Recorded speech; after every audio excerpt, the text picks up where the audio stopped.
Good morning. We welcome ATAL Academy sponsored 5 days EFDP on chromatography, advancements in instrumentation and applications, organized by DPU's Dr. D.Y. Patil Institute of Pharmaceutical Sciences and Research, Pimpri, Pune, in association with Spinco Biotech Private Limited and Mark Labs Private Limited, Pune. Before we move forward to the inaugural ceremony, some set of instructions for the participants. The participants will be muted during the session for a seamless learning experience. Participants are also required to keep their videos off. Please do not raise your hands. All are requested to post their questions in the chat box on WebEx platform. The questions will be taken up after the session during the question answer round. All the participants are kindly requested to carefully select the name and the registration ID as shared in the WhatsApp group for attendance. The link for attendance will be shared on the WebEx platform daily twice, once in the morning session and once in the post-lunch session for all 5 days. The attendance link will be open only for 45 minutes in between the session. The link for the assessment will be shared on the last day of the FDP in the slot as mentioned in the schedule. Participants who attend the program with minimum 80% attendance would be issued certificates by ATAL Academy, provided they score minimum 60% marks in the online test conducted at the end of the program. The participants also have to provide compulsory online feedback on the last day of the FDP. Although this is a virtual FDP, we would like the participants to have a glimpse and feel of that they are with us. I request the technical team, please play the institutional video. Technical team, over to you.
Good morning, doctor.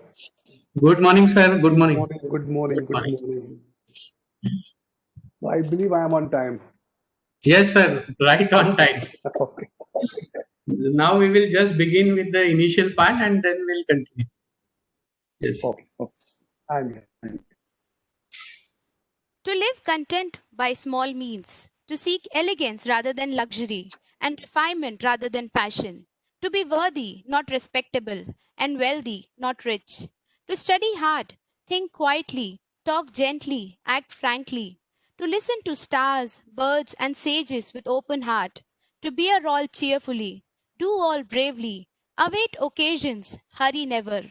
In a word, to let the spiritual, unbidden, and unconscious grow up through the common. This is to be my symphony. This is to be my symphony. Respected Chief Guest of the function, Dr. Shailendra Saraf, Sir, Vice President, Pharmacy Council of India, Principal, Dr. S.S. of the EFDP, Dr. A.B. Thomas, distinguished speakers, faculty members, and delegates. A warm good morning to you all. We welcome you to the inaugural function of the EFDP on chromatography, advancements in instrumentation and applications, organized by DPU's Dr. D.Y. Patil Institute of Pharmaceutical Sciences and Research, Pimpri, Pune, sponsored by AICTE Training and Learning Academy. Education is not filling of a pail, but lighting of a fire. A life with loads of learning is a life worth it.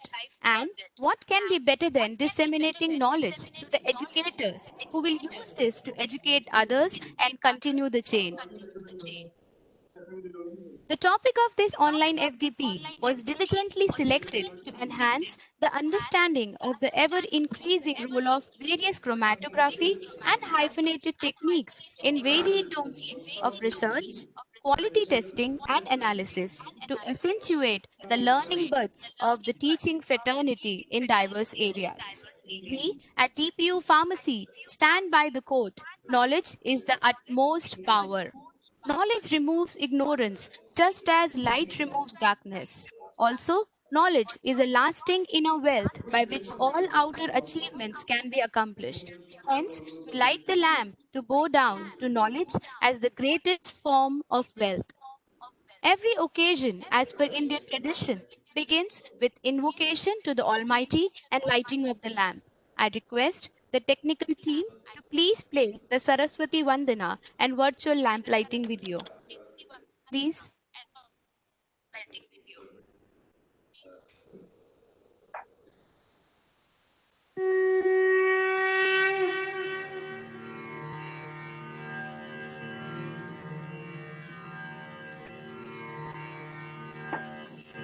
या कुन्देन्दुतुषारहारधवला या शुभ्रवस्त्रावृता या वीणावरदण्डमण्डितकरा या श्वेतपद्मासना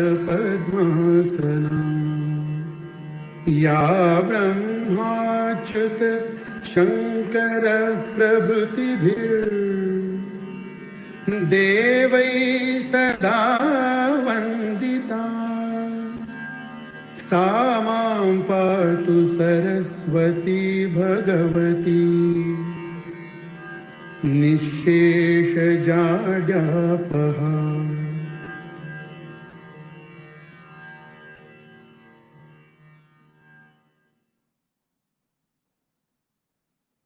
कुरुत्वं कल्याणम् आरोग्यं धनसम्पदः शुभं कुरुत्वं कल्याणम् आरोग्यं धनसम्पदः शत्रुबुद्धिविनाशाय दीपज्योतिर्नमोऽस्तुते दीपज्योतिर्नमोऽस्तुते शुभं कुरुत्वं कल्याणम् आरोग्यं धनसम्पदः शुभं कुरुत्वं कल्याणम् आरोग्यं धनसम्पदः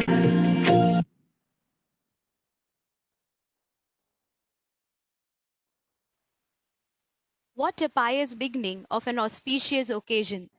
With these words, may I now request Dr. S.S. Chitlange sir, Principal and Convener of the EFDP, to please give the welcome address and overview of the Institute. Please, sir.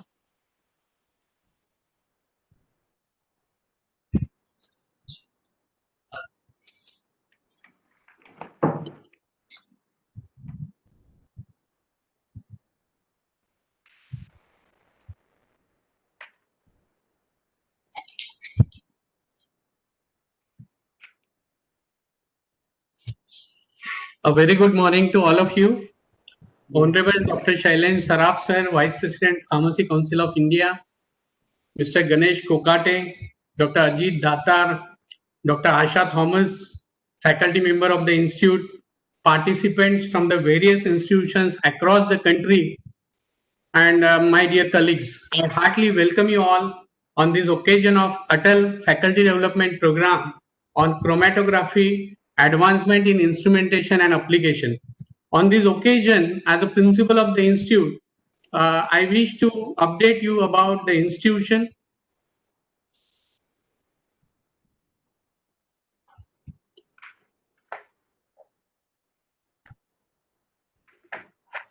DPU is a well-known brand, and under DPU, we have two parent bodies here. Dr. D.Y. Patil Vidyapit Society, under which Dr. D.Y. Patil Vidyapit, a deemed university, is there having 10 constituent units, which include medical, dental, nursing, physiotherapy, optometry, biotechnology, homeopathy, Ayurveda, and other units. And Dr. D.Y. Patil Unitech Society, under which we have 15 constituent units, which include engineering, pharmacy, arts, commerce, science, D.Ed, B.Ed, law, management, and other institutions. The institutions under D.Y. Patil Unitech Society are affiliated to Savitribai Phule Pune University.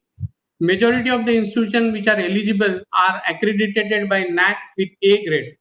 My institute, Dr. D.Y. Patil Institute of Pharmaceutical Sciences and Research, fondly known as DPU Pharmacy, is under Savitribai Phule Pune University. All these institutions are headed by our chairman, Honorable Dr. P.D. Patil sir. He is also a chancellor of Dr. D.Y. Patil Vidyapit. Coming to the pharmacy institution, our institution is established in the year 1994. A pioneer pharmacy institute in the area of Pimpri Chinchwad started with an intake of 40 B.Pharm seats. Currently, we are offering diploma in pharmacy with 60 seats, B.Pharm with 100 seats, PharmD with 30 seats, M.Pharm with 45 seats in 3 branches. And we are also approved research center for PhD program by Savitribai Phule Pune University. We are also offering other skill development program under PMKVY scheme, that is Pradhan Mantri Kaushalya Vikas Yojana. In the journey of last 26 years, our institution has achieved many milestones. To share few of them, the institution is accredited by NAC with A grade with CGPA of 3.29. The B.Pharm program of the institute is re-accredited by MBA for a period of 6 years. We have ranked among top 50 pharmacy colleges in India by NIRF consecutively for last 4 years. In last year, 2019, the institute received Best Industry Link Pharmaceutical Institute Award by AICTE CII survey. We are also recipient of Best College Award by Savitribai Phule Pune University under the professional category, and we have also received 2F and 12B recognition from UGC. All these institutional achievements are because of the dedicated efforts of all the stakeholders and majorly with the faculty and the student. On this occasion, I want to share some of the notable research achievement of my faculty and student at this forum.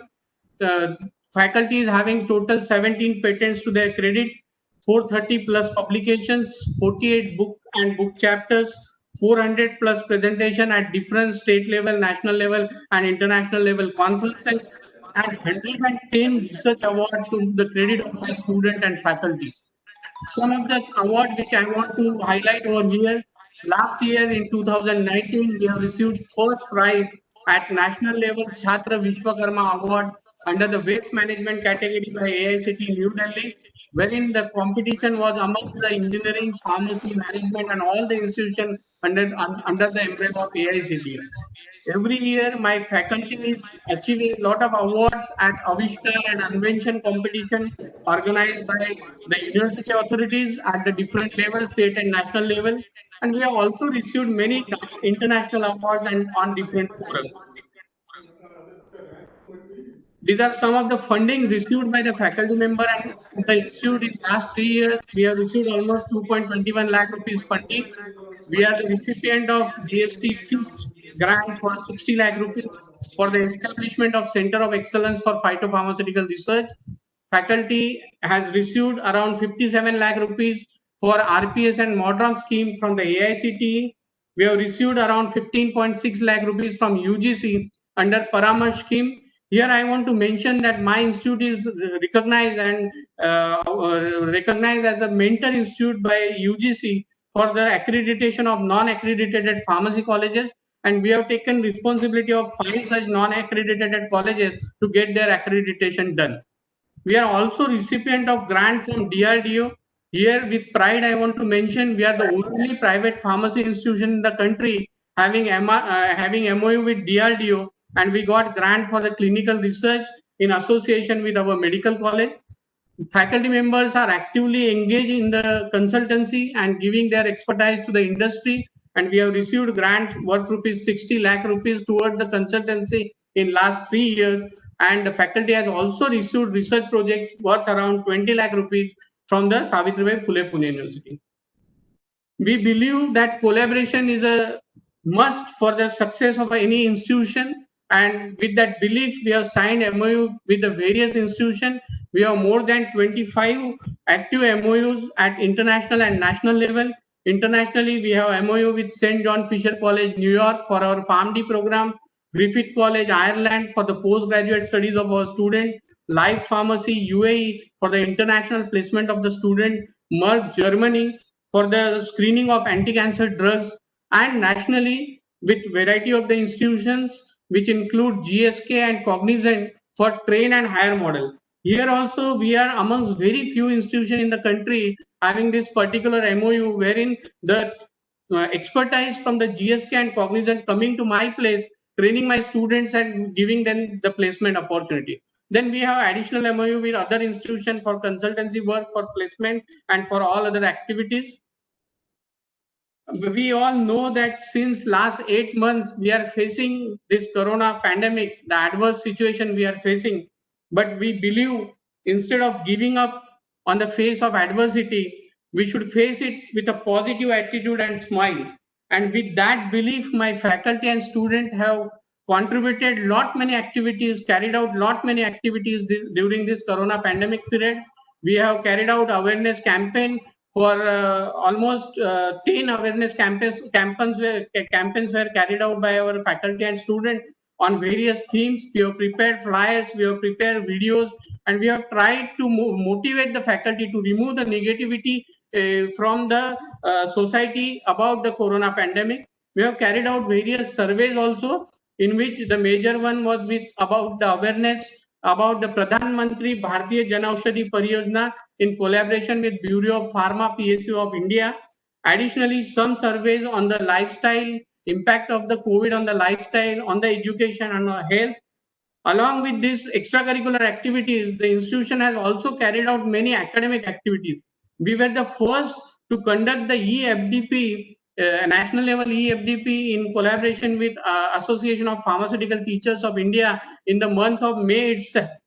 and almost 4,500 plus faculty members throughout the country got benefited through this FDP program. Then we have continuously carried out 40 plus webinars on different themes.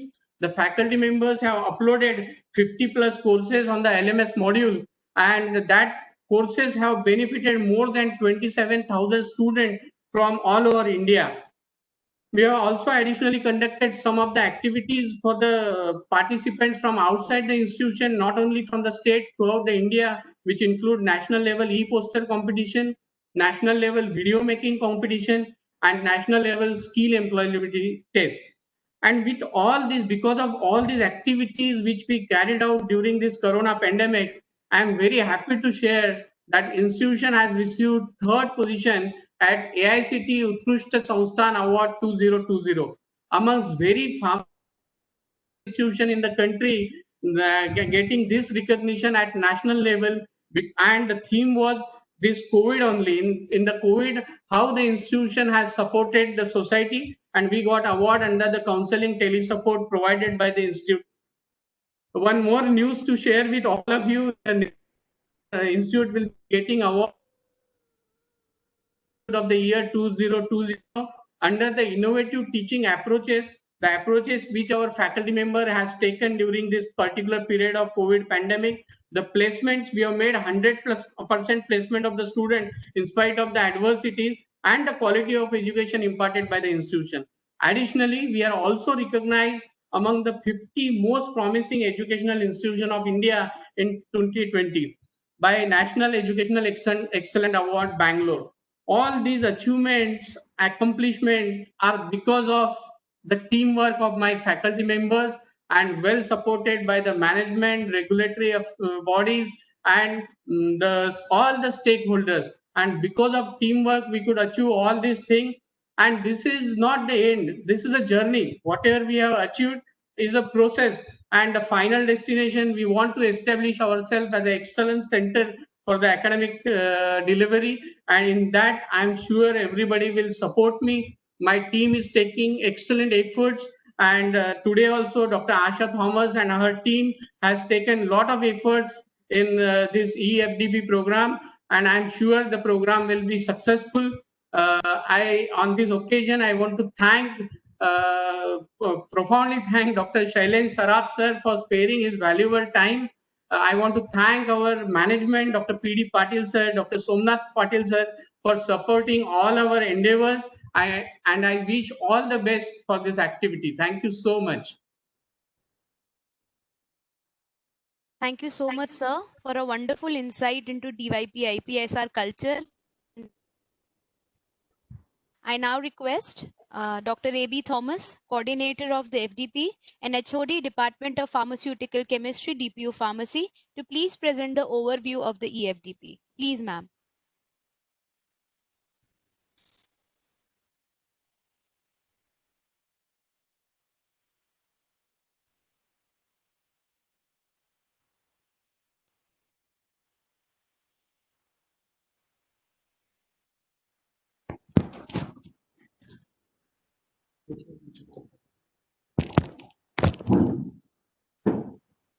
Good morning to all. No, respected Dr. S. Shimadzu, Principal and convener of today's FDP, Dr. Shailendra sir, Vice President PCR and Vice Chancellor Bombay University, and Chief Guest of today's function, Mr. KOKATE sir, faculty.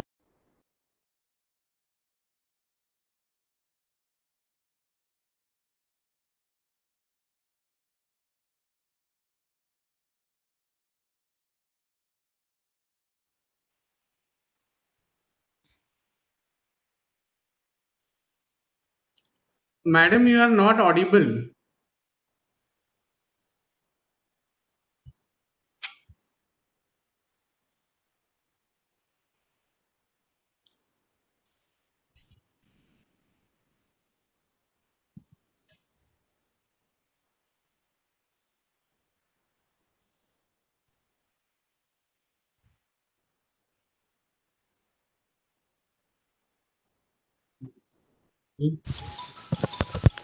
Hello. Hello, Sneha. Yes, ma'am. Okay. Now you're audible, ma'am. Okay. Sorry for this small interruption. Good morning to all. Respected Dr. S.S. Chitlange, sir, Principal and Convener of today's FDP. Dr. Shailendra Saraf, sir, Vice President PCI and Vice Chancellor Durg University. And Chief Guest of today's function, Mr. Ganesh KOKATE, sir, faculty members and my dear students. It gives me immense pleasure to welcome all of you to this 5-day AICTE Training and Learning Academy sponsored faculty development program on chromatography, advancements in instrumentation and application, jointly organized by Dr. D.Y. Patil Institute of Pharmaceutical Sciences and Research in association with Spinco Biotech Private Limited and Mark Lab Private Limited, Pune.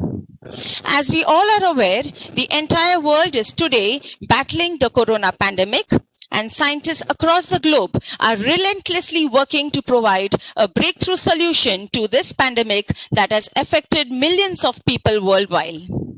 Majority of the academic institutes across India are also affected, and many of them continue to remain closed even today as we move into more than 8 months of this pandemic period. However, this has not dampened our quest for learning, and it is witnessed by the tremendous response that we received for this FDP program and all the enthusiastic participants from across several institutes in India who have joined us today. The theme for this FDP is chromatography. The field of chromatography is presently advancing at a very great pace to provide cutting-edge analytical solutions to diverse markets. Chromatographic techniques like LC, GC, flash chromatography, preparative HPLC, HPLC are finding applications in varied domains of research, quality testing, and analysis. Column switching, microcolumn, and nanoliquid chromatography, miniaturized LC are some of the most prominent advances in LC. Also, continuous improvements in MS and interface technologies has resulted in a broader scope of application in various stages of the drug discovery and development process, including product characterization, metabolomics, proteomics, BAB studies, PKPD studies, impurity profiling, degradation analysis, and many more. Flash chromatography, preparative chromatography, including HPLC, is also finding numerous applications in the area of purification and isolation of chemicals and phytopharmaceuticals. With these rapid advancements in the field of chromatography, there is an earnest need to provide academicians and researchers an opportunity to keep themselves abreast of these changing needs. This 5-day FDP will bring to you enlightening, thought-provoking sessions by researchers from various organizations of repute and industries on varied topics in chromatography. It will provide the participants a suitable platform to interact with experts in the field of chromatography. This will surely help in the dissemination of knowledge and ideas that will provide opportunity to accelerate quality research through enhanced collaborations and networking. I would like to take this opportunity to thank AICTE New Delhi for providing the funds to carry out this online FDP, and our industry partners, Spinco Biotech Private Limited, Mark Lab Private Limited, and Chrome Private Limited for all the support they have extended for the arrangement of the virtual training sessions during this FDP. I am sure this 5-day FDP program will provide all the participants scope for skill upgradation and continuous learning. I would like to end with a quote which states, "Commit yourself to lifelong learning. As we move along, we will surely find numerous doors that will open multitude of opportunities to help us keep learning and growing." With this, I once again welcome all the participants and look forward to a fruitful interaction with all. Thank you. Today, for the inaugural session, we are indeed very fortunate to have with us a very well-known personality in the field of pharmaceutical sciences, Dr. Shailendra Saraf, sir, chief guest of today's function. I'm extremely privileged to be given the opportunity to introduce Dr. Saraf sir, an excellent academician, a renowned researcher, and an administrator par excellence. Dr. Shailendra Saraf sir is actively involved in promoting pharmacy education and research for over the last few decades. Dr. Saraf sir completed his graduate, postgraduate and doctoral programs in pharmacy from Dr. H.S. Gaur University, Sagar in the period from 1982 to 1993. He then served as professor and principal at BRN College of Pharmacy, MP, as director at University Institute of Pharmacy and Dean Faculty of Technology at Pandit Ravi Shankar Shukla University, Raipur for more than a decade. He has served as chairman, Board of Studies in Pharmacy, and has held most of the prestigious statutory positions in the university in the last 2 decades. Dr. Saraf sir has an outstanding association with the Pharmacy Council of India for the last 14 years and presently holds the position of Vice President, PCI. During his professional journey, he has been associated with several statutory, regulatory and accreditation bodies of higher education, the Drug Technical Advisory Board, Pharmacy Council of India, AICTE, UGC, DST, NAC, and National Board of Accreditation. He has also occupied prestigious positions with several professional bodies in various capacities like the APTI, IPA, Indian Society of Pharmacognosy, Indian Association of Colleges of Pharmacy, Asian Association of Colleges of Pharmacy, Indian Science Congress, and the Indian Society of Technical Education. As a researcher, he has worked extensively in the field of herbal technology, medicinal plant research, and NDDS over the last 3 decades. He has successfully completed several research projects through various funding agencies like UGC, AICTE, and DST. He has played a very vital role in establishing and implementing several institutional projects like the UGC SAP, AICT MODROPS, DST FIST, and DSC-sponsored National Center for Natural Resource. During his very long and wide academic career of over 3 decades, he has supervised several candidates for their PhD program and has more than 200 publications to his credit in several national and international journals of repute with a Scopus index of 27 and over 3,400 citations. He has also authored 7 books and filed 10 patents. Due to his significant contribution to the pharmacy profession, he has been honored with several awards. To name a few: Fellow of the International Institute of Organizational Psychological Medicine, USA, Australia, UK 2019. Dr. K.R. Parekh Award, India 2019. Indian Science Congress Platinum Jubilee Lecture Award 2018, Society of Pharmacognosy Merit of Excellence Award India 2018, Lifetime Achievement Award Pharma Ratna Award 2018, the APTI Late Srimati Kamlaben Vavia Memorial Award for Contribution to APTI 2017, Pharma Ratna Academics Administration Award 2017, IPA Fellowship Award 2016, the APTI Principal of the Year Award 2016, and I think the list is just endless, sir. During his professional journey, he has traveled extensively to several countries, including Mauritius, Switzerland, Singapore, UAE, Nepal, Malaysia, to participate in numerous academic and professional activities.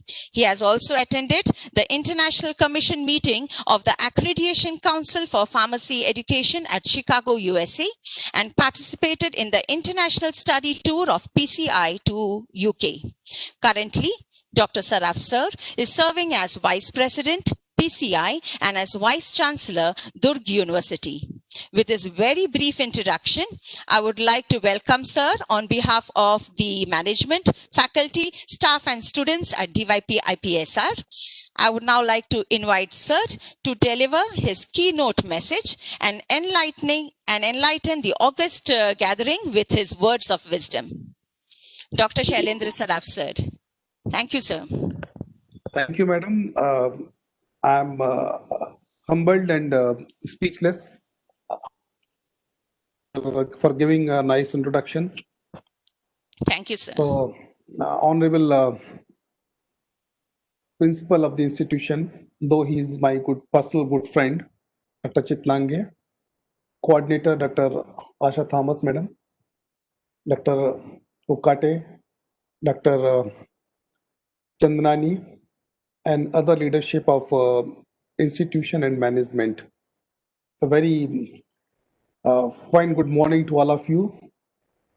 And I place on record the sad demise of two professional leaders, Professor A.N. Mishra from academia and Dr. Parth Jyoti Gagoi from regulatory, and last 3 days. So we place on record, and I just bow my head in the respect, and I pray Almighty to bless them peace. I am mentioning this particular in the beginning because both of them are frontline warriors, being an academician and regulatory, but they are victim of post-COVID complications.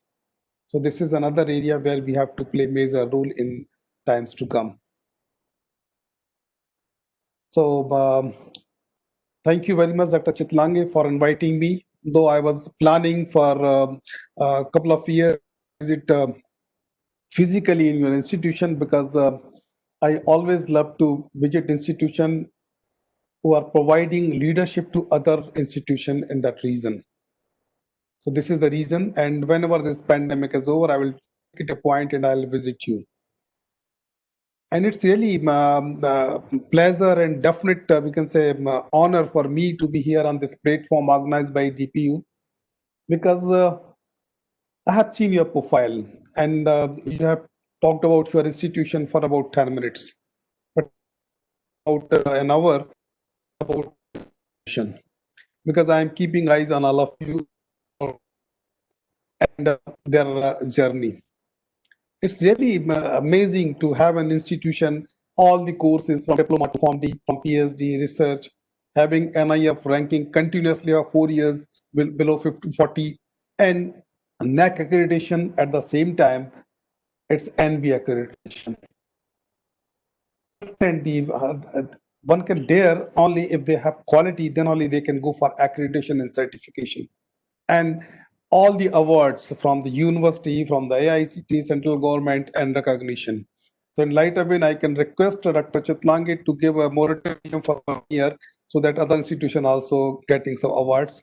And for it is applicable for you also, because whenever there is any activity, always your institution is rocking, whether it's a lifetime award or this is a principal of the year award or whatever award. So I can feel the presence of your institution. So with this is a lighter win and this is appreciation, then you should not fetch many more awards to your institution. But still I am praying Almighty to bless this institution for further growth.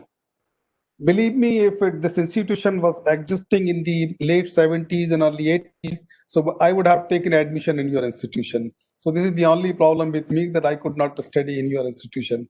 But I'll certainly come as a student only to learn a lot of things, because this is the first institution I have seen in that region which is recognized by UGC also for imparting degree as far as funds from the central government under 2F and 12B.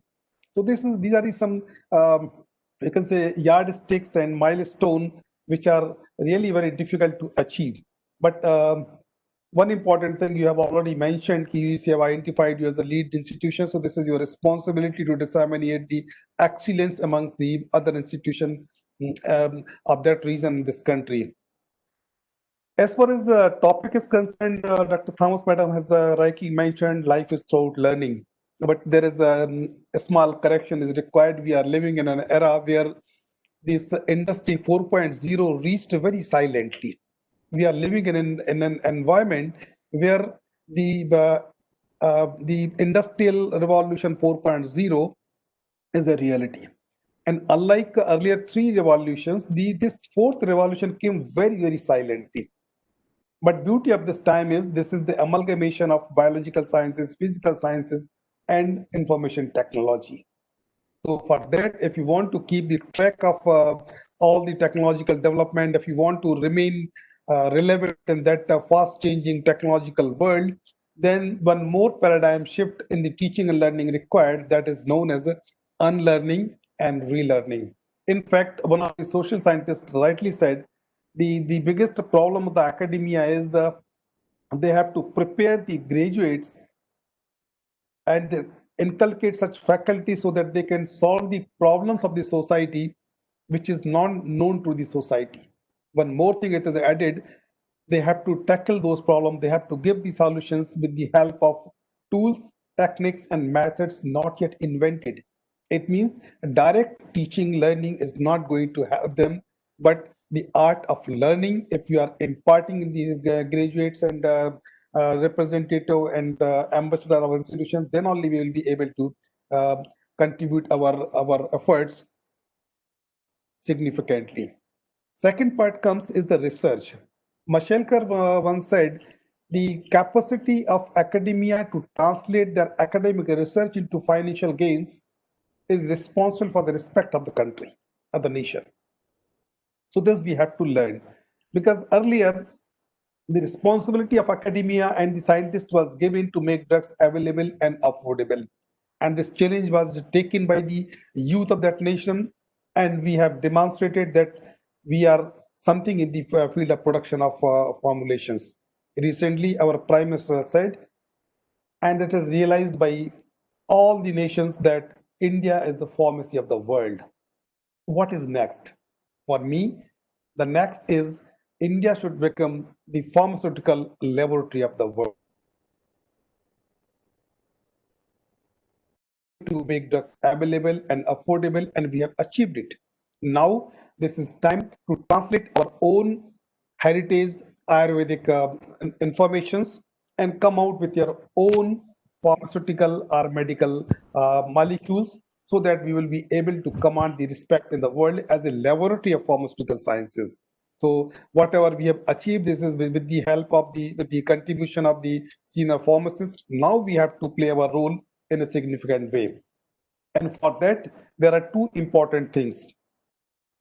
We are talking about hyphenated technology, but we have to develop the hyphenated professional skills, because last 70 years, we have learned an art of working in isolation, and that is the only problem. And second important thing, we are doing research by fashion. So this is time we have to connect, we have to come out of the shell, we have to learn to connect with other professionals, and at the same time we have to do the research with the help of ideation. We have to do the research by design, not by fashion. These are two important things. And this is a very important time for the young researchers and scientists, because for the first time, Western world has recognized Ayurvedic system significantly. And where there is a certification from the West, so it is a boon for all of us. So we have to take this advantage, and we have to start working in this direction. But it is said, because you have chosen a very, very important topic, this is chromatography. And chromatography was started developing in the late 80s, 1800, and it was first reported, this nomenclature was given by the Mikhail Vet in 1903. He is a Russian scientist, and basically he was working in medicinal in the plant botany, and he has demonstrated that science can exist. It took 50 years when this science was fully recognized. And I can understand, as far as my information concerned, 1952 Nobel Prize were given for chromatographic separation. And I have a few lines from that particular recognition for chromatography by for separation. And this Nobel Prize 1952, when given to Archer Martin and Richard Mellington, the jury member has given a beautiful narration. He said, within quotes, Nobel Prize is for devising of a method for a separation of a complicated mixture. He said, how can it happen? One may ask that something apparently so commonplace as a separation method rewarded as a Nobel Prize. But he further mentioned, since the beginning of the formula in the chemistry, the foremost requirement is and the task is to get the separation. And he has mentioned, because he belongs to Holland, he said the chemistry in his country means the art of separation. And this is the basic, we can say, concept for the separation. And एक हिंदी में एक रहीम का एक दोहा है कि रहीमन देख को लघु न दीजिए डार, जहां काम आवे सुई कहीं करे तलवार. जहां पर एक छोटी सी सुई से काम होता है वहां तलवार का काम नहीं आता. This is 100% applicable in case of research. I was also a researcher, active researcher for last 10 years. I am unable to go to laboratory personally. But when I was there in the laboratory, I can understand there is no substitute of simple TLC. And no doubt, if you want to work on hyphenated methods of the technology of this chromatography, first you have to 100% learn the art and practice of the term thin-layer chromatography. And when we are talking about obsolescence, I was last year, I can remind it with a beautiful episode of my visit to Rutgers University. And when I was there in Essential Oil Laboratory, he has demonstrated a beautiful technique that is known as a thermal sensitive determination of fragrance. And that is, he is this simply GLC, which is obsolete in this country, is hyphenated with MS, and the sampler is given with the help of with the thermal supported device. In that case, he has demonstrated, he has given the real-time fragrance analysis. Even a single degree increase in the temperature, what is the change in fragrance, he has demonstrated. So this is the passion. So there is a no end as far as the technology is concerned, as far as this chromatographic method is concerned, but this is neat to demonstrate your competence and come out with your own separation technology and come out with your own patents for the separation of different technologies. As far as the latest development is concerned, every technology is hyphenated. And I have already mentioned, you have to learn the basics. Because I was there in Singapore, Polytechnic, one of the best in the world, and they are not having the simple engine drying instruments. And when asked, they said, we have only one to demonstrate the history, but we are applying all latest technologies. So this is time. We have to understand what is obsolete, but obsolescence, we have to understand the concept. If we are very much confident with the concept, then only we will be able to demonstrate, develop the new technologies in years to come. This is a totally different world. And there you have to learn the basics of interprofessional communication. Then only you will be able to coordinate with other professionals. Why I am saying so? Because you just see the changes in the pharmaceutical sciences. And when we are patting we are taking the credit of supplying the pharmaceutical formulation to the world, who were the real heroes? A real hero was 3-layer mask and simple sanitizer. And in addition to that, lot of electronic are in non-invasive devices. Flooded in the market. Say about a thermometer or anything, oximeter. But there is no role to play by the pharmacist. So we have to understand, we have to learn the basics of the electronics so that we can play our role in years to come. Otherwise, it will be very difficult for us to redefine our role in the time of the artificial intelligence.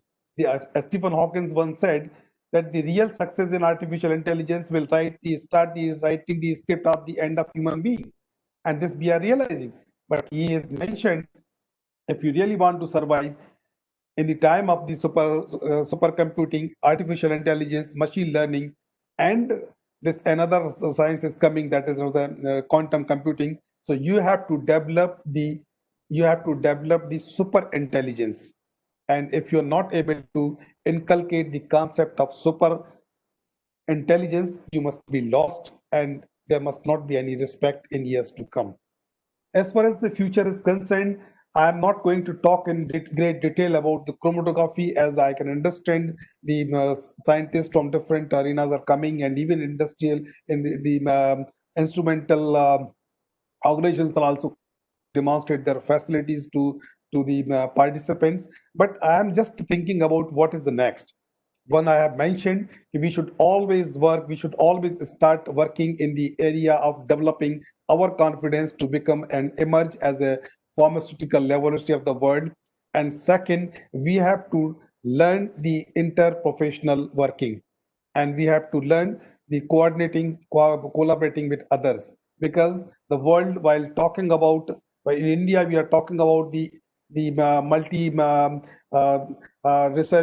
multifaceted research, and across the specialization, the world is talking about anti-specialization, anti-disciplinary research. What they are saying, there is no need to have the prerequisite, but if you have guts, if you want to contribute, if you are able to contribute, you must be on board to give the solution.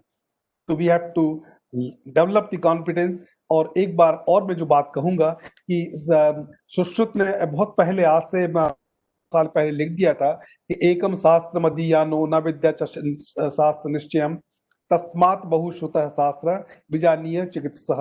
उनका ये मतलब था कि यदि आप अपने केवल शास्त्र में महारत हासिल करते हैं तो आप अच्छे चिकित्सक नहीं होंगे।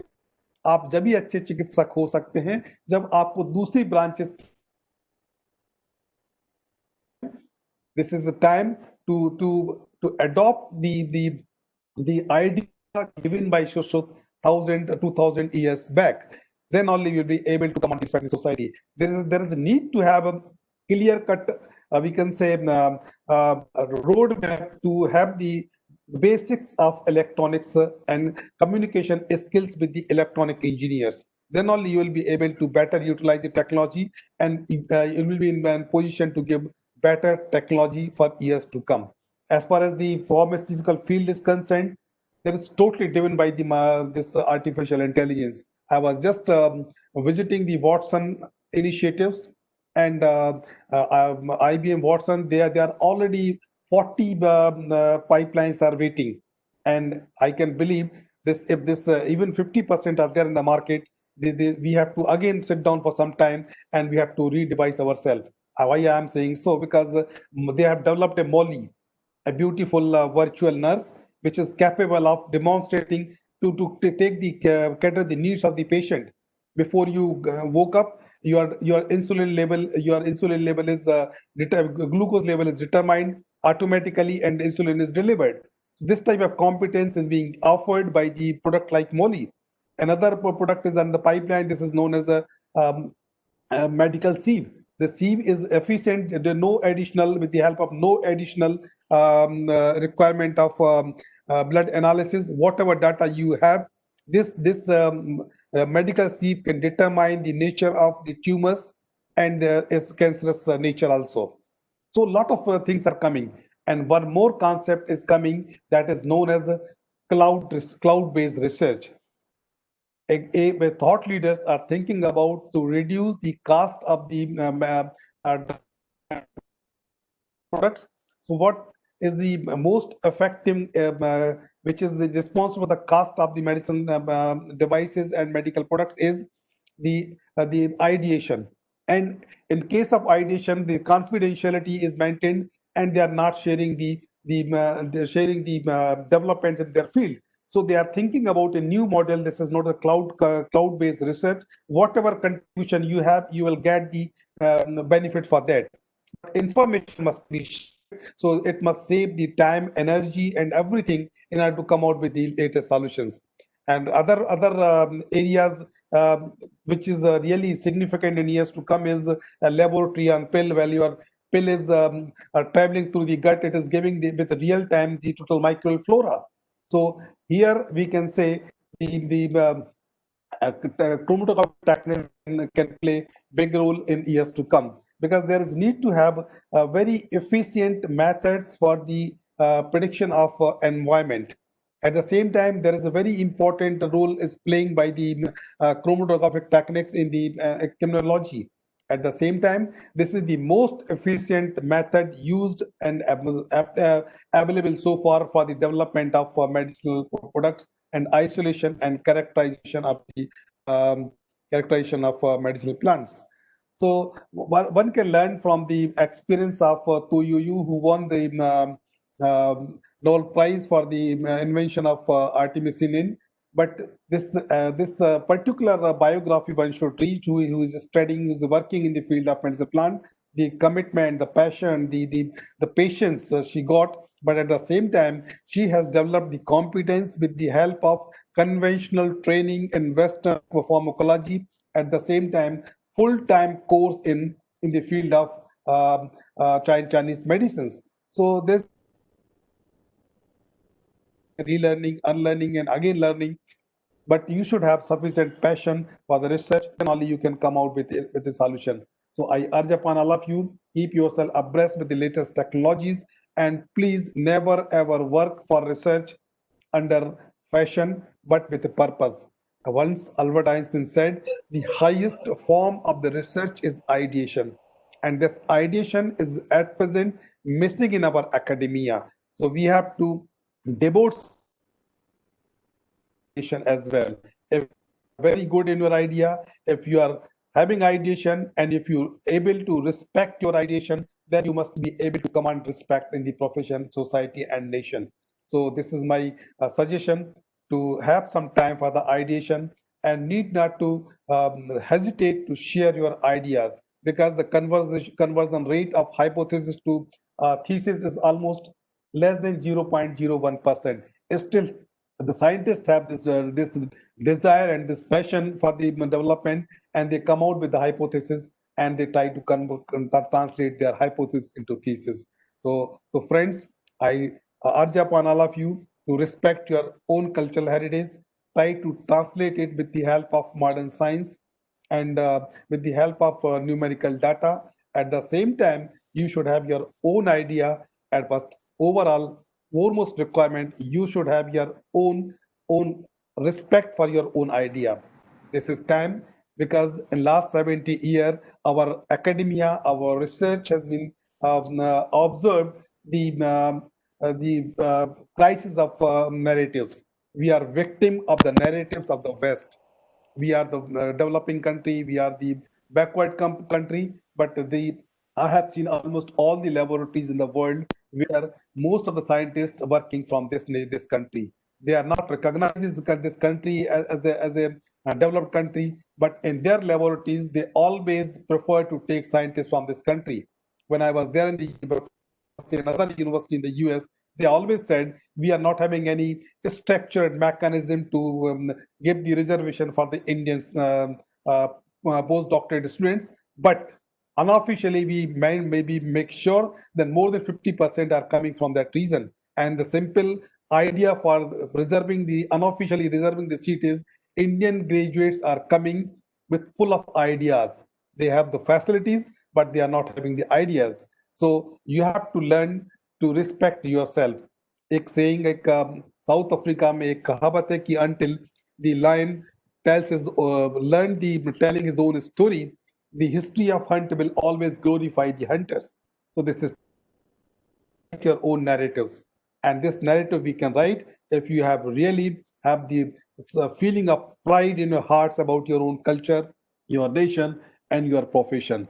So with these words, I think I should thank Dr. Chitlange for giving this opportunity to interact with all my fellow friends from that region, and I think from out of the state also some participants are there. So it's really an opportunity for me to interact with all of you. At the same time, it's my pleasure, and I have mentioned it's really an honor for me to join the platform of your institution, and I'll make sure that I'm given an opportunity to visit all of you in person. So once again, thank you very much, and I'm wishing a grand success of this STP.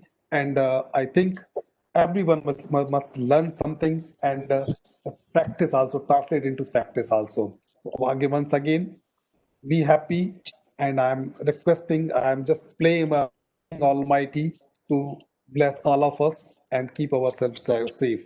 Thank you very much for giving the opportunity. Thank you so much, sir. I have just one line for what you said. It was an inspiration from an inspiration himself.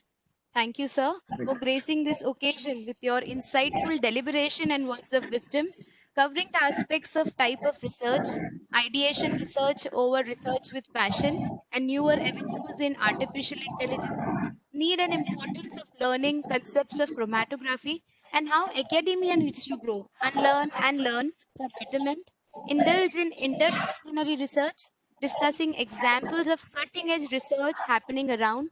Take pride in your profession, nation, and culture.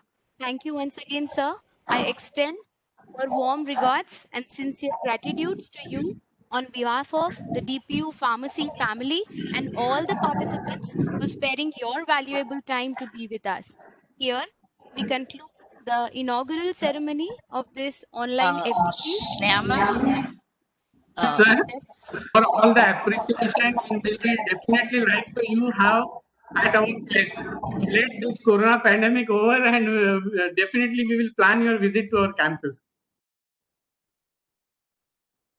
You are muted, sir. You are muted. I think it is muted by, okay. So, Dr. Chitlangi, I have appreciated by whatever I am saying, I mean it. I Yeah. never exaggerate, so I really mean it. You all know, because I'm known for this only, because I never Yes. reserve my opinion. But this is my frank opinion. I am really delighted with the progress of you and your institution. God bless you always. Thank you so I'll much. be there. That's I'll what be I'm there. saying, sir. Appreciation from your end is a great recognition for our institute. And it is a motivation for my faculty and all the students and stakeholders. So thank you so much for sparing your valuable time, making yourself available here. Thank you. Thank you. Have a nice day. So, may I leave, sir? Yes, sir. Thank you. Yes. Ganesh, sir, thank you so much. Even I will be leaving now. I have one more AICT meeting, so I won't be able to attend your session. Okay, sir, no issue. We will meet personally. Yes, Soon, sure, definitely. you will have to come. We have one more grant in our credit. Soon you will have to visit us. Sure, sir, sure, definitely. Thank you so much, sir. Thank you very much. Cross karo. So here we conclude the inaugural ceremony of this online FDP on chromatography, advancements in instrumentation and applications, sponsored by ATAL Academy. We'll be starting the second session shortly in another 5 minutes. So all the participants are requested to just stay tuned.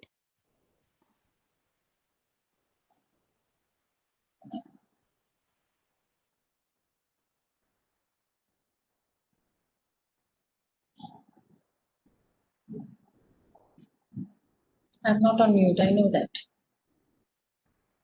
KOKATE, sir? Yes, ma'am. Yes, good morning, sir. Good morning, good morning. Good morning, and thank you for joining for inaugural function. I Yeah. think Datar sir had some issue, but I'm happy to see him here. Datar sir? Yeah, DATAR is also there.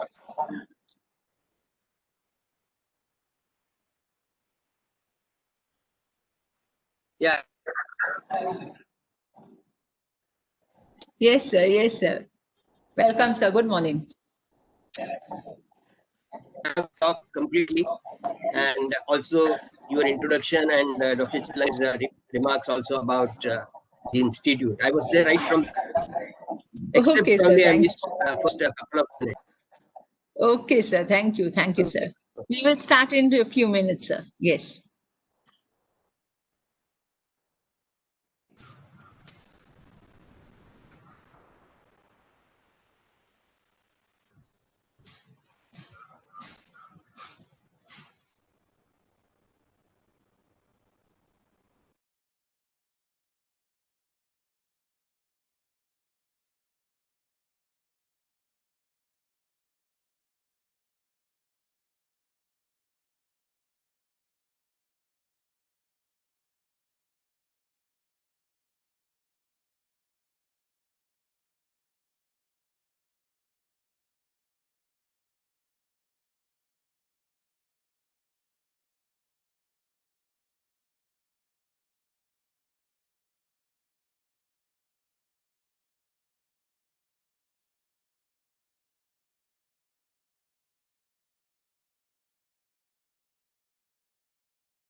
A very good morning to all.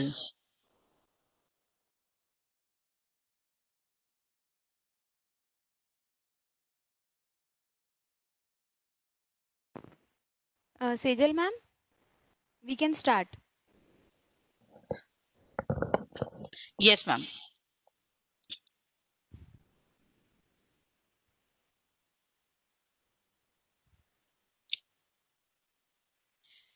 Yes. A very good morning to all. I once again welcome you all for 5 days AICT training and learning academy sponsored faculty development program on chromatography, advancements in instrumentation and application, jointly organized by Dr. D.Y. Patil Institute of Pharmaceutical Sciences and Research in association with Spinco Biotech Private Limited Pune and Mark Labs Private Limited Mumbai. Before the scientific session, I would like to give some instructions to participants. The participants are requested to be on mute and keep their videos off during the session for the seamless learning experience. Please do not raise your hand. All are requested to post their question in chat box. The questions will be taken up after the session during question answer round. As per AICT guidelines, a minimum of 80% attendance and 60% marks in assessments are mandatory to qualify for the issue of certificate. The link of attendance will be shared in the chat box daily twice, once in the pre-lunch session and one in the post-lunch session. All the participants are requested to use the registration ID as shared in the WhatsApp group for attendance. The attendance link will be open only for 45 minutes in between the session. The link for the assessment will be shared on the last day of the FDP from 2 to 3 p.m.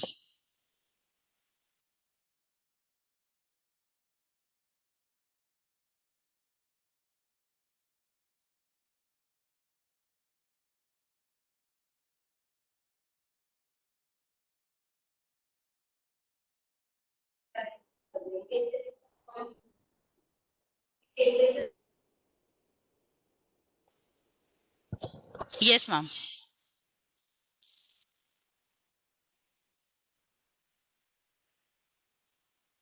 For our first scientific session, we have with us Dr. Ganesh KOKATE, Application Specialist, Spinco Biotech Private Limited, Pune. I take this opportunity to introduce you all our first speaker. Dr. Ganesh KOKATE completed his BSc in chemistry in the year 1999 and MSc in organic chemistry in the year 2001 from Shivaji University, Kolhapur. Dr. KOKATE started his career journey as trainee organic chemist at Rathi Dichem Labs, Roha, where he was involved in preparation of different dyes and took training on GMP and CGMP. Then he worked with many organizations as USV Limited, Cipla Limited, Torrent Pharmaceutical Limited, Biotech, TGA Life Sciences Limited, Ecal Limited, traveling in various parts of Maharashtra, including Pune, with various job profiles, right from trainee quality control chemist, analytical chemist, team leader to senior research scientist. A true example of growth as an output of determination and dedication, sir. In his tenure of 15 years, Dr. Ganesh has vast experience in analytical development laboratory, purification techniques by preparative HPLC, elucidation of structures with the help of spectroscopic data using different experiments of NMR and LCMS, handling spectroscopic section including mainly NMR and LCMS, preparation of characterization reports of impurities, and many more. Currently, Sir is working as Senior Executive Application Support in Spinco Biotech, Navi Mumbai, providing the support to the client as per their requirement, like product demo, application support, development of different methods, workshops on handling of software, and its implementation. Also, Dr. KOKATE is giving various presentations of different products like HPLC, PHPLC, LCMS, LC, preparative HPLC, FE online dissolution, all specialized detectors like RID, fluorescence, ELSD, GPC, etc. With this brief introduction, I request Dr. Ganesh KOKATE, sir, to start with his session. Today, Dr. Ganesh is going to speak about HPLC, method development and validation. Please, sir. Yeah. Good morning to all, and thank you for such a brief introduction, ma'am. So first of all, thank you, Divaya Patil College of Pharmacy, to giving a chance to have speak over here in a huge platform. I think, am I audible, right? Yes, yes, sir. Okay. So first of all, thanks to Dr. Shailendra Saraf sir, who has kick off a very huge startup with this 5-day session. And to be very frank, I'm thankful to the Chitlange sir, Thomas ma'am, and all the who are arranging this event and putting their all efforts. So I'm not wasting much time because I have a lot of big information to share with you, and if it's very stipulated time. So I'm just starting sharing my screen. Just a moment.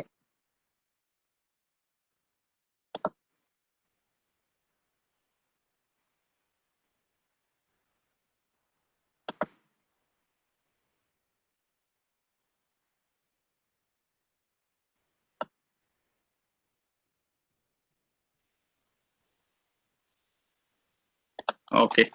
So yeah, the screen is visible to all. Yes, sir. Okay, fine. So today's topic is HPLC method development and optimization. Along with that, I'm also going to cover the validation part, obviously. So regarding HPLC, as ma'am already introduced me. So currently, I'm working with as a senior executive in application support in Spinco Biotech, and mainly dealing with all Shimadzu instrument in India and Asia Pacific. So Shimadzu is a main brand, is a principal for Spinco. And today Dr. DATAR is also there. He is our, you may say it's a guru for us. So just starting with procedure of method development. So when we start any kind of method, what is the procedure to start with? So first sentence whenever we are doing any kind of method development is that people don't plan to fail, but only fail to plan. And that is the most important parameter when you're doing the method development.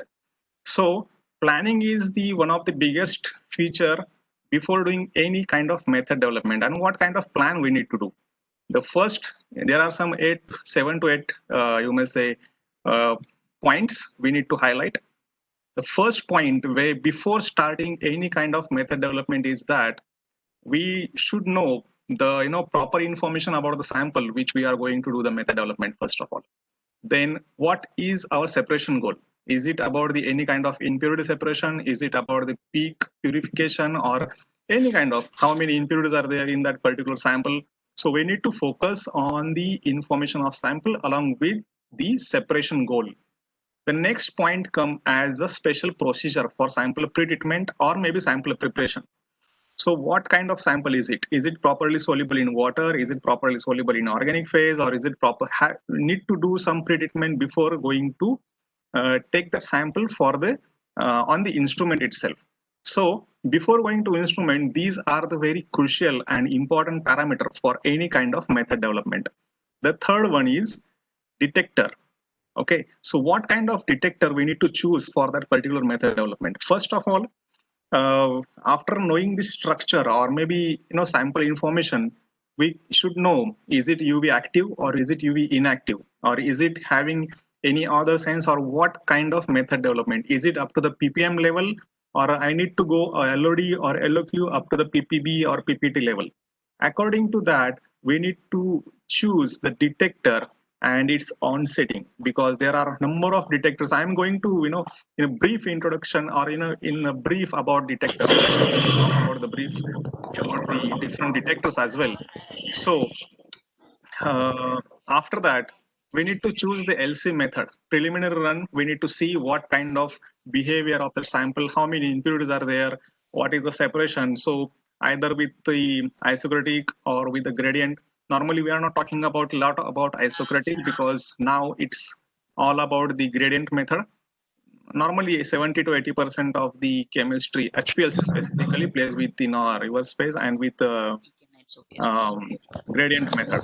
So after that, optimization of separation conditions, and then if it is some check for the problems or maybe some special procedures is required. So for that purpose also, either with the LOD, LOQ, so depend on the quantification. If I'm doing only for the separation, so qualitative method development, or if I need to do develop the method for quantification at that time, I need to find out the level of LOD and LOQ as well.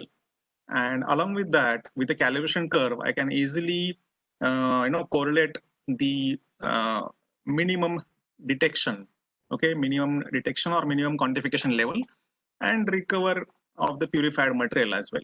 And after that, the most important part came with the validation of the method. So the first 7 part are the development is under development, and the last part under the validation, because this method need to release and it can be used in different laboratories, not with only that instrument, but different instrument and different in laboratories along the different sections. So for that purpose, we need to do the validation, and with the help of validation, we are came to know that is it a method proper development has been done or not. So before going ahead, before starting, so first of all, important information with the sample composition and properties. So as I already mentioned, the number of component present in that proper sample we should know. There are maybe 7 to 8 impurities, or maybe a rough idea. It's not about exact impurities, but a rough idea about the impurities. Or either there are different enantiomers or maybe diastereomers. We should know what maybe the probable number of peaks should be there. Then chemical structure, not a complete structure, but at least functionality. Is it acid or is it base, or is it having some keto group or maybe some amine group in the particular compounds? So after that, molecular weight of a compound, it is useful for the selection of the different kinds of columns for the separation, and it's very important tool for the separation as well. So pK value of a compound, this is one of the important tool for the selection of mobile phase and selection of the pH of that particular mobile phase, selection of buffer as well. And if possible, it is a UV active compound, so at least we should know what is the lambda max of that particular compound. Then concentration range, obviously, is it maybe 10 ppm, 5 ppm or 100 ppm? At what level we need to check that concentration level, either maybe 1 ppb or 2 ppb, that depend on the sample compound interest. And the least bothered but most important parameter is sample solubility. If a sample is not properly soluble in your solvent or diluent, it may not give the reproducibility properly. So there are a lot of features, but these are the some important feature before should know, each and every scientist, chemist should know before starting any kind of method development. So the first is the separation goal. What is my actually object of the or the purpose of the method development?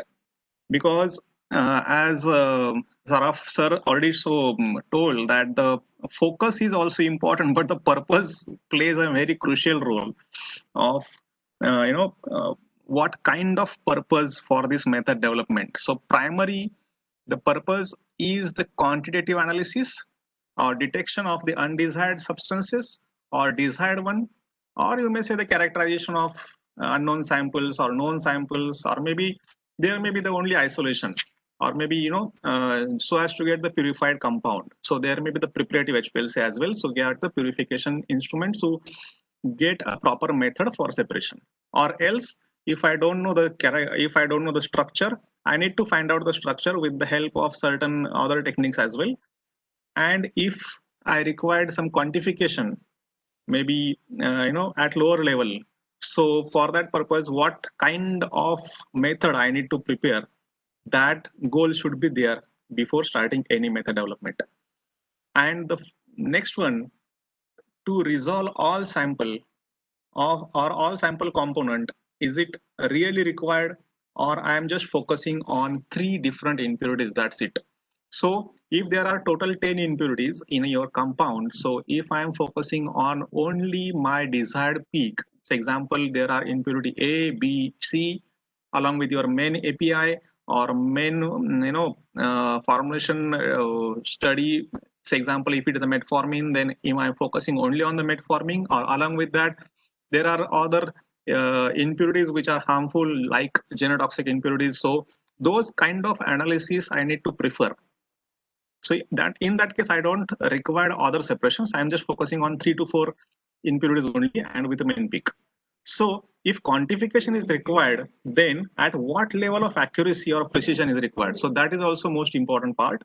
And how many different matrix are going to use, or it is a plain sample, or it's any matrix impact, or any different sample matrix are going to, because it's not about only with API, it's not about any kind of method development. You should require this kind of separation goal, because the matrix impact is always there.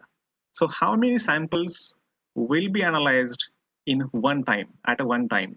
So if the runtime is, for example, 20 or 30 minutes, so in 30 minutes, how much different impurities I'm just focusing on? That also depend on which type of HPLC you are using, which type of column you are using. That can be done within 5 minutes as well if you are using UPLC.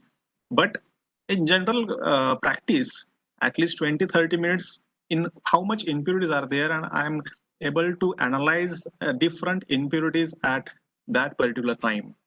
And what HPLC equipment or operation skill is also required. But obviously, to finalize the method, what kind of detector or which detector will play a very crucial role for that particular analyte is also important. So this separation goal is very crucial, because before starting any method development part, we need to focus on the all the study of sample preparation, separation goal, and purpose of our method development. Then it's a physical chemical properties of a drug molecule. So we need to understand polarity of a compound, solubility of that particular sample or the molecule, then with which kind of mobile phase selection, pH and pKa value. Okay, so any kind of method development, any physical properties like solubility, polarity, pK value.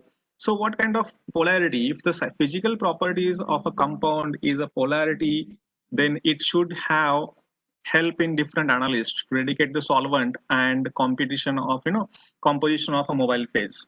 So solubility, if we come about the solubility of the molecular, that particular molecule, if it is soluble in water, or maybe if it is a polar, then example is the water, or non-polar, it goes to the benzene or different solvents to mix with. In general, any kind of material with similar polarity are soluble with each other. So if the compound is polar, obviously example is the solvent solubility is water, or maybe the non-polar, it's about the benzene. Selection of mobile phase and diluent, because diluent and mobile phase should be compatible with each other. If it is not so, then we need to modify the analytical method particularly. So in that method, we also need to finalize the diluent, because it's a general observation, and we also observed a lot of time that diluent also plays a very crucial role in the method. It completely changes the results. Okay, if the diluent is not proper or not compatible with either your sample or with mobile phase, so we need some modification at that point. So we are not getting a proper results, because it depend on the solubility of that at that level.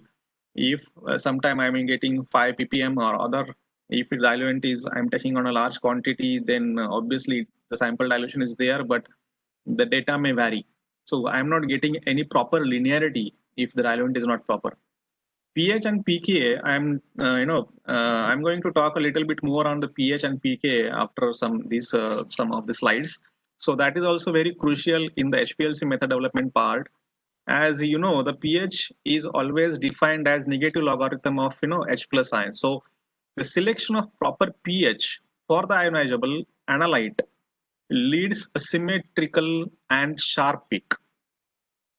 And that's why pKa value of any molecule is each and everyone should know before starting any kind of method development, so as to get a proper pH value of that particular method. Okay, so going ahead, sample pretreatment. As already I just enlightened what is the sample pretreatment is all about, but it requires a sample pretreatment with a different forms, like solution is ready for injection, or maybe solution that requires different dilutions. Sometimes I don't want to put the whole compound in the column or in the system. I just want to dilute up to some level.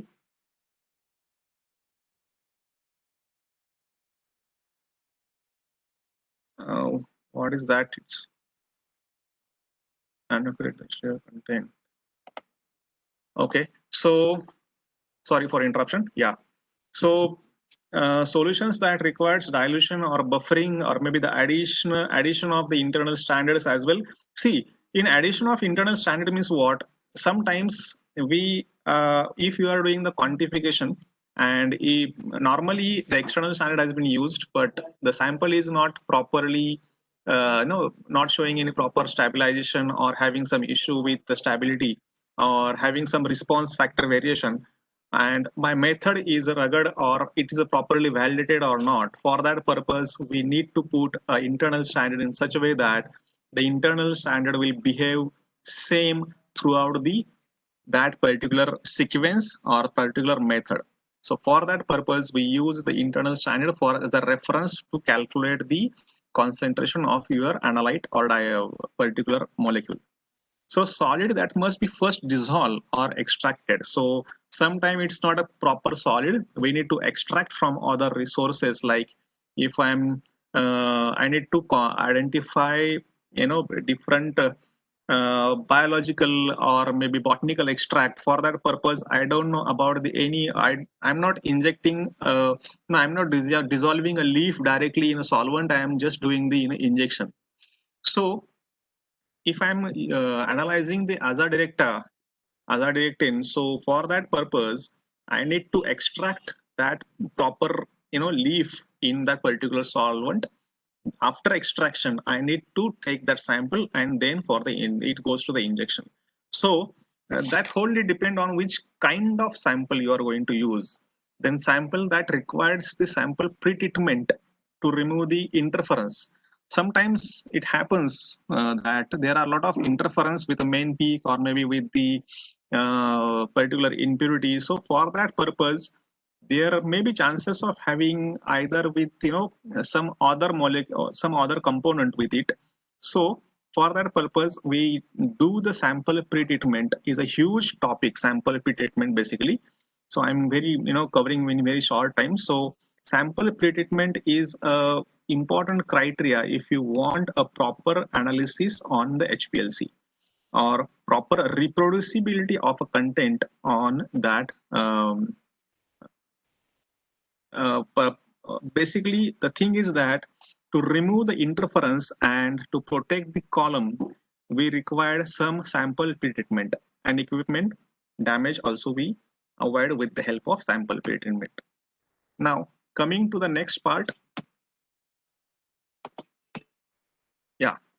So I already mentioned that the removal of insoluble material, like for that purpose we normally use centrifuge or filtration, either maybe precipitation with that purpose, and we just decant it, or maybe we are just filtering that and we take only concentrated solvent which having the sample. Maybe control of concentration or after dilution, because I am not putting 1000 ppm of sample on the column, because obviously I need to see the carbon loading, I need to see the column chemistry before doing this analysis, and I need to identify what kind of analysis it should be. The peak, either it get to the blurred, or I'm just focusing on the impurity. So depend on that, I need to fix the concentration of that particular sample. Extraction, obviously, if it is an interference of any kind of, different substances, for that purpose, there are two kinds of extraction, like solid phase or maybe liquid phase. So those extractions should be there so as to, avoid the interference of your component with the main desired interest peak. So sometime derivatization, normally we use in amino acid analysis, it's a post-column derivatization or pre-column derivatization, and depend on that, that compound can be get properly UV active, or maybe UV activity can be hindered with UV. Amino acids are highly polar in nature, so for that purpose we need to do the derivatization of that particular amino acid. Not only with amino acid, there are a lot of other samples as well. So derivatization is one of the sample pretreatment program, and hydrolysis if is required. So developing a separation technique, what are the techniques basically? So in chromatographic conditions, either you can go for the HPLC, GC, SFC, LCMS or LCMS-MS. And what separation actually we require, in which separation mode, either is a reverse phase or normal phase, that completely depend on the nature of your compound. And for that particular sample, which column is suitable? Is it for C8, C18, phenyl, amine? There are huge number of columns now in the market.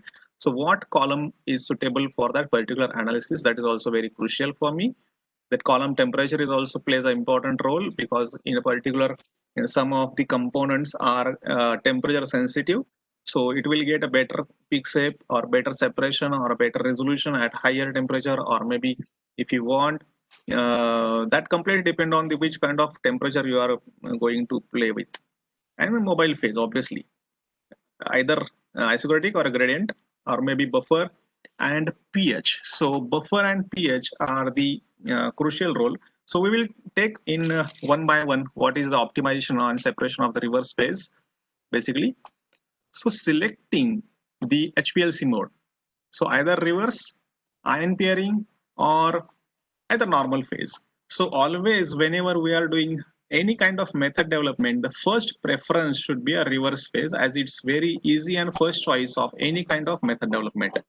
If it is the not properly soluble with the some solvent or diluent, or maybe it's highly polar, in that case we require ion pairing reagent for getting the better resolution or better retention time, or that compound can be at least adsorbed for more time on the column.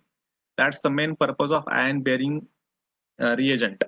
And in normal phase, normally it's either is a positional isomers or maybe some enantiomers. That may be your second choice of any kind of method development. So sample exhibiting any of the following characters, like macromolecules, enantiomers or isomers, or maybe inorganic ions, or maybe biological samples. So that completely depend on the which kind of sample I am going to use for method development. So selection of phase is also very crucial. Just like example, if we are talking about the columns, so in a reverse phase, the stationary phase we all know it's a non-polar in nature, and the mobile phase obviously in the polar in nature. So in stationary phase, whenever I'm just taking the bisection of the column, you can able to see it's with along with the silyl moiety, there are non-polar moiety attached, almost C18 and H37. So if you are using the, just a minute, I'm using the pointer, that will be better for you. Yeah. So if that completely depend on the stationary phase, if it is a cyano, TMS, phenyl, C4 type, C18 type, and C18 type. So what is the difference between these all columns, column chemistry?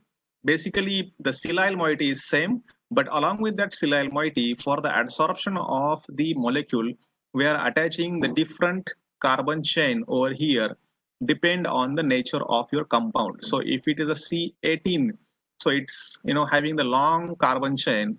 So it will getting the more area for the adsorption. Like C8, C4. So here the bonding of only C4 or C8, maybe octyl, or maybe some phenyl group is also attached.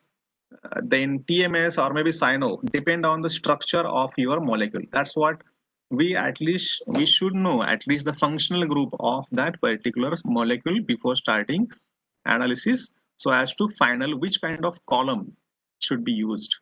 So what is the effect of that stationary phase? Say example, I am taking an example of C18, C8 and C4. So there are only 4 carbon atom, 4 carbon chain. So if the sample want to adsorb over here, there is very weak interaction. But in C18, or maybe the area is very less as compared to C18. So C18 nowadays used in a very wide array chemistry because of having the more area to absorb. C8 used for the polar component, and regarding C18, the number of you may say the area is very wide, and that's what the adsorption is very strong, depend on the polarity of a compound, and that's what these are the main impact of the stationary phases. Taking consideration, if I'm putting all the analytical condition same, like I'm using the mobile phase is about either methanol and water at 70-30%, fluoride 1 ml, temperature at 40, injection volume, and detection is also on same. I'm just taking an example of methyl, ethyl, propyl, and butyl benzoate. So taking in consideration of TMS, okay, so those TMS, or you may say the peak, are very near to each other. There is no proper resolution. So when you go to the C8, there is a better resolution than TMS, tetramethylsilane, and then as compared with C8, it's a better resolution with ODS, that is C18, octadecylsilane, because it has a more area for adsorption. And obviously the particle size is almost same, but obviously that completely depend on the stationary phase which going to play. So this is one of the example, one of the parameter. Obviously when you change the temperature, when you change the mobile phase composition, areas are different. So I'm also going to cover those things. Okay, so column chemistry, column selection. So short column starts from either 30 mm or maybe 50 mm as well. We call it as 3 centimeter or 5 centimeter column. Obviously, it's a shorter column used for the fastest analysis. Mainly, it required the fast equilibration. It reduces your total equilibration time. It used only with UPLC if it is a particle size of that column is less than sub 2 micron. Then we prefer to go for the UPLC because it shows the high back pressure. As your particle size decreases, that means up to sub 2 micron, maybe 1.7 micron, 1.9, or maybe 2.1. So in that case, back pressure is very high because of the closely packed column and high sensitivity, obviously. But if we go for the long columns, example 10 centimeter or maybe 30 centimeter, obviously it's showing very high resolution. With the obviously this high back pressure terminology is wholly depend on the particle size. It not depend on the length of a column. So obviously keep in mind that if you increase the length, it doesn't have any direct impact on the back pressure. But obviously if you are using the same particle size with large column, say example 5 micron, and then 5 micron column with 250 mm of ID and 5 micron column with 5 mm of ID, obviously the back pressure is very low as compared with the short column and long column. But the if your particle size is less in the short column, then obviously back pressure is very high. So considering in those things, we need to define what kind of column dimensions or length should be used. Yeah, this is the second phase we call as particle size. So as I already briefed you regarding the particle size, either 2.1 micron or maybe shorter run time, it is the fastest equilibration time. but obviously showing the high back pressure. And with 4.6 micron or maybe 5 micron size, so particle size, we will obviously get the good resolution over here. Back pressure is also medium, but it will take a long run time. Okay, maybe 20 minutes, 30 minutes. If I'm using, 40, sometimes if there's a dimer and if I am doing the RS, that is, so not about the assay. So in that case, if the dimer is come almost double of the time of your main compound, if the main API is coming at 40 minutes, if it is isocratic method, then dimer will become about 78 or maybe 80 minutes in that case. So that huge runtime is also there. We have a lot of methods in the pharmacopoeia that having the runtime of almost 140 meters for the RS, but obviously nowadays those are reduced. So the particle size of a column decreases, back pressure increases. This is very important statement. Okay, so as your particle size goes on decreasing, there are, you may say it becomes dense, and that's what the back pressure goes on higher side. Flow rate of a column and the temperature, column temperature. So if we consider about the flow rate, the initial flow rate is between obviously 1 ml to 1.5 ml, depend on the back pressure of a column and depend on the method development what you want to do. And this is about the normal HPLC. You can go up to 1.5 ml. And in UPLC, you can start with 0.2 ml per minute to 0.5 ml. That is also okay because the particle size is very low, and you will get the better separation at that flow as well. And normally UPLC is, if you consider HPLC and UPLC, those are the different techniques used, basically depend on the column chemistry. So if particle size is very low, I will prefer to go with UPLC. And if the particle size is either 5 micron or maybe more than that, I will prefer to use HPLC. Runtime will obviously hamper. It will, in UPLC, I will get the analysis done within 5 to 6 minutes. In HPLC, it will require 20 to 30 minutes at least. Column temperature optimization is, I have seen it practically because the column temperature optimization is a large impact on resolution.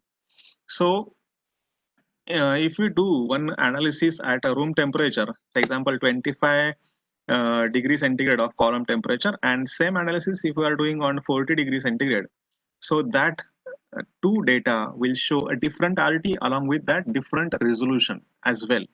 So if you want to have a better resolution, you need to play sometime with the column temperature, but it is not obviously ideal to play always with column temperature because some of the sample or some of the compound are temperature sensitive as well. So you cannot go, at that case, you cannot go beyond 40 or beyond 50 or maybe 60 degree temperature. So this column temperature, basically it's ambient 25 to 40 will be preferable for any kind of method development. So it's, you may say, the baseline for the column chemistry or column temperature for the resolution and everything. So as a higher temperature reduces the back pressure, mobile phase viscosity, and increase the efficiency of longer column. So as you put the higher temperatures, example, not higher means it's about 35 or 40 degree, it reduces the back pressure if I'm using the high concentration buffer, and always the viscosity and the increase the efficiency of that longer column. So say example, I'm using the particle. Now we are focusing on the particle size. Column selection, in that case, what kind of particle size I need to select.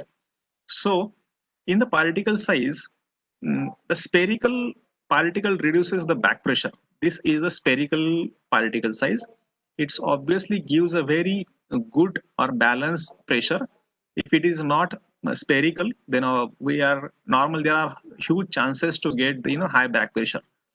So in column lengthen column life with viscous mobile phase like water or methanol 50-50, if you want a spherical particle size reduces the back pressure, but at the same time, if you want to increase the life of your column, now for that purpose, water methanol will be preferable option before analysis or maybe after analysis if you are going to store at that column.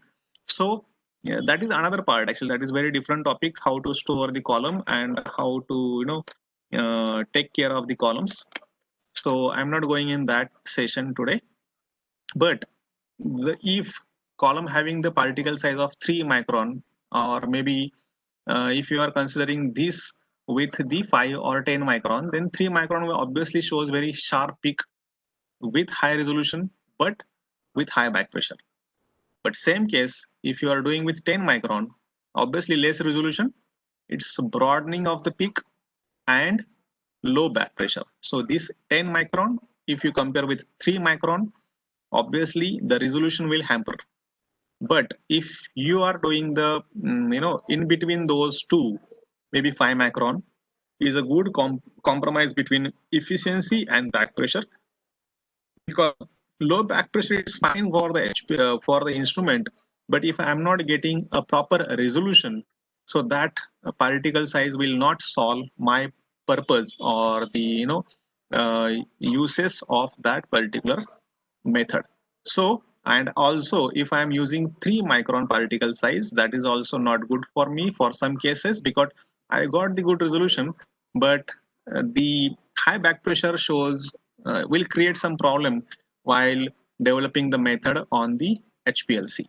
So in HPLC, normally 5 micron particle size can be used for development of any kind of analysis. Now surface area and pore size of a column. So surface area of these, there are different surface areas of particles. So high surface area gives longer retention time, greater capacity, and higher resolution as compared to lower surface area. Okay, so if surface area is more, you will get the more adsorption of the more area for adsorption of the column of the analyte over here, and you will get the greater capacity and high resolution as well. And also depend on the pore size. So pore size is, there are normally, if the molecular weight is around about 2000, then the pore size will be 100 or 150 angstrom. But if the molecular weight of your analyte is more than 2000, so or more, for that purpose we will recommend you to use the 300 angstrom unit particle size for the column chemistry. Now there are different carbon loading as well. So carbon or column chemistry, we need to focus on carbon load and end capping. So these are the bonded phase. If this is a silyl moiety, so these are silica and these are the silyl moieties. So we need to focus on carbon load as well. So hydrophobicity of higher carbon load, longer the retention time. If hydrophobicity is there for the higher carbon load, then the retention time will longer because it will adsorb more on that particular surface if it is a non-polar in nature. Okay, so the lower carbon shorten the runtime, and selectivity is as base material as also intact. So is also intact. So in the third phase, it's end capping. It reduces the peak tailing for the polar solute that interact with the acidic sinoyl groups.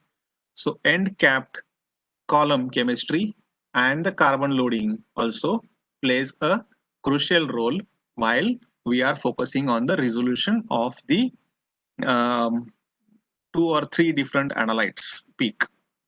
Now coming to the point, reverse phase mode, there are organic buffer, maybe buffers as well as some organic solvents. So preferably the mobile phase is polar. So the mobile phase depend on what kind of mobile phase I am going to use, either water or maybe buffer and plus organic solvents. Preferably we used methanol, acetonitrile, THF. These are the organic solvents. In buffer, some depend on the pKa value of your compound. So if the pKa value of your compound is near to towards the acidic or maybe towards basic, that depend on which type of buffer I am going to use, either acidate buffer or maybe phosphate buffer, maybe different kinds of bicarbonate buffer. So that completely depend on what will be the pKa value of your compound. and this ratio of aqueous and organic solvent is important for the any kind of separation. So for that separation, we are using the gradient method. It will be better option to do the separation in that phase. So in buffer selection, obviously I'm going in enlightening or maybe focusing on that, how to prepare, how to get the proper buffer and which peak, what is the pK value of that one. But before going ahead, I'm just focusing on the impact of solvent polarity. So in the first case, see, there are 4 compounds.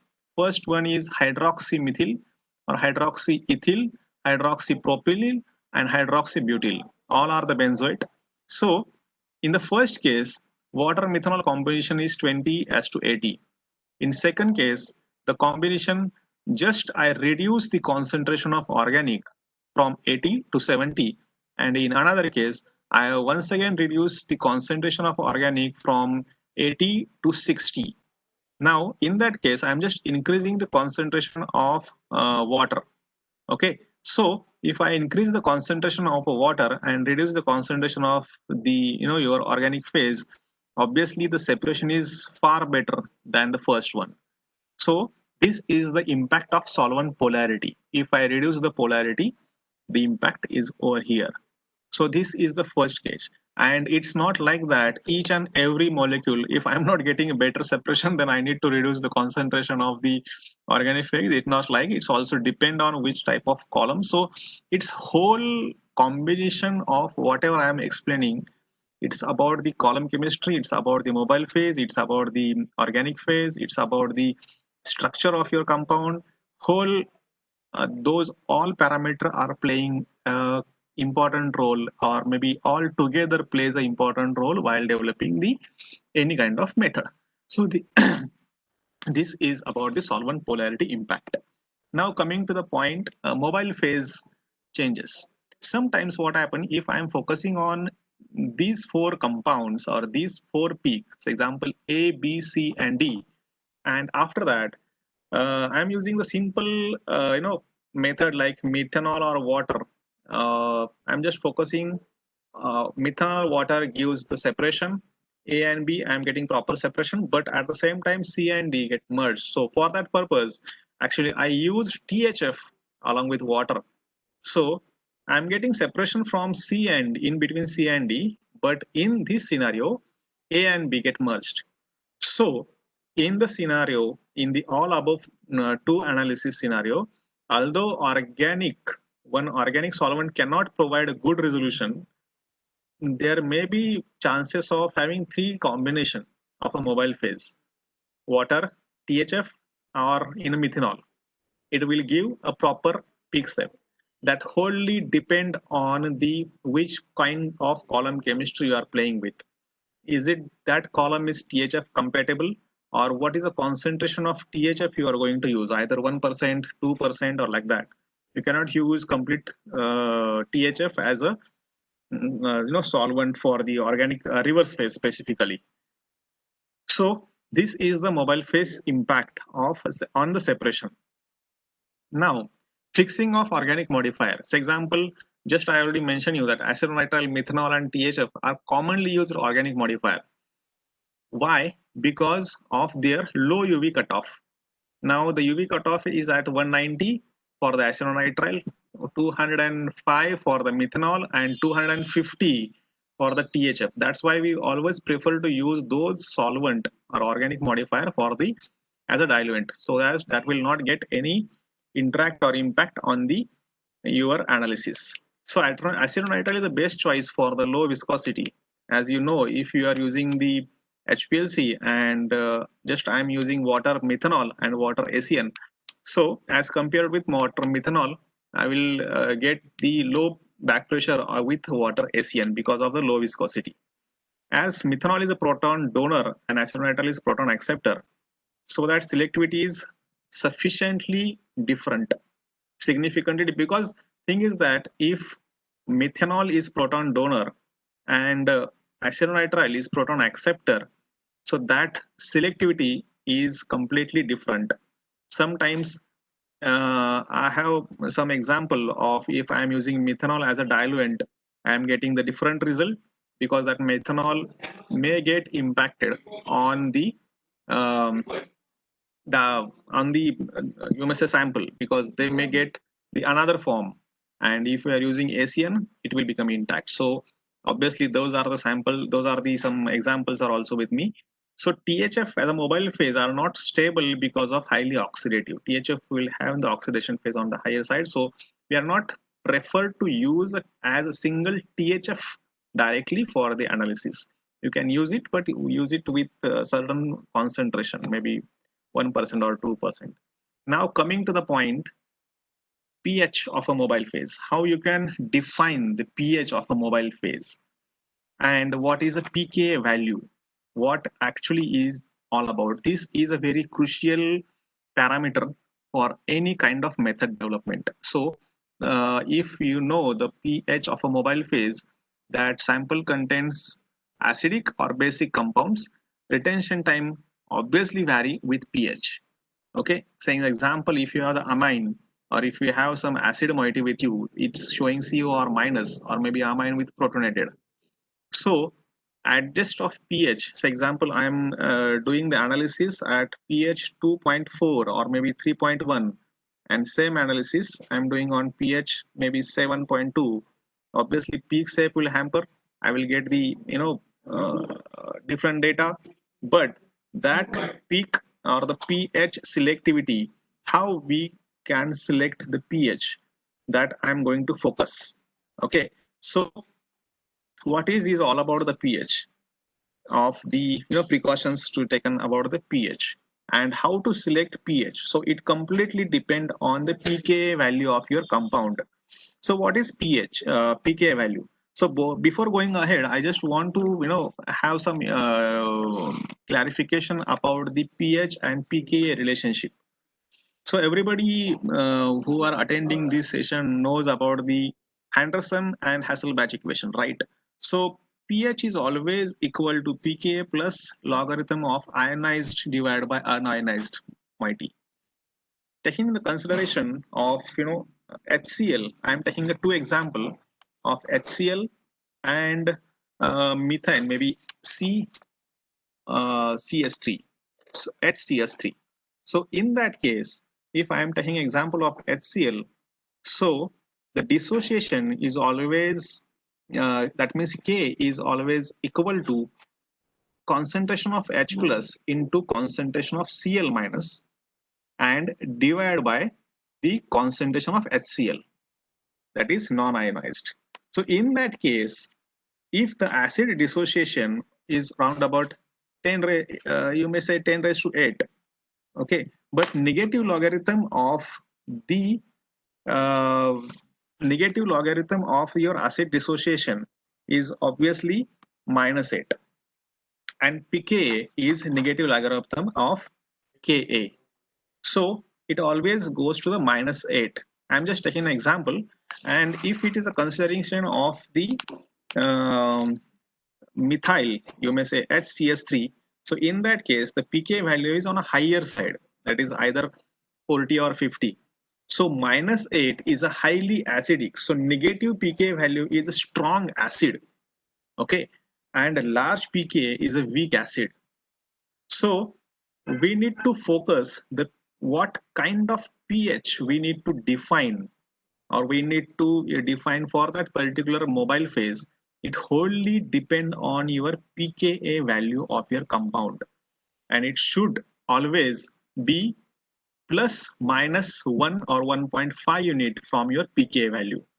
So whenever you are going to adjust the pH of mobile phase, the target of the sample, the pH adjustment must be very careful, since the pH directly has an influence on the capacity factor and that affect the resolution, and sometimes it's also showing the peak distortion.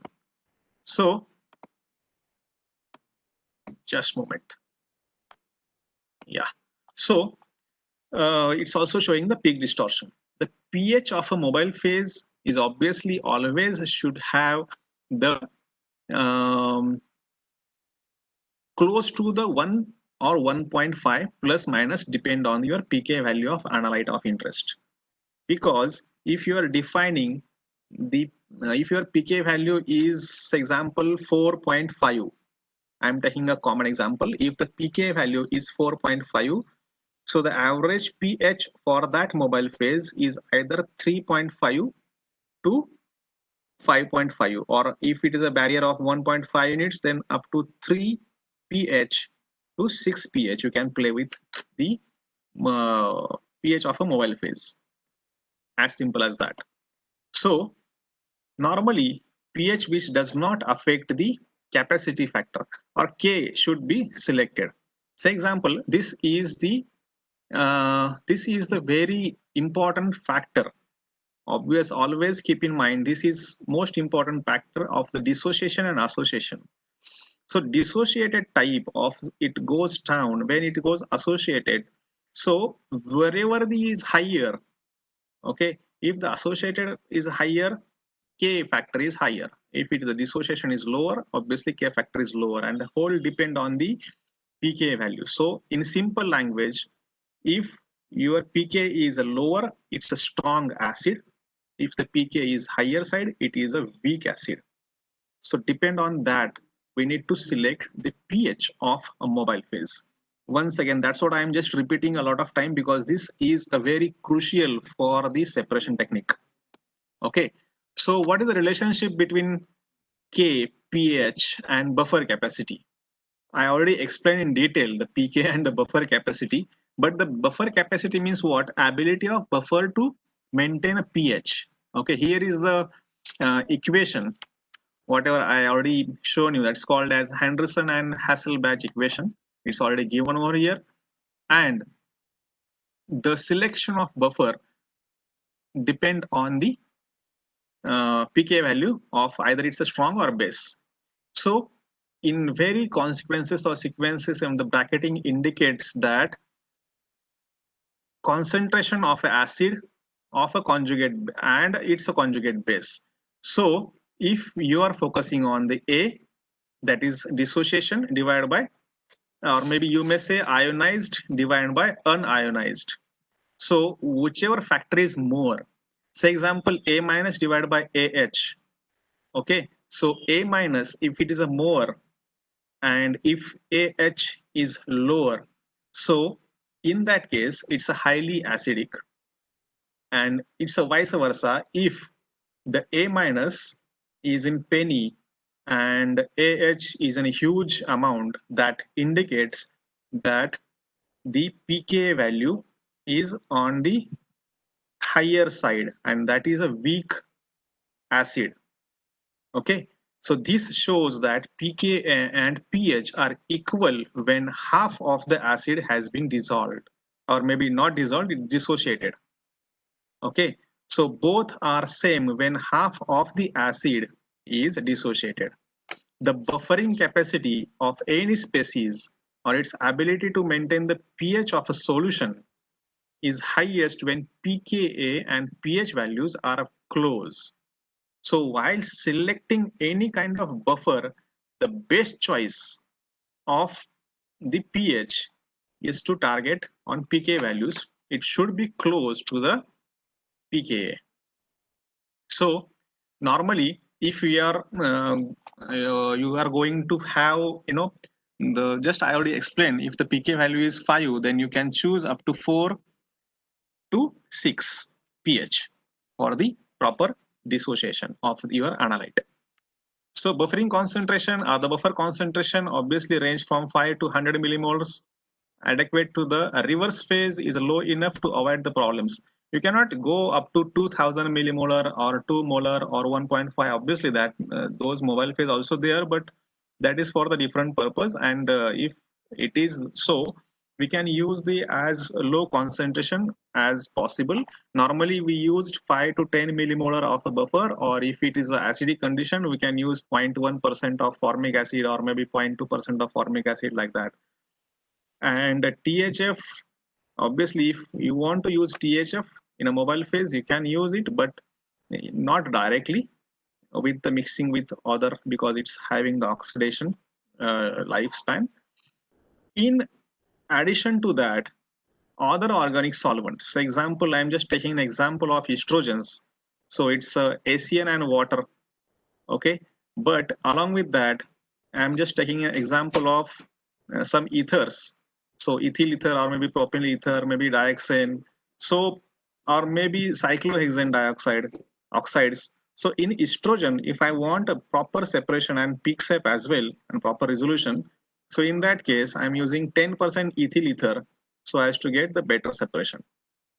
So we call it as a co-solvent beside from methanol, or maybe ACN or THF can also helpful for getting a better separation than the normal diluent or organic solvents. Not diluent, it's organic solvents. So coming to the next, selection of detector, because this is also one of the important parameter as selection for the detectors. If your compound is UV active or UV inactive, that completely, that due to that. So if it is UV active or UV inactive, depend on that, I will select the detector either UV, RF, RID, ELSD or MS, and what kind of detection I want. Is it up to the ppb level, ppm level or ppt level? Depend on that, I will select the highest concentration, or it will gives me the different concentration or different types of that particular detector. So coming to the point, UV detector, if your compound is UV active, then and then you can use UV visible. And before using UV visible detector, you should know the lambda max of your compound. If a compound is completely unknown to me, I will prefer to go with photodiode array detector called as PDA.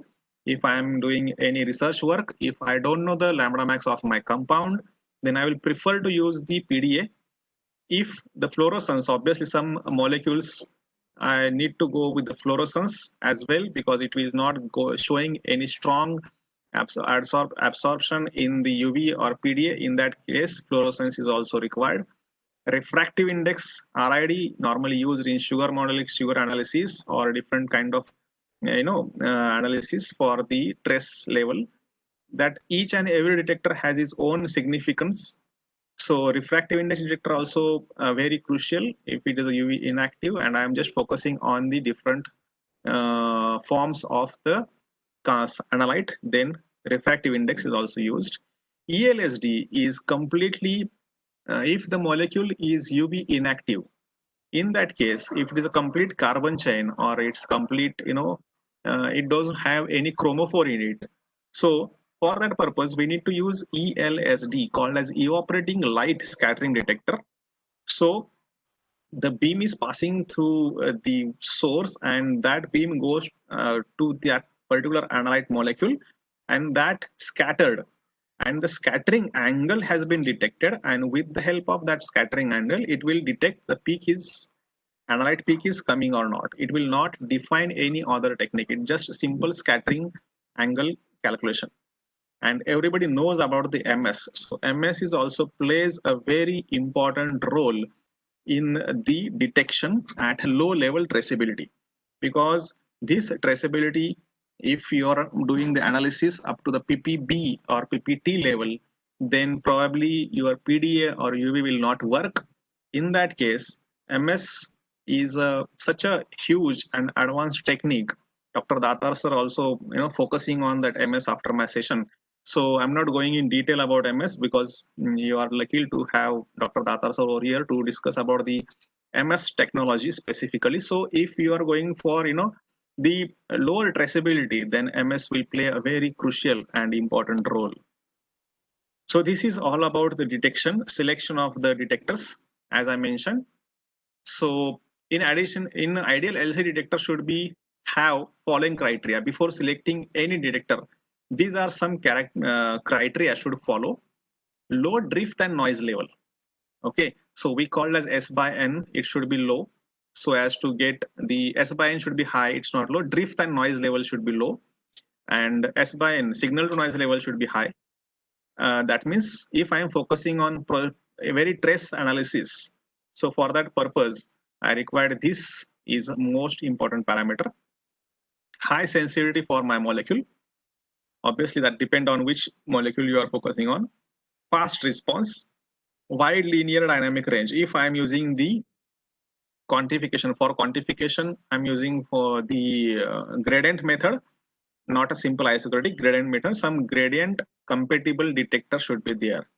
So some of the detector are not gradient compatible, so those detectors you cannot use. Low dead volume, so minimum peak broadening will happen with that.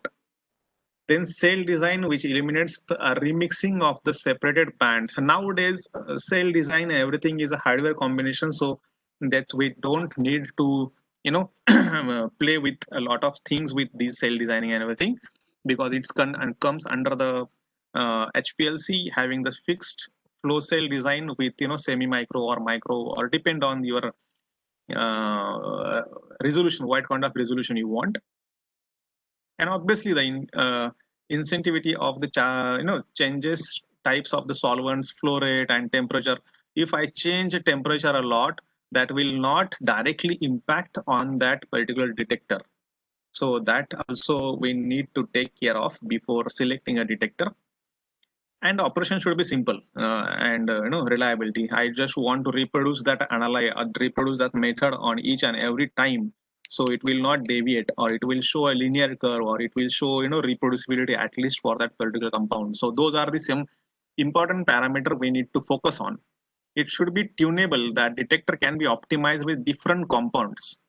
Okay, so those factors are most important. If I am doing the analysis of, say example, I'm just taking a simple example of API metformin.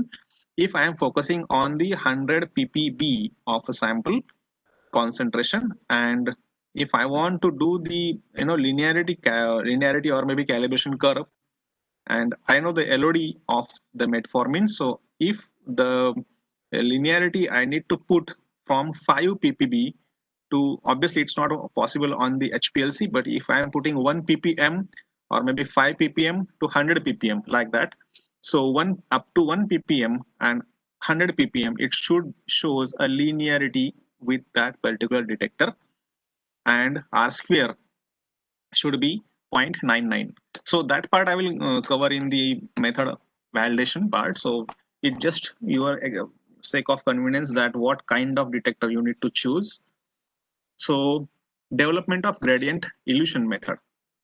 Mainly any starting HPLC development, we need to see what is what method or what program we need to focus on. So simply just carried out the general gradient method. So establish proper retention time of your compound. For example, if retention time is hardly 20 or 30 minutes, I need to focus on how to reduce that runtime and how to show the linear gradient, or how to increase the concentration of the organic phase. If I'm just starting with 90-10 as an organic buffer and organic, I'm just increasing the organic so as the peak will elute fast. But simultaneously, I need to focus the resolution part as well. So for that purpose, I need to optimize a proper retention range, what kind of total runtime is all about. And if I'm using a isochromatic, then obviously I need to repeat those methods for number of times to get the reproducibility. If peak is coming at RT 15 or maybe 25, it should come on 25 in the next run, maybe on third run, maybe fourth run, like that. So less likely to overlook low concentration and longer retention time. So nowadays, gradient elution is helpful to reduce your total analysis time without sacrificing resolution. So that's why I'm focusing mainly on the gradient program, not on the isochromatic. Obviously, isochromatic is there, very required, but gradient is around about 90 to 95% of the analysis has been done on the gradient program. Isochromatic is required if there is a no separation, no better separation. If I'm putting a flow of 0.8 ml and the runtime is 40, 50, 60 minutes, then obviously the peak are coming with a resolution of 1.2 or 1.3. That is fine for the isochromatic, but normally gradient is used so as to reduce your total analysis time. So how optimization of gradient method? if two neighboring peaks cannot be separated by any conditions using isochromatic, then this peak can be separated using gradient, because I have the I have that flexibility to play with the organic and with the gradient, or play with organic and buffer in a gradient composition. So optimization of gradient elution time, maybe that runtime also get reduced. Optimization of flow rate, maybe either it's a 0.8 ml, 1 ml or 1.2 or 1.5, depend on the resolution factor. Optimization of the length of the column and stationary phase, and optimization of the mobile phase. So these kind of the gradient elution or the gradient method, whenever we are doing any optimization with gradient method, these four are the important criteria. But poor reproducibility is usually due to the inadequate column equilibration. Because in gradient, if you see about the isochromatic, the column equilibration is going throughout the analysis and after the analysis as well, because the concentration of buffer and the organic phase will remain same throughout the run and after the run as well. But in this gradient phase, we require to proper equilibrate the column before starting any analysis to get the proper reproducibility.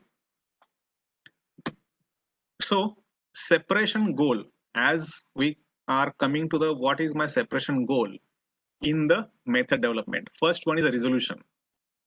So that resolution is all about, the quantitation analysis required resolution is obviously more than 1.5. One is nowadays it's very difficult, because at least we required, obviously one, it's for complex sample. As per USP nowadays, they are very stringent on the resolution. At least 1.2, 1.3, 1.5 is a minimum criteria, because if the resolution is 1.5, that means at least I am getting base to base resolution, base to base separation. Then separation time, either 5 to 10 minutes is desirable for routine procedure for separation time. Then quantification, obviously if I am focusing on the quantification,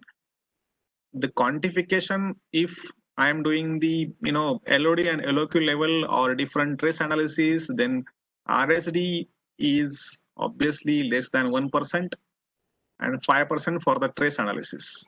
These are the quantitation purpose. Pressure, that whole depend on which type of column you are going to use. Is desirable of harding 150 kgf is fine, and he should not go beyond 150, or usually in essentials it should not go beyond 200 kgf. So it's complete depend on which type of column chemistry and which type of buffer you are going to use. Peak shape should be having the large signal to noise ratio and desirable. Solvent composition, minimum mobile phase uses per run is desirable. So these are the separation goal. These are the 4 to 5 separation goal while doing any kind of method development. Now coming to the point of resolution. What kind of resolution I am expecting for? Okay, so this is a more important resolution. So V1, V2 are your retention time, and half width of whenever you are going to calculate, I think it's a practical, these are all the theory, so each and everything, but still I am just focusing on the resolution is the retention time difference divided by half width of the total width of your toe compounds. So it should be more than 1.5. Coming to the point, resolution is 1 and it's a 1.5. The peak shape is not triangle, but it's a Gaussian shape distribution. So obviously resolution should be a base to base, and for that purpose there are column chemistry will play important role, then pH of the mobile phase, then column temperature, that also plays an important role in the resolution of the complete separation. So whenever you are going to cover the resolution is these are the formula. I'm just going to tell you what is the capacity factor is all about. Okay, so yeah, so capacity factor, selectivity, and column efficiency. So whenever you are going to take care about the resolution, the R, that is resolution, is equal to 1/4 of selectivity -1 depend on total selectivity, and number of column efficiency, you may say average of N1 and N2 both peak, and the capacity factor divided by capacity factor plus 1. So these are the average, by the way, it's are the average of K2 and K1. So we will see in detail what is the capacity factor is all about. If the capacity, these are the actually retention time of solute peak, and this is the retention time of your solute peak, and this is the column wide volume. So this is a non-retain peak, but if you want to calculate the capacity factor, so T1 minus T0 divided by T0 is your capacity factor. Okay, and if the selectivity, if you are considering selectivity, so selectivity is alpha is an indication of the degree of separation between the two peak. In simple language, it's a K2 minus K1. So it's a T2 minus T0. It's retention time of second peak minus T0 dual volume divided by T1 minus T0. This is your selectivity. Number of theoretical plates. So these are some parameters you should know at least. So whenever you are taking any consideration of single peak, so this is, for example, retention time. This is the complete area.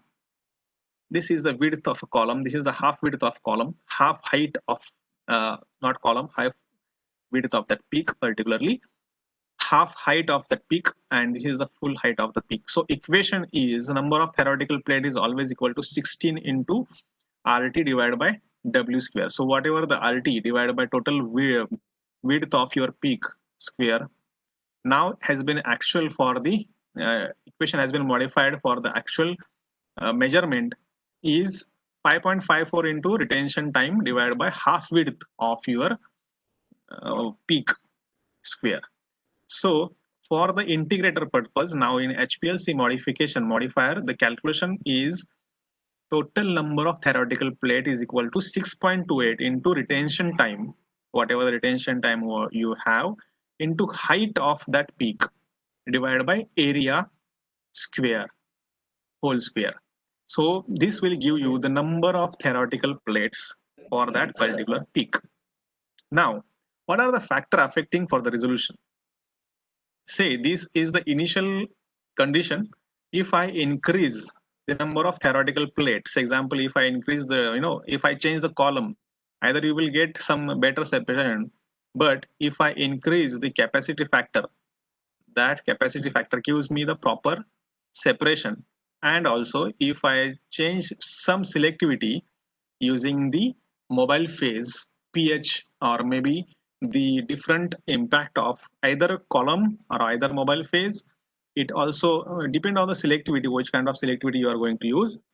As you increase the selectivity, basically on the adsorption chemistry, column chemistry, it will play a very important role. So these are the factors affecting on the resolution. Now, how to increase the number of theoretical plates? So obviously everybody knows that the length of column divided by number of theoretical plate is equal to H, that is height equivalent to the theoretical plate. As your height goes on increasing, linear viscosity goes down. So optimal flow rate, you will get the better. And this is the Van Meer equation. Everybody knows about this. So if you want to increase the number of theoretical plate, you need to play with some optimum flow rate and a linear viscosity as well. So as to get each column has its optimal flow rate. So we need to focus on that, which kind of column I need to use for method development. So this is Van Der plot as an efficiency of a column. If you are using high, this is the linear velocity and half HTTP. So HETP, and if you are using the linear viscosity using the different column chemistry, so column length and the particle dimension, if the particle dimension is different, obviously this is about the 5 micron, then 1.8 micron is on the bottom side. So that completely depend on if we want to increase the efficiency of column, particle dimensions plays a very crucial role. Okay, so How to increase the capacity factor? By decreasing the percentage of organic solvent. Say example, capacity factor is 2, minus 10 is preferable.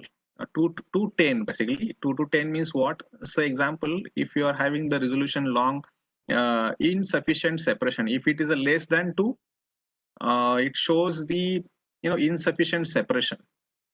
If it is less than or more than 10, it's a long run time. Broadness of peak causes the low sensitivity, poor accuracy, and very difficult to have the quantification as well. So the ideal range of having the capacity factor is 2 to 10. It will shows you the proper resolution. Now, selectivity. How to improve the selectivity? Mobile phase, as I already discussed, it's a complete mobile phase composition, pH, concentration of buffer, and column temperature. And what kind of column I need to use? Either it's a cyano, either it's a phenyl, or either it's a C8. We need to, that's completely depend upon which kind of molecule I'm focusing on. So it's completely on the selectivity part. Now, this is the preferable, experiment condition for the initial separations. Column should be either 25 centimeter or maybe 4.6 mm in ID, or particle size is 2 to 5 micron. Stationary phase is obviously C8 to C18. Mobile phase, we need to define either concentration with buffer or water. Then buffer concentration also somewhat, it's a tentative method, and sample sizes obviously that depend on the concentration of or the response of that particular detector. So repeatability, separation. This is important because of the confirm the chromatogram can be repeated. If I am using the same method for it, that method should be repeated on another instrument with the same parameters. So completing the method means method should be robust to continue operation and usable to the other laboratory, as I already discussed. In this regard, the HPLC method must meet the stringent standards like precision, accuracy, ruggedness, transferability, and most important part is method validation. So up till now, I covered the method development part, and now I'm going to cover the method validation. Hello, ma'am. Hello. Hello, ma'am. Hello. Yeah. So how much time I have? Currently, it's 1:50. Sir, actually, we have overshooted a bit.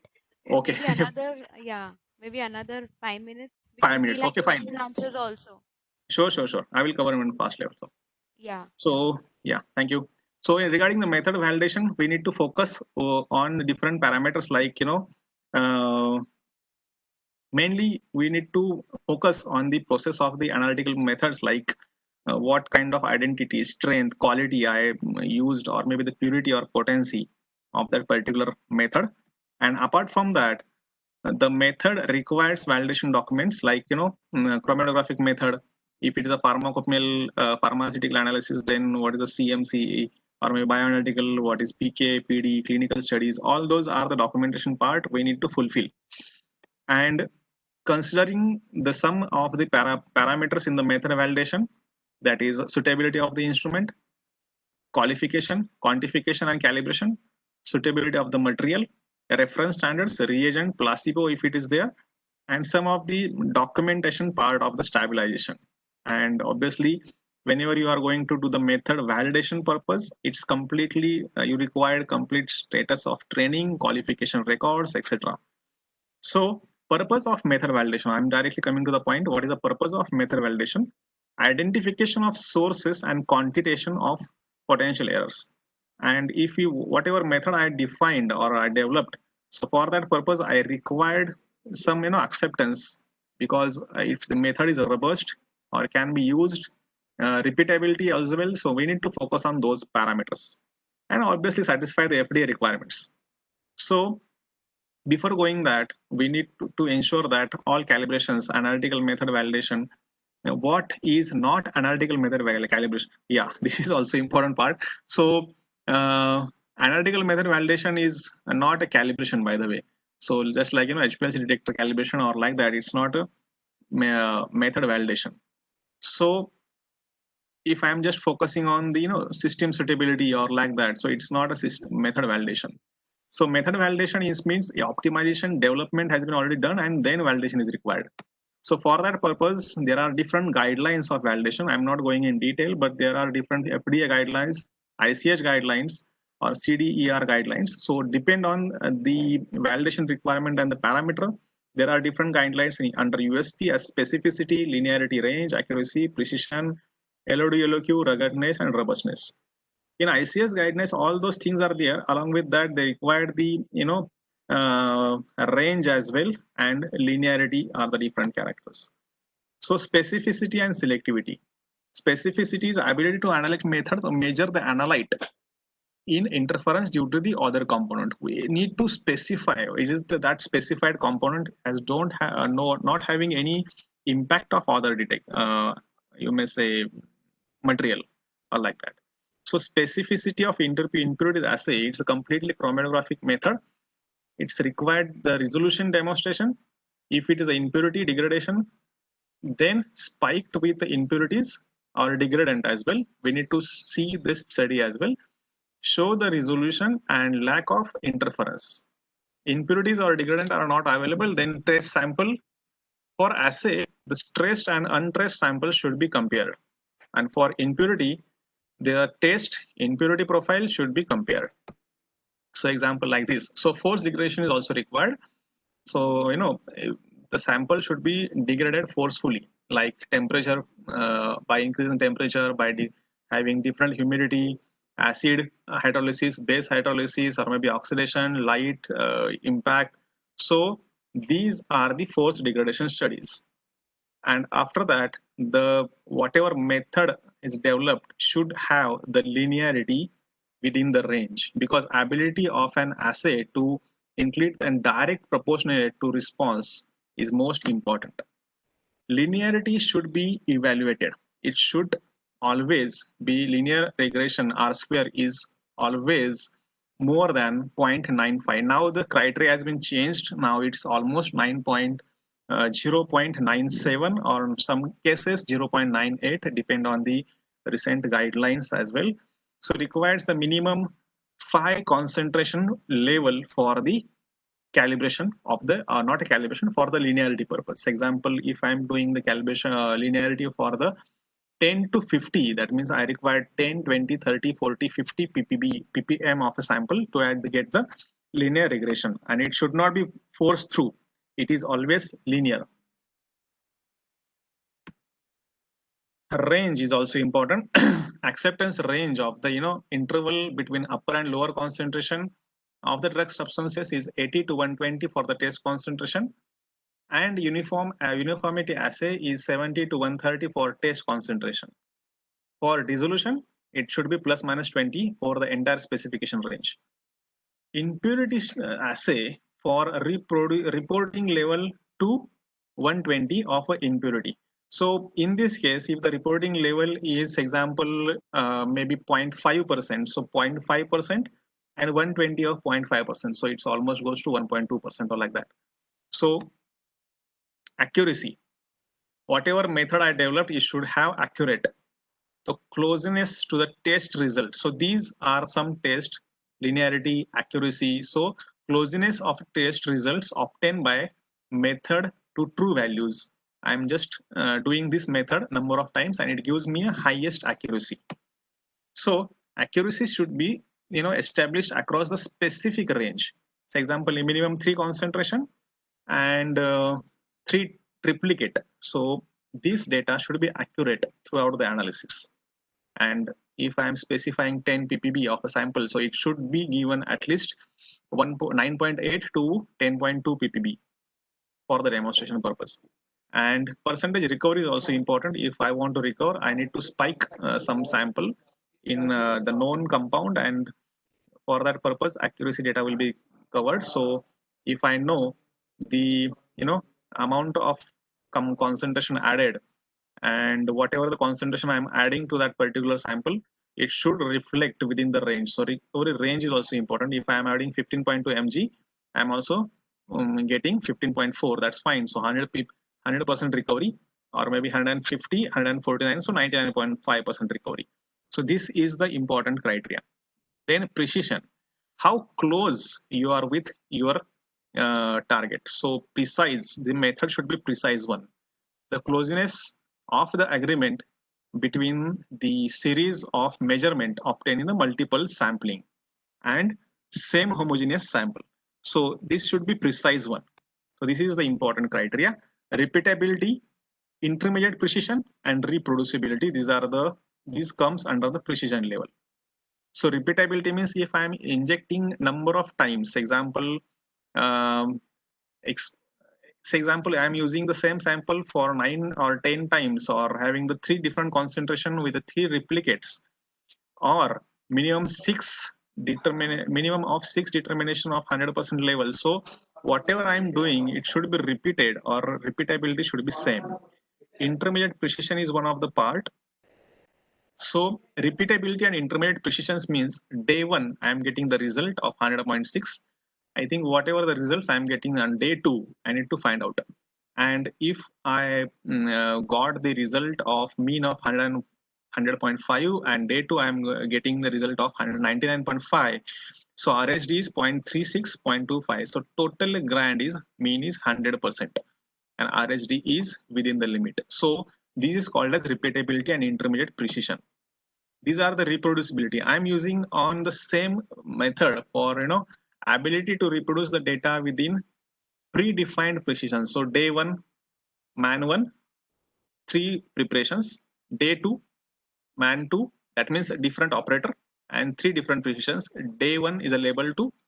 The first person is preparing for 3 times. Day 2 is preparing for a different person and 3 repetitions. So these kinds of called as a reproducibility of the particular compound. And in this scenario, we are calculating the SD and RHD of the total sample. So detection limit, LOD and LOQ, we need to find out the lowest amount of analyte. So I'm not going in detail about this because already my time is up probably. Yeah, it's 1 o'clock. So fine. So this is the robustness. So what is the robustness is all about? So definition of the robustness means the capacity of remain unaffected by the small but deliberate the variations in the method parameters. So example, if you are going a simple influence of pH variation in the mobile phase, or influence of any kind of mobile phase composition, or maybe different column chemistry, either lot, not column chemistry, either with different lot or supplier, it should not be change a lot. That method is called as robust. Either it is with flow rate or maybe temperature. Some normal changes in the condition of the HPLC will not. Yeah. Sir, we are running out of time actually. Yeah, it's done already. Thank you. Okay. Thank you, sir. Yeah, it's a huge topic, so I need to cover in a very short time. Yeah. That's fine. I agree, sir. You have covered a lot of it in a short span of time. We'll quickly go to the questions.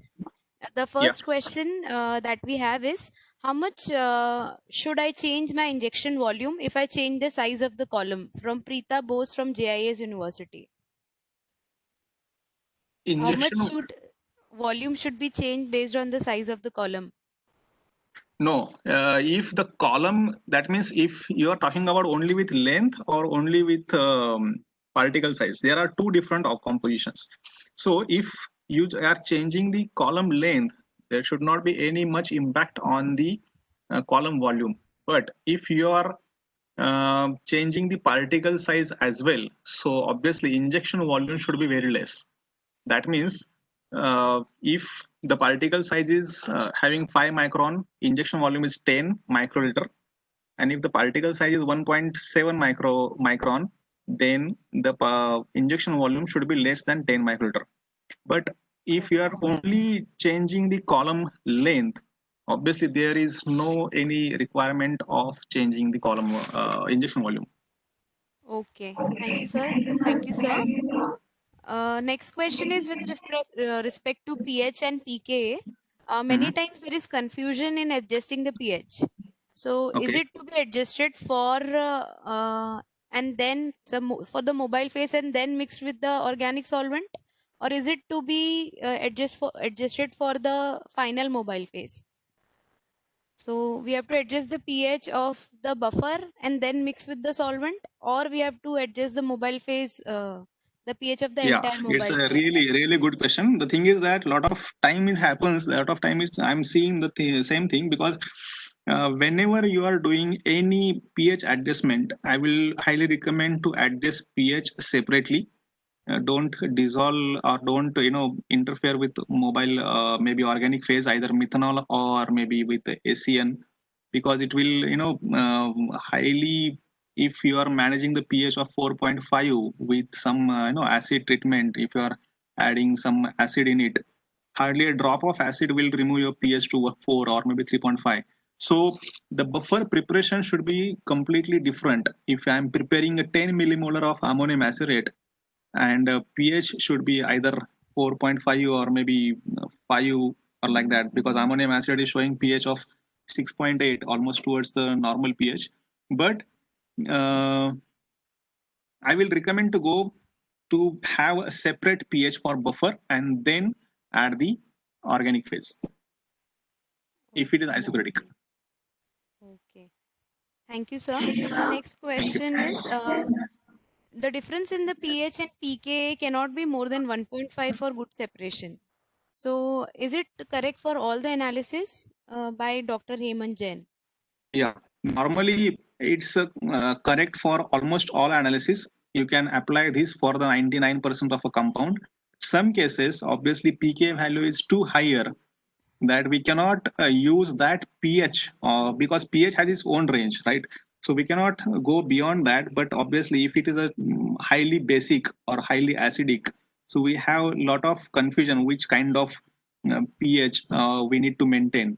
So if it's very weak acid, so example pKa value is very large, so it's a weak acid. So in that case, we will prefer to go for the ammonia. It's 11.5 or 11.2 pH or like that. And if it is highly acidic, we will prefer to go for the formic acid. So 99.9% of your compound are almost the case is same, that 1.5% plus minus pH should be managed. Okay. Sir, what type of conditions are needed for macromolecular samples? Question from Dr. Shakuntala Chopade. What I'm type not of getting the conditions, question. sir, what type of conditions are required for macromolecular samples? So what type of conditions for the sample preparation? In terms of column, stationary phase. No, it should be having a high particle size, obviously on a higher side, and it also depend on what will be what is the molecular weight of that particular analyte. So it's wholly depend on the particle size or the molecular weight of that analyte. And of course, because it's a macromolecular preparation, sample preparation will also change. Yes, right? yes, definitely. Okay. And we'll be taking no more questions as such, because we are really running out of time. Yeah, it's sorry from my end. It's a long topic, so I need to cover it. No, sir, we totally understand. In fact, I'll just conclude the session. Thank you, sir, for a detailed deliberation on HPLC covering basics of method development, sample preparation, sample pre-treatment, separation goal and purpose of study. Sir, you also discussed in detail column selection, mobile phase selection, effect of pH and pK. Also, intricate details like column temperature and flow rate were also covered. Reverse phase mode, selection of detectors, validation of method. So thank you so much, sir, for such a simple and lucid explanation of such a vast topic in limited time. Thank you once Thank you. again, sir, Thank you. for Thank you. sparing your valuable time to deliberate all the faculty and research scholars on this very interesting topic of HPLC. I thank you on behalf of DPU Pharmacy family for sparing your valuable time. Thank you very much, ma'am. Yeah. Thank you, KOKATE sir. It was a great session.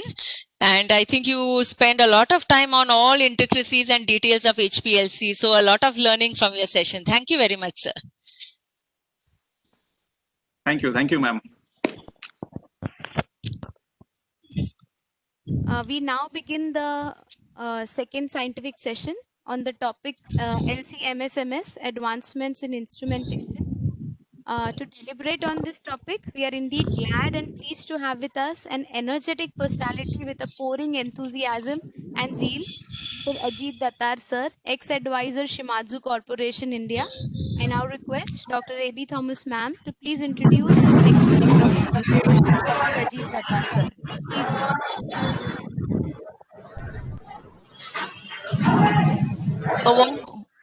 A warm good afternoon to all.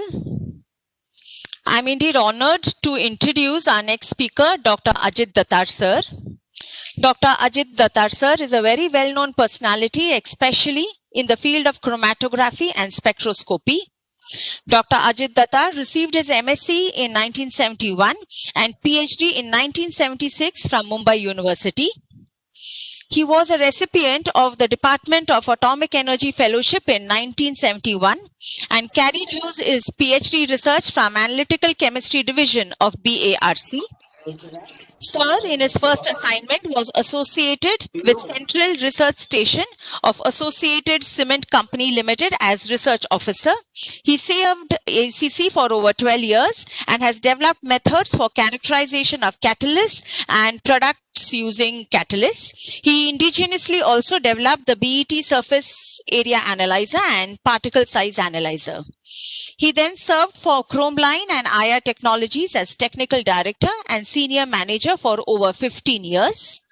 Dr. DATAR sir has been associated with Shimadzu for several decades and was still recently serving as advisor to Shimadzu Analytical Division India. With his very vast and profound experience in chromatography and spectroscopy, he has been very instrumental in providing extensive and expertise, advice and guidance to customer support and training sessions. Prior to Shimadzu, sir was also associated with Thermo Electron and served as General Manager, Advanced Mass Spectrometry Division. He was responsible for promoting the advanced mass spectrometry products in India.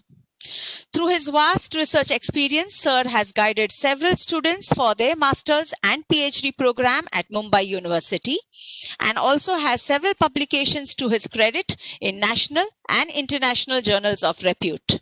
Sir is also currently working as adjunct professor at Khalsa College and as a visiting faculty at several other colleges in Mumbai. With this very brief introduction, I would like to invite Dr. DATAR sir to kindly interact with the participants on the topic Current Advancements in LC-MSMS. Dr. AJIT DATAR sir. Thank you, madam, for your very kind words. I hope you are all able to listen to me. Am I right? Sir. Yes, and sir. also able to see my first slide. Yes, sir. Okay, so let us begin. So good afternoon, all the participants. Let me, of course, first thank the organizers, especially Principal Sir and Madam Thomas, as well as the other staff members. I would also like to thank Dr. Saraf for a very good beginning of the entire seminars or entire workshops session.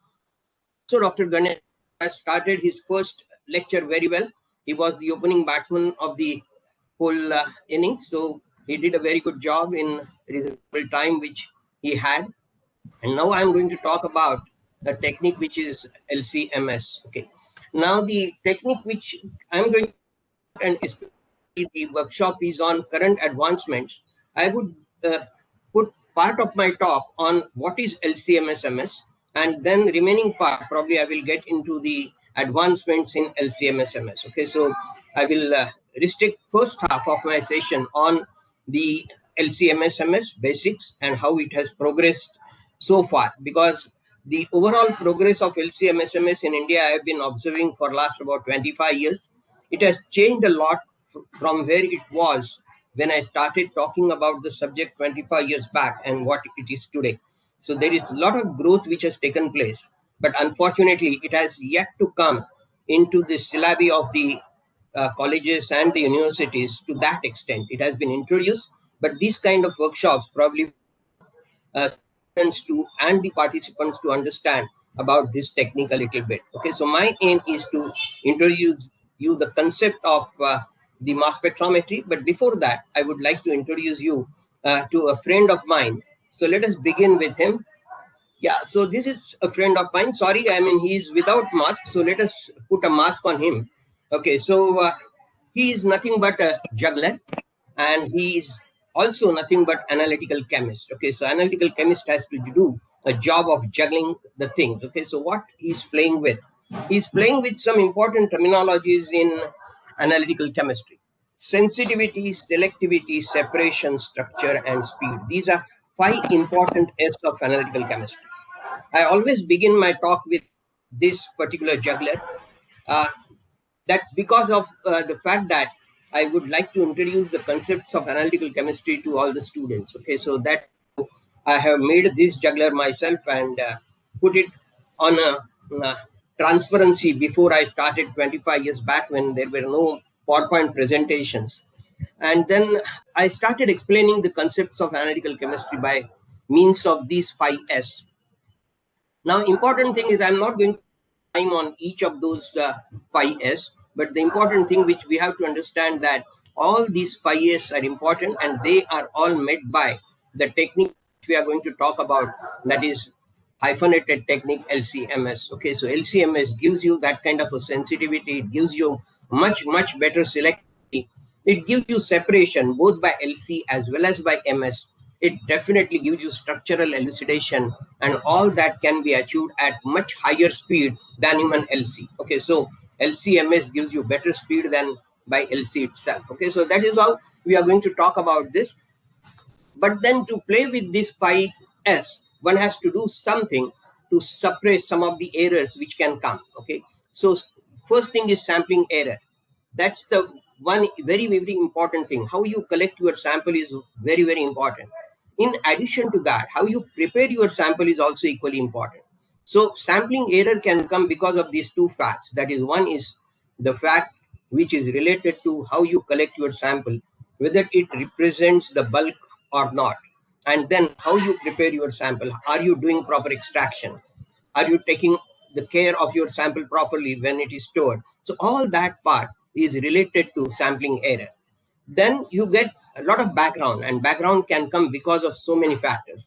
The background can come maybe also from the matrix which is present along with the sample. Suppose you are analyzing the drug in the plasma itself can give you a lot of background. So background can come because of the matrix in which you are present. And then noise is always there, which is always associated with any kind of measurements which you do in analytical chemistry. And that is why we always use a term which is called a signal to noise ratio for sensitivity. When we talk about LOD or LOQ, which Dr. Ganesh mentioned, we talked about signal to noise ratio. So when we say signal to noise ratio is 3:1, we can detect the compound, that is the limit of detection. And when we say signal to noise ratio is 10:1, we can say we can quantitate the compound. So noise is very important. And if we reduce the noise, we can definitely increase signal to noise ratio, and that way a sensitivity. So all these parameters are very important when we talk about any analytical instrument which gives you the desired result. So unless and until you control those 3 factors, then only you will be able to play with those 5 S properly. So with this little introduction, I will move towards the topic of mass spectrometry. Now, chromatography, about which you have just heard, gives you only one dimension, that is retention time. And on the basis of retention time, we can qualitatively say that this compound may be present, provided we have a standard, we run the standard, measure the retention time, and some mixture of your sample. If one compound elutes at the same retention time, you can say that this compound may be present. So you have to use of cautious that this compound may be present, because there is a possibility that many compounds could have exactly same retention time. So you have to be careful when you make a statement. But when you connect this chromatography to mass spectrometry, you get one more dimension. It gives you molecular weight information. Now you have 2 things to confirm. If the standard has a molecular weight and your compound also gives the same molecular weight, then you can say this compound could be present. Again, I'm not very sure. But then I go to 3rd dimension where I get the fragments of that molecule. And when fragments match with the fragments of the standard, as well as the molecular weight matches as well as the retention time matches, then with 3 dimensions like this, I have confirmation that this compound is present. So that is how mass spectrometer helps you to find out the presence of a particular compound. It helps you to find out what is that compound. Okay. Well, let us quickly go to the components of a mass spectrometer. So we have sample inlet, we have ionization, mass analyzer, and data system. So these are basic components of a mass analyzer. You have a sample inlet. For us today, sample inlet is our HPLC or LC. From LC, the sample goes into a source or a device where we interface that with a mass analyzer. It does 2 jobs. It interfaces your LC to mass analyzer. In addition to that, it ionizes your compound. So ionization is the most important thing. The ions which are produced get into mass analyzer. Mass analyzer will separate them on the basis of mass to charge ratio. Then these ions go to detector. Detector counts these ions on the basis of the current which is given by each ion, and also what is the mass of that ion. So all that information is stored because we calibrate the mass analyzer with the known masses. So the detector knows at what time which mass is coming. So that is how it calibrates that. And all that information is provided to data system, and data system will be able to store all that information of the intensity versus M by Z, intensity versus retention time. So you can get a chromatogram, you can get the mass spectra, everything gets recorded simultaneously.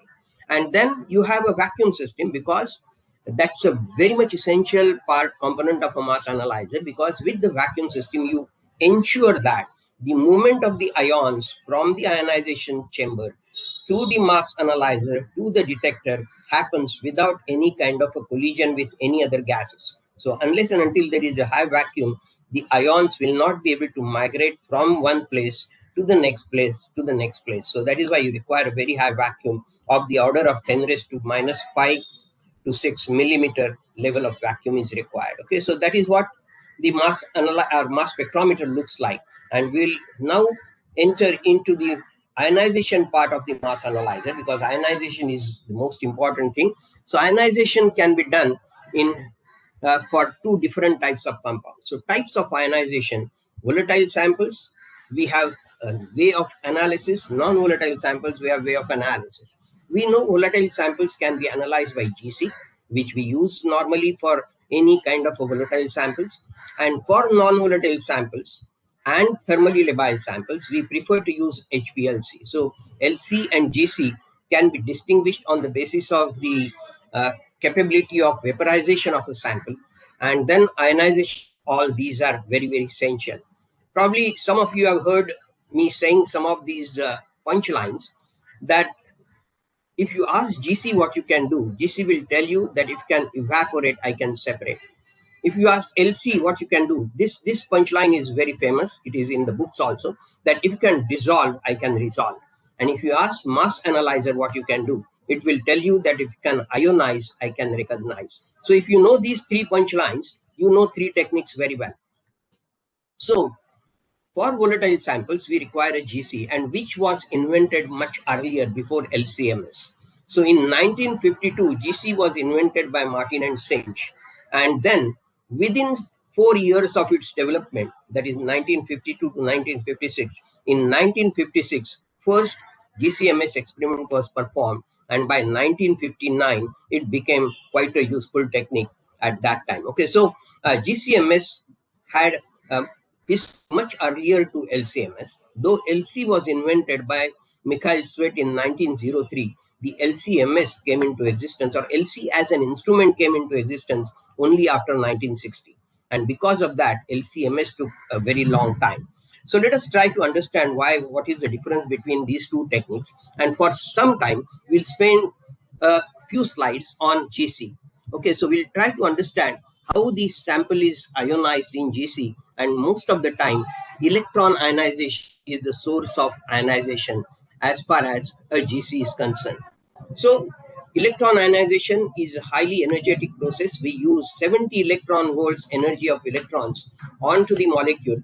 The molecule gets converted into its radical cation. That means 1 electron from the outermost orbit leaves the molecule to give M plus charge onto that molecule because one electron is lost and it gives an ion. But then the energy of electron is so high that it produces a lot of fragments of that ion. So the M also gets into several fragments. And these fragments give us structural information because each fragment talks about what is the group present on that molecule. Okay, so it helps us to find out the structure of the molecule. M plus not always visible. This is one drawback, that sometimes the molecule is so fragile that it totally gets fragmented. That means you do not get a molecular ion of that molecule. Okay, so that also is to be remembered, that in case of a GCMS, sometimes you may not get a molecular ion. One great advantage of GCMS is that it gives you library searchable spectra.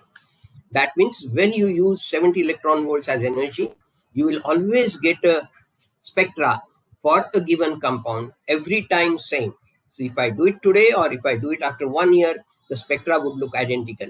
If I do it on one machine, if I do it on other machine manufactured by somebody else, I'll get exactly the same spectra. And that is why the library could be made of all such compounds. And there are commercial libraries available for GCMS, which contain more than about 3 lakhs of compounds and their spectra stored, so that anytime when you need something which you have analyzed by GCMS, you can ask library to search the spectra from there and you can find a good match.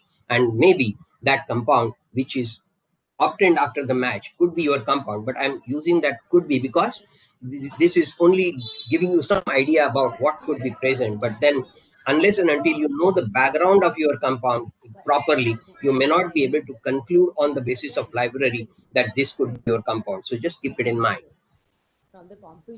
What happens in electron ionization? Suppose ABC is some molecule, arbitrary molecule, which is bombarded with electron. It can give you ABC excited. We are not interested. It gives you ABC plus, it gives you AB plus, it gives you BC plus, it gives you AC plus, A plus, B plus, C plus. So all these are fragments. After ABC plus, whatever you are seeing are fragments of ABC. And each one has its own mass, which is given by the mass analyzer. So you know the molecular weight of AC plus or AB plus or BC plus, whatever may get formed. Not that if there are 3 groups ABC together, every time you will get all of this. No, it depends on the type of molecule which you are analyzing. Okay, so but then it gives you lots of fragments, and those fragments will help find out a structure. Let us look at one example which I have taken here. This is a spectra of acetophenone. It is by GCEIMS. Okay, so if you look at the compound, its molecular weight is 120. So you are able to see the molecular weight of the compound as 120. Then you can see there is a loss of methyl group and you get 105. So C is lost and you get AB plus as ion, and AB plus as ion will have a molecular weight of 105. So this is called as a base peak. This is a molecular ion peak. Base peak is the peak which has got maximum intensity in the spectra. Okay, so this is your base peak. Then 77 is nothing but your phenyl group. That is C plus. Sorry, A plus. Okay, so you are getting A plus. And then you can see here there is 43, which is COCH3. So that is molecular weight is 43. So you're also getting 43. Okay, so you can get the information similar to what you have seen here. So you can see there AB plus, you are able to see A plus, you are able to see BC plus. So like that, you get the information about the compound which you are analyzing, and knowing this much information, you can definitely conclude that this compound could be acetophenone. And what is important is not only the position of these peaks here, but the ratios are also important. So when we look at the relative intensities of this peak, or this peak versus this peak, those ratios are also identical. So when you get these molecular weights exactly, or this fragment exactly the same way at the same mass as well as the ratio being same, then you are able to conclude that this could be your molecule. So that is very important, that the GCMS gives you a library searchable spectra, and spectra is every time uniform. Well, what advantages of GCMS and why? I mean, I'm not talking about GCMS today, so but we have to understand why we want LCMS. Okay, so are definitely there. Capillary GC has the best separation efficiency. So no other column can separate 100 compounds in a single sample. Okay, so a capillary column has that kind of a capability that it can separate so many compounds in one single run. Then it is very simple, sensitive, and selective method of analysis, GC as such. And then if it is connected to MS, it is definitely library searchable spectra. That's a great advantage of a GCMS. And it has less interference because only volatiles will be able to do the separation and the detection. Okay, non-volatiles do not interfere at all. So that way, there are less interferences. What are the limitations? It is only used for volatiles, or non-volatiles need to be derivatized to convert them into volatile, and then you can analyze them. And number of volatile compounds are very, very less. There are less than 10% of the organic compounds which are volatile. Almost 90% of the organic compounds non-volatiles or thermally labile, which need to be analyzed by LCMS. So GCMS only cater to a very less number of compounds. Then again, another problem is that the molecular weight which can be analyzed by GCM is only below 1000. Okay, so anything above 1000 molecular weight, generally it is possible to analyze them by GCMS. So there is a limitation. And as I said, 90% of the organic or biological samples are non-volatile and thermally labile, or they have high molecular weight, so they are not possible to be analyzed by GCMS. And then there is another limitation of a GCMS, that most of the detectors in GC, as a GC, if you look at, forget about MS part, most of the detectors in GC are destructive detectors, except TCD, FID, FPD, or NPD. All these are destructive detectors. Unlike in LC, we use UV, PDA, fluorescence, all these detectors, RI, all these detectors are non-destructive detectors, so they can be used in series.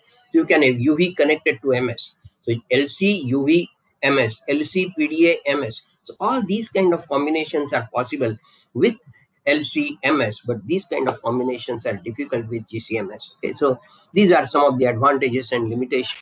And then that is why I said, hence we require LCMS. Well, why can't we use EI? And there is another chemical ionization which is all part of GCMS, which I am not covering because I am more restricting myself to LCMS. So EI and CI, these are gas phase ionization technique. So small volatile molecules are simply heated. They enter the gas phase as we do it in injection port of a GC. Difficult to get large or volatile molecules into the gas phase. So they will decompose or they will degrade, and they will spoil the instrument also if you try to do that. So we require a different ionization technique as far as the non-volatiles are concerned. So non-volatiles is a real challenge. So involatile or non-volatile is a real challenge for MS. It was a difficult task, and research concentrated on this task for some time, producing a variety of innovative techniques. Now all these are superseded. Okay, so people were interested in having LCMS when they found that GCMS is very successful. By the end of 1960, GCMS was already established technique.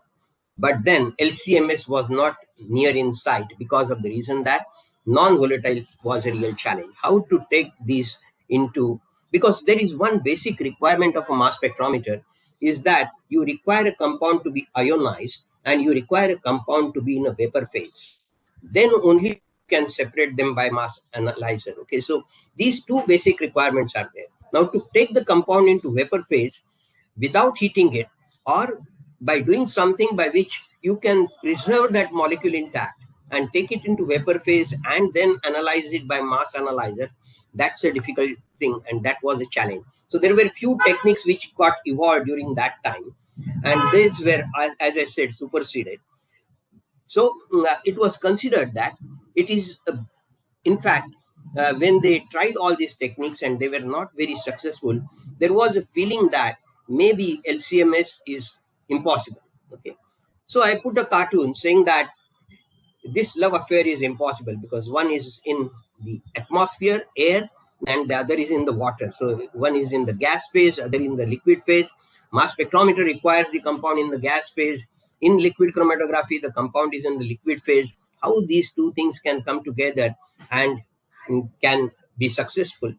Another reason for this being a great problem is that LC mobile phase generates too much amount of gas to be handled by vacuum system.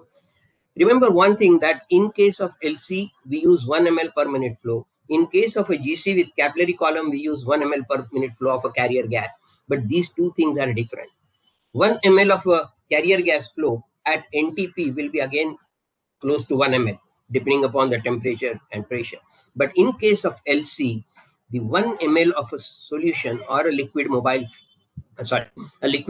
phase will not be able to give you 1 ml of a gas, okay? Because we know Avogadro's hypothesis that 1 gram substance will give you 22.4 liters of a gas at NTP.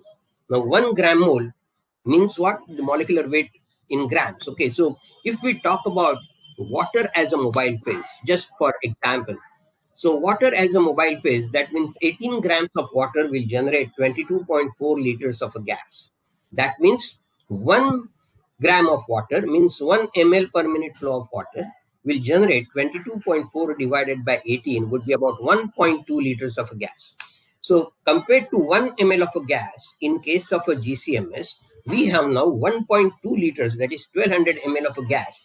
And if we allow this gas to enter into the vacuum system of a mass analyzer, you will have problem because it would generate so much amount of gas in case of LCMS that the vacuum system will fail. It is impossible to handle 1.2 liters of a gas, that to water or that to methanol, which are highly polar solvents, to be handled by vacuum system. So it is impossible to consider LCMS can exist. Okay, so that was the reason why LCMS was considered to be impossible.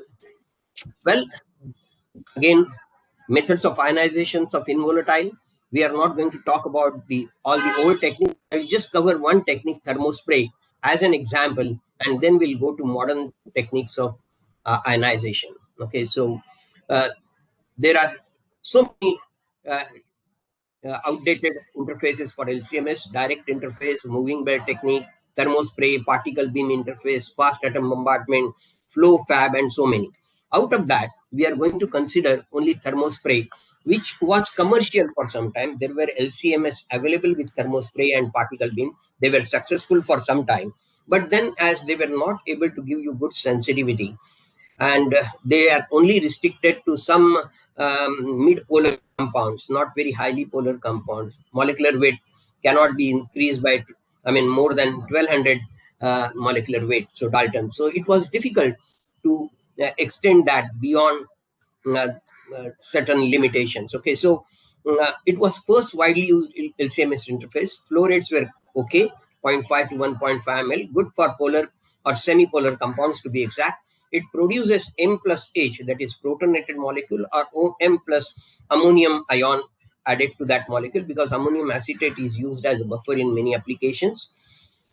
Here you heat HPLC eluent to desolvate the analyte, that remove the solvent around the molecule. And then as you are heating it, there are problems with thermally labile compound because they may decompose. And then because of that, it can block if it get decomposed, and there are buffers in that. So it is not commercially available today. So let us look at how this technique was. I will only explain this part of it. So your HPLC flow is nebulized. So you form the spray. The spray will, and heat is applied here. So it is called as thermospray. And then whatever is coming along with solvents as well as your molecule, you have EI filaments. So you are actually using electron ionization to ionize the molecules.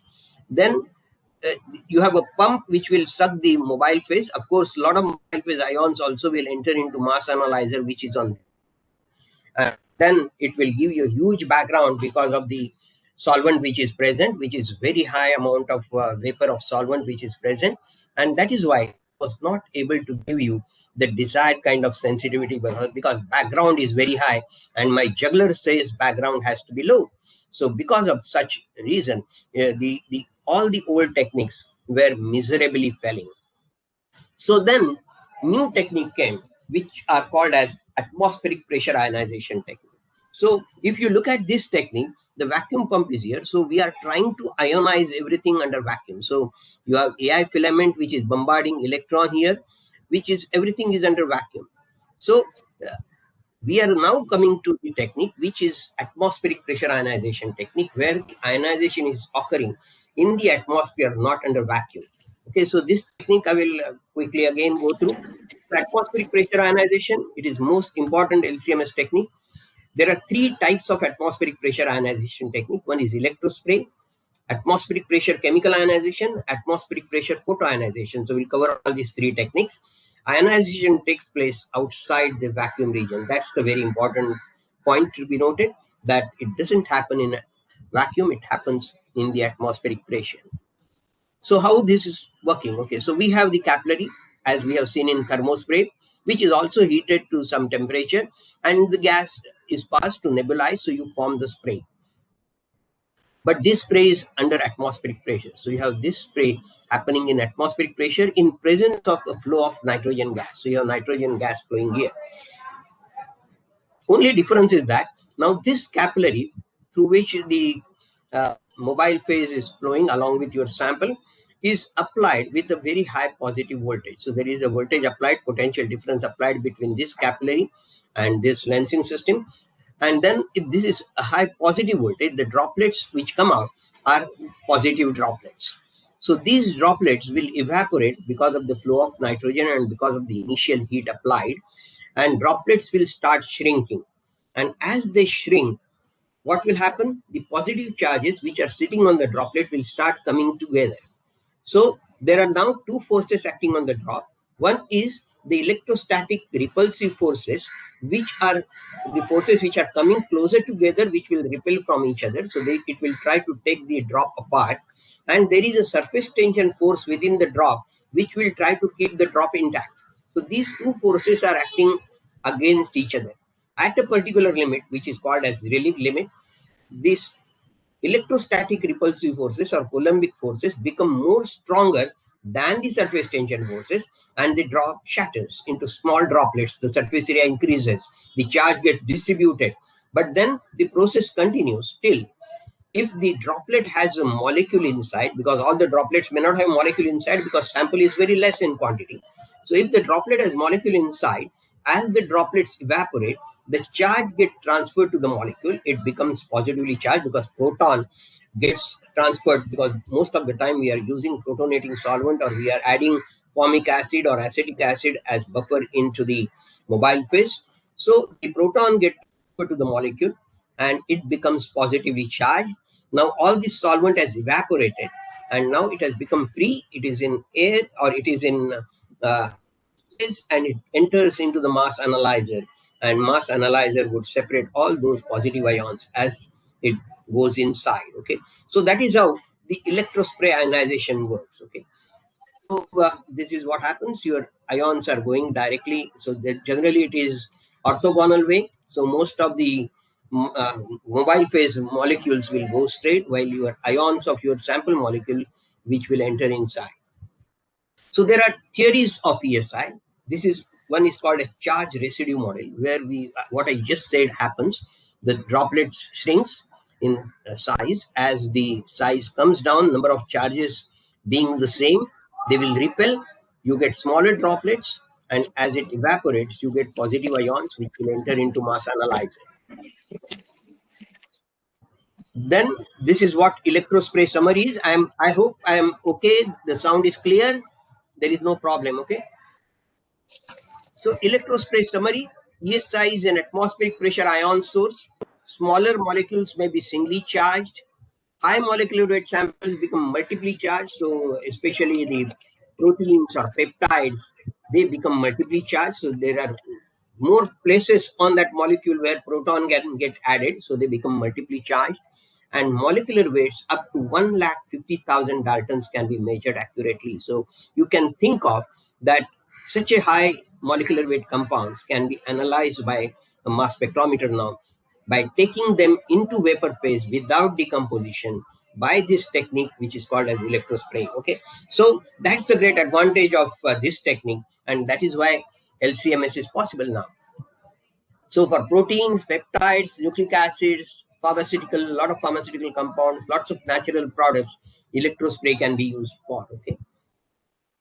I'm coming to one technique here in between, which is called as MALDI, which is again for involatile samples. And the purpose of introducing MALDI here is because now there are lots of biopharmaceuticals which are coming in, and biopharmaceuticals are large molecular weight compounds, and MALDI could be a good technique for analysis of those compounds, and that is why this technique becomes very important. So here the protein molecules, when they are bombarded with laser beam, of course the molecules should be with the matrix, and the matrix and the molecule together. When they are present together, then only this technique works. So if you bombard laser onto molecule directly, nothing happens.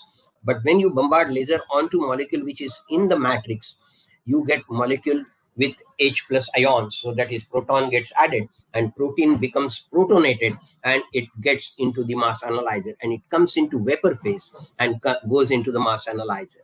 This technique was developed by Koichi Tanaka, who is the great scientist who got the Nobel Prize, and he's working with Shimadzu. And in fact, when he developed the technique, he was, of course, working with Shimadzu even at that time.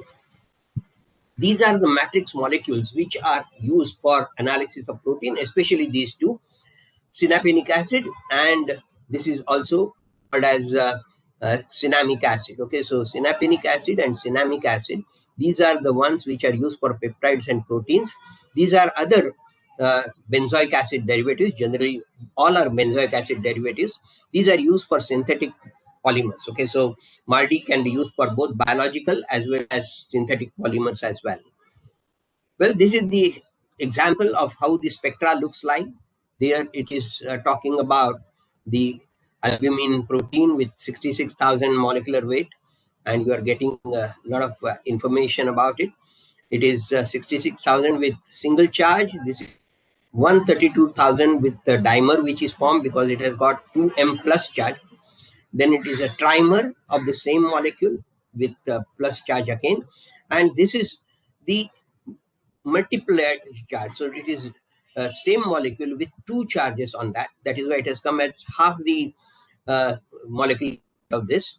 So m by z, z is equal to 2. So just to explain you how the mass spectra looks like. Okay, these are the scientists who develop the great techniques.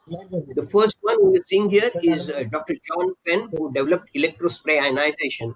Then this is Koichi Tanaka, who developed the MALDI, and this is Dr. Mann, who worked with Dr.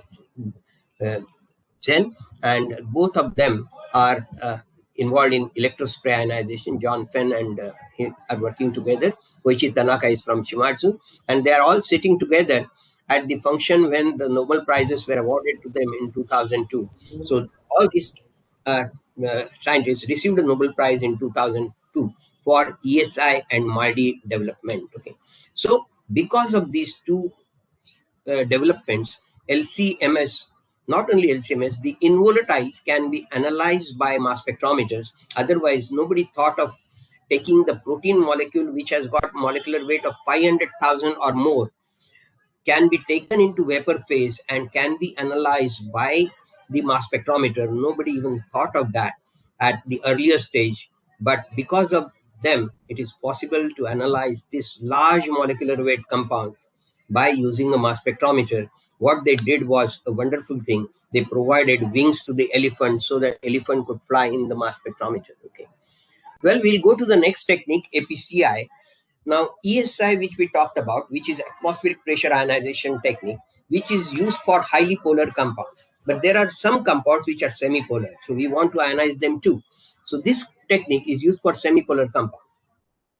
Now, as the compounds are semi-polar, they are comparatively stable, comparatively thermally stable. So you can apply some heat onto that. So we have a heating block which can go to 500 or 600 degrees centigrade.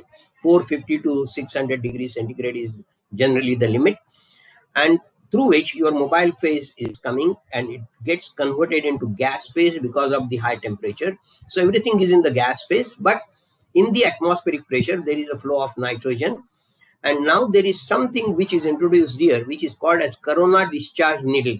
Now, when you apply a very high potential at the tip of the pin of the needle here, the potential cannot sustain there because the area is very small. So it gets discharged with a lot of temperature increase in this area, which is called as corona or plasma.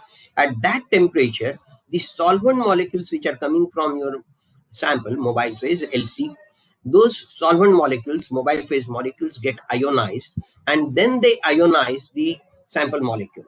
So it is sort of a chemical interaction of the ionization of solvent molecule interacting with the molecule of interest to convert them into ions, and then those ions enter into mass analyzer, and that is why it is called as atmospheric pressure chemical ionization. And it is a very useful technique for semi-polar molecules. Like you can see here, lipids, steroids are some of the molecules. The APCI advantages: simple, ionizes a wide range of compounds, works better than electrospray for non-polar compounds such as lipids and steroids, or semi-polar, we should use them. But disadvantages: needs high flow rates compared to electrospray. So because you have to ionize the solvent molecules or mobile phase molecules, so you can have to have a slightly higher flow rates. Then compounds must be thermally stable because you are using a lot of heat in the beginning itself to vaporize them, and needs volatile buffer. It is applicable to all LCMS, that whether it is ESI, APCI or APPI, we require volatile buffer. We can't use inorganic buffers in case of LCMS. So all the phosphate buffers are ruled out as far as LCMS is concerned. We have to develop a method by using the volatile buffers like ammonium acetate or ammonium formate or trifluoroacetic acid and something like that, which are volatile buffers. We can't use inorganic buffers, especially phosphate buffers. We have one more technique which is called as atmospheric pressure photoionization. It is used for comparatively non-polar compounds. Okay, so this technique is used for, we can use the word non-polar compound. So in this, there are two parts of this. One is direct APPI, where, as the name says, photoionization. So you are using photons, you are using ultraviolet radiation, which is bombarded molecule, and some molecule can directly get photoionized, and you will get M+ or molecular ion of that particular molecule by photoionization. Now, if by chance your solvent is a solvent which can give a proton, then what can happen is, like, the proton is given to that molecule and it can become MH+. So either you get a protonated molecule or you get a molecule as such ionized to give you M+ or MH+. So this is direct APPI. But direct APPI may not work with all the compounds. So there is something called as dopant APPI.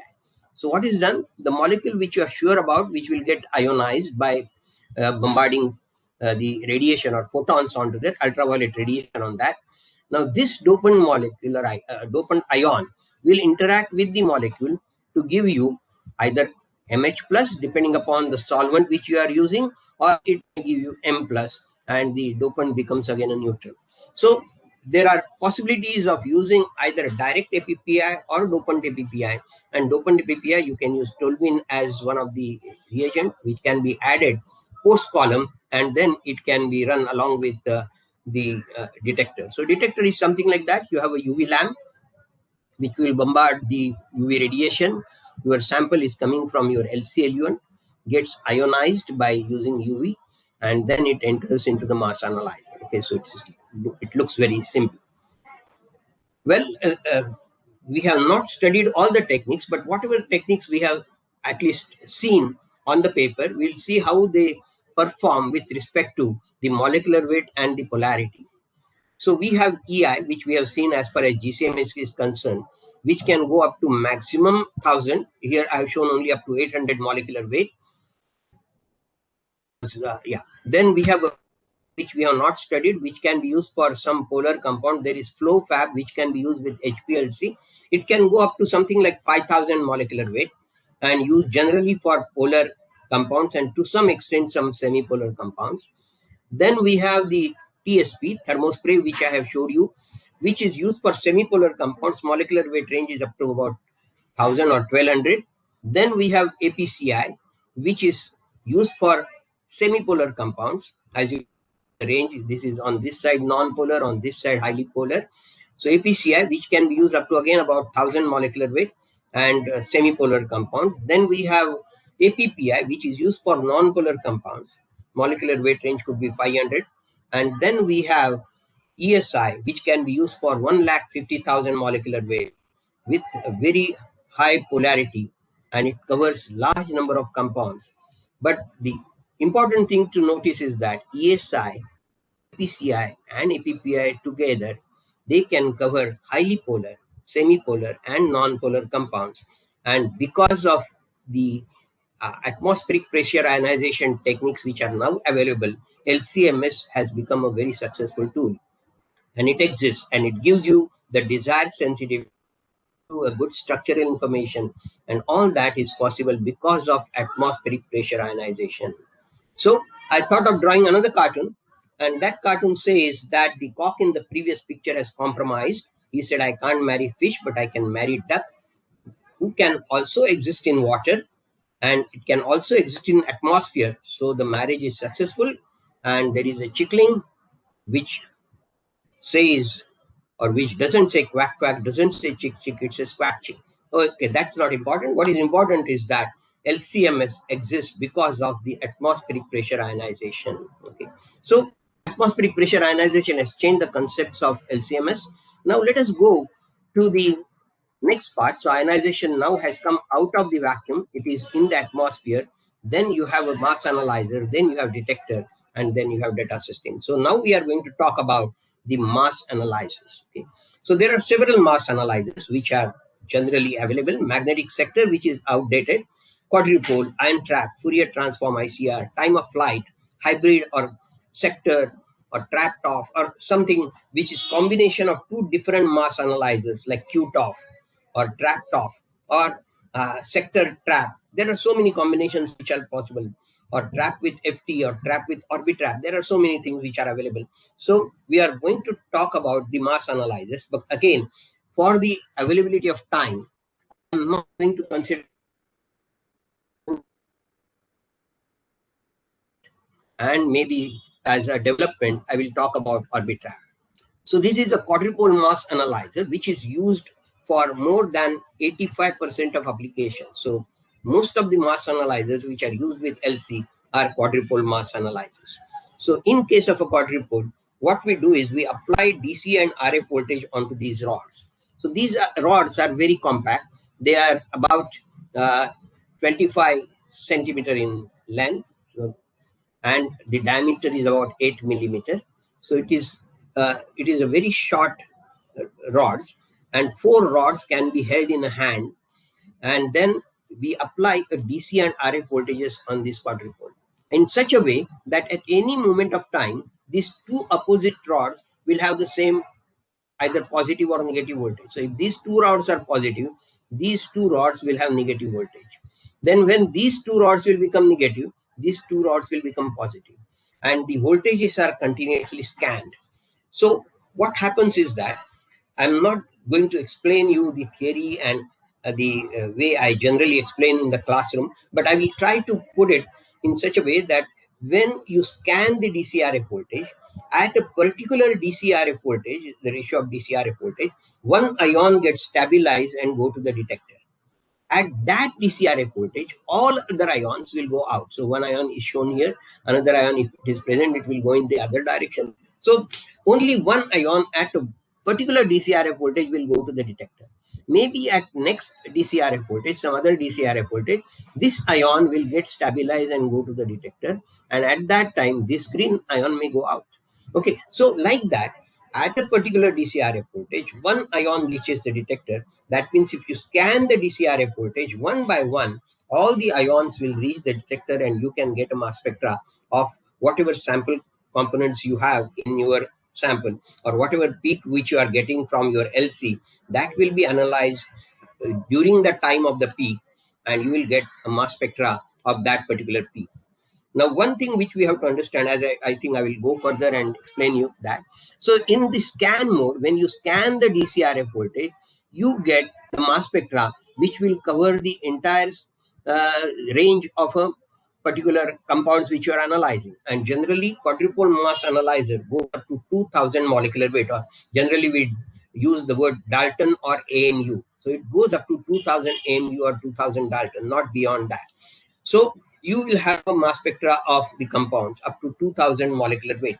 Of course, if the molecule has multiple charge, then M by Z can be there, which can be below 2000. So even if a molecule has a mass of 6000, and if it has 5 charges on that, so 6000 divided by 5 will be 1200. So it can come within the quadrupole mass analyzer. Okay, so the mass range and the actual mass, these are two different things. Okay, so actual molecular weight may be high, but it can come within the mass range of a quadrupole, and you can analyze that. So that has to be kept in mind.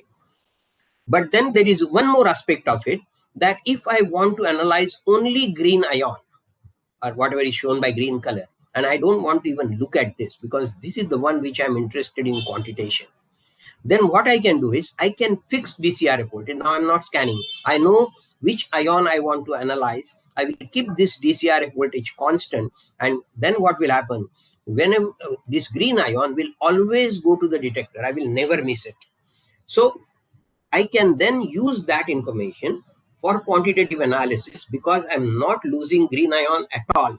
All the time that green ion or that ion of that particular mass is continuously going to the detector, and I will get maximum signal. And not only that, I'm getting a selectivity because all other ions are filtered. They don't go to this detector, and that way I can achieve a selectivity. I can have a higher intensity of that ion reaching the detector, and that way I can use it for quantitative analysis. So quadrupole can do two things. In a scan mode, it will tell you what is the mass spectra, and it will give you some structural information. And in SIM mode, that is single ion monitoring mode, I can sit on one particular ion, allow it to go to the detector all the time, and can do a good quantitative analysis. So the quadrupole can be operated in scan mode and SIM mode. Okay, so these two modes are very, very important for the analysis. One does a very good qualitative analysis, other does a very good quantitative analysis. So let us try to understand what is the problem with respect to the LCMS. Now, LCMS, whatever ionization you are doing with either electrospray or APCI or APPI, that is a soft ionization. We have seen in case of GCMS, when we used the EI, electron ionization, and we looked at acetophenone as a molecule, EI has broken that molecule into several pieces. So we got a molecular ion, we got a 105 peak, we got 77 peak, we got 43 peak. So all fragments which are formed by bombardment of electron onto the molecule, which is hard ionization. Now, in case of LCMS, ionization happens in such a way that the molecule is not broken into pieces. So you get a molecular ion, generally, as in most of the cases, a proton added. So you can see here salbutamol, you are getting MH plus, and 240 is the molecular weight, because 239 is the actual molecular weight of a compound. Proton, it has come at 240, and you are not getting anything on this side because it has not fragmented. It has not given any fragments. So you need to know what that molecule is. Suppose if it is not known to you, you are getting a molecular ion at 240, you have no idea about what is the structure of that molecule. And at 240 mass, you will get probably hundreds of compounds with 240 mass in the entire organic chemistry. So what is 240? What is this? Is it a salbutamol or something else? Now I want to fragment this molecule, and that is done by, in case of LCMS, by using LCMS-MS, because we have no other way to do the fragmentation to do LCMS-MS. So just, I'm not going through this slide because I know I'm running out of time.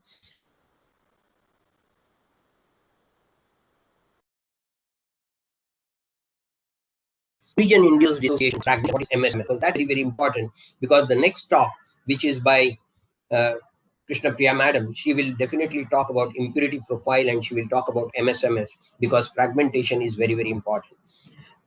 So this is the device which is used in the mass spectrometry, which is called as collision-induced dissociation. So this is the cell in which you do the fragmentation. On this side, we have one quadrupole mass analyzer.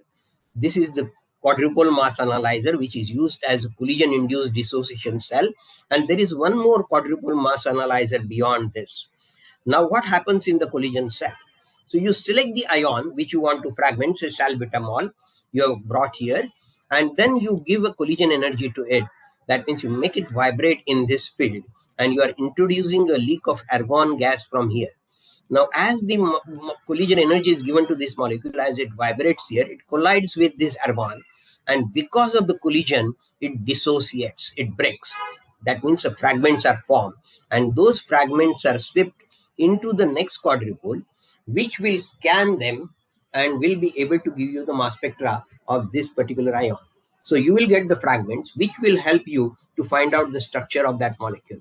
So by using this first quadrupole in sim mode, you select the ion which you want to fragment. So there, the first quadrupole is in sim mode. You are selecting the ion which you want to fragment, and that ion is pushed into collision cell, which will break it. And the fragments of that will be taken to the third quadrupole, which will work in a scan mode, where you can see all the fragments, and by that you can get the structural information. Okay, so that is what the job of collision cell is being done. So I generally give some examples. Suppose this is a 420 mass of a molecular ion. It comes here, it breaks, and the fragments are formed. And those fragments, when go to the third quadrupole, the structure can be obtained. So I say that 420 को अंदर लिया in a CID cell fellows gave him punches. So he fragments, or he breaks down and reveals the information about the crime, or reveals the information about what is required. So same thing happens in the CID cell. CID cell is used for fragmentation and breaking the molecule and getting the information about it. Sir? Yeah. Any problem? Sir, Ganesh here. Your screen is not visible, sir. I think last slide. This last slide? Okay. Yeah, screen is not visible. Yeah, I will just check if it has gone. I don't know. Sir, we are not able to view the slide. Yeah, I'm trying to find out whether sharing has stopped. Okay. Yes, sir. I will do for stop sharing and then see what is happening. Okay. Okay, so share. Why it is not sharing? Okay, I'm getting a blank screen here when I try to share it, and my connectivity is very much there. Okay, so I don't know what is wrong. Sir, I think windows are open. That's why you are facing this problem. Two windows are open? No, I don't think so. There are not two windows open at a time, because my presentation is only one, which I am sharing. I don't have two windows there. Okay.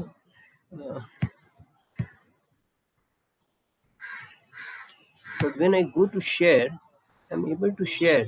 I mean, I'm not able to get that information which I'm supposed to get. No, share your screen or something like that. No, it should come. Sir, can you stop sharing and again start sharing? I did that. I stopped sharing. I am clicking on stop sharing. It is not going. So I'm worried about that. I guess that we are on the last slide. We'll continue this way only. Check if my last slide comes. I mean, the slide before that. This slide is not seen. No, you are not. Are you able to see now? No, sir. No, sir. Nothing. Okay, I will check whether my previous slide is coming. This slide is seen? No. No, sir. Nothing is seen. Okay, so there is definitely some problem in sharing. I will just check again last time. I will share. Stop sharing, stop sharing, stop sharing. Stop sharing is not going at all.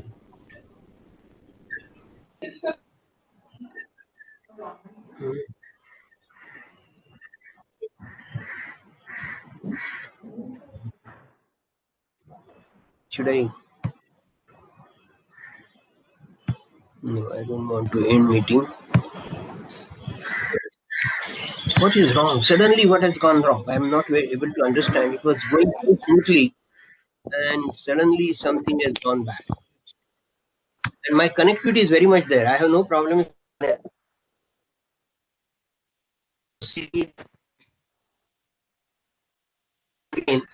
that if connectivity has gone, I don't see that.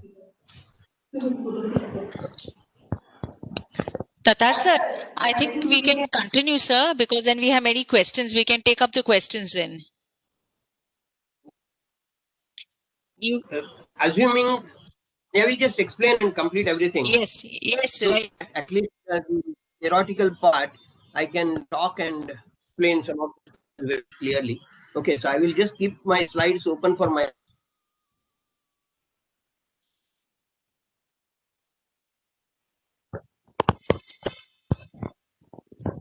Now we're not able to hear him, no? Sir? Datar Datar sir, are you there?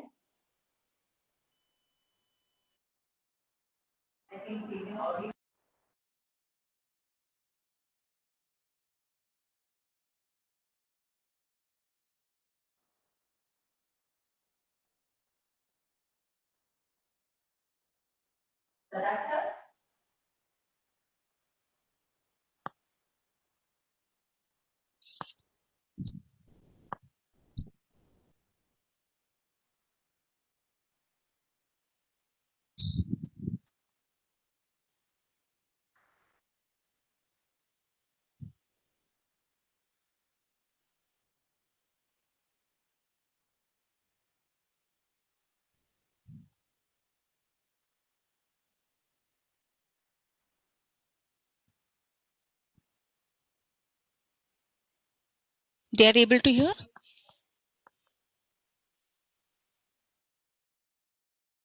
No, ma'am, it's not audible to me as well.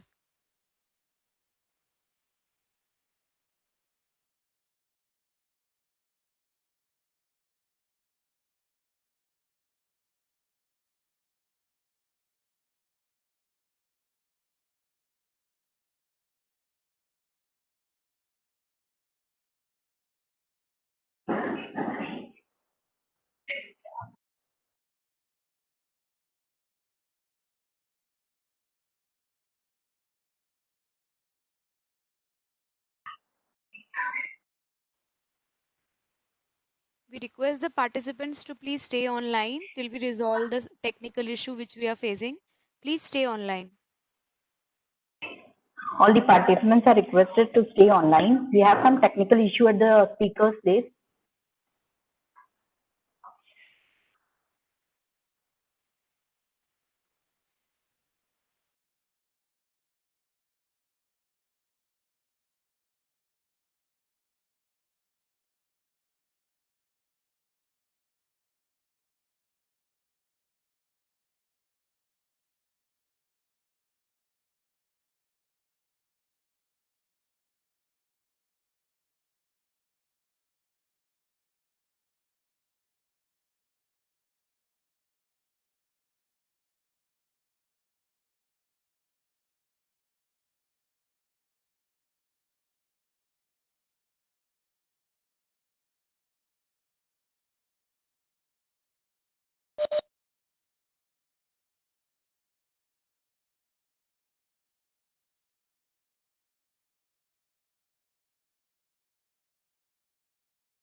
All are requested to stay online. Dr. Datar said is just reconnecting again.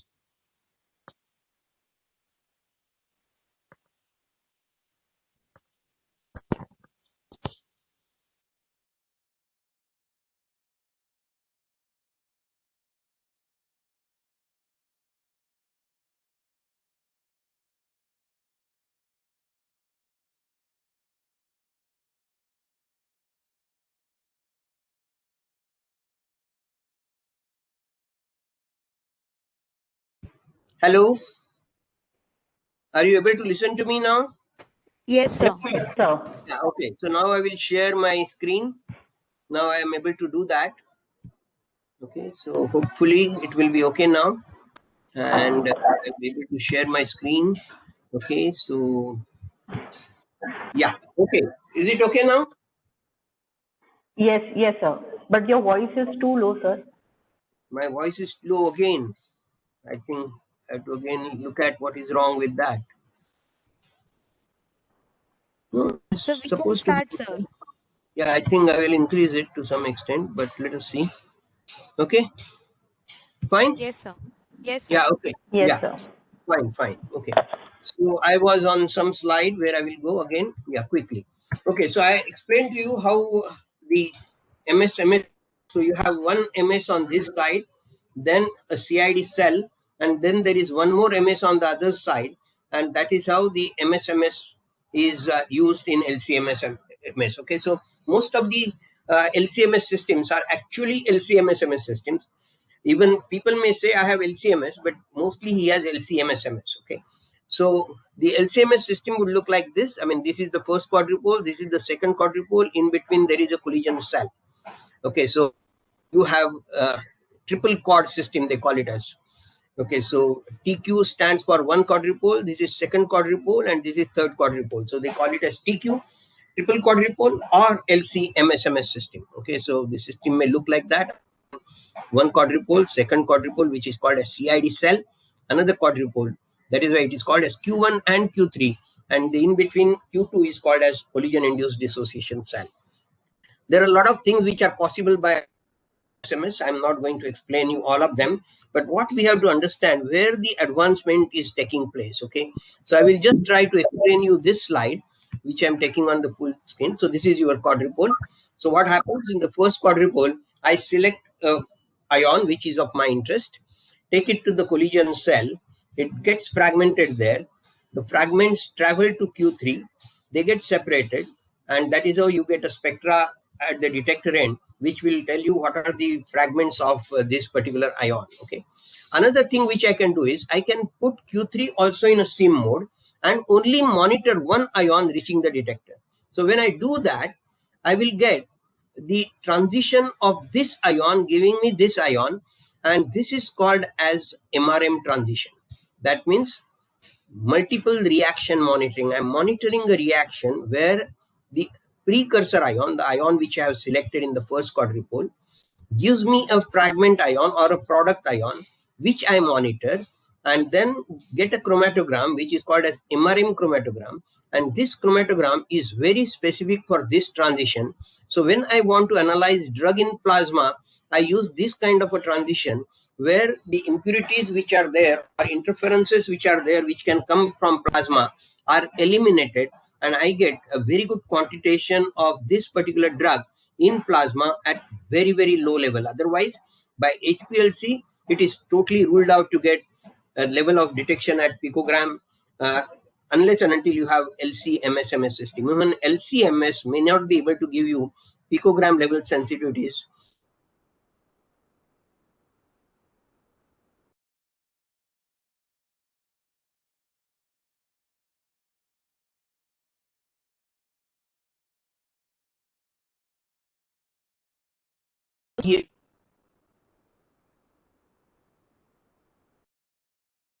Now there is another molecule which is coming from the matrix, maybe peptide, and it fragments to give you two different fragments. Now if I am looking at this particular drug compound and I look at this ion 269 giving me 181, then I will not get any interference. Though both have got 269, this 269 doesn't give me fragment of 181. So when I monitor this ion to give me this fragment, I am only monitoring orphanadrene. I am not monitoring the ion which may be coming from the matrix. But if I do not have MSMS, both will go to the detector together, and I will not be able to really say whether I'm monitoring orphanadrene or I'm monitoring something else. So I can have false positive, or I can have much higher intensity of orphanadrene than what is expected.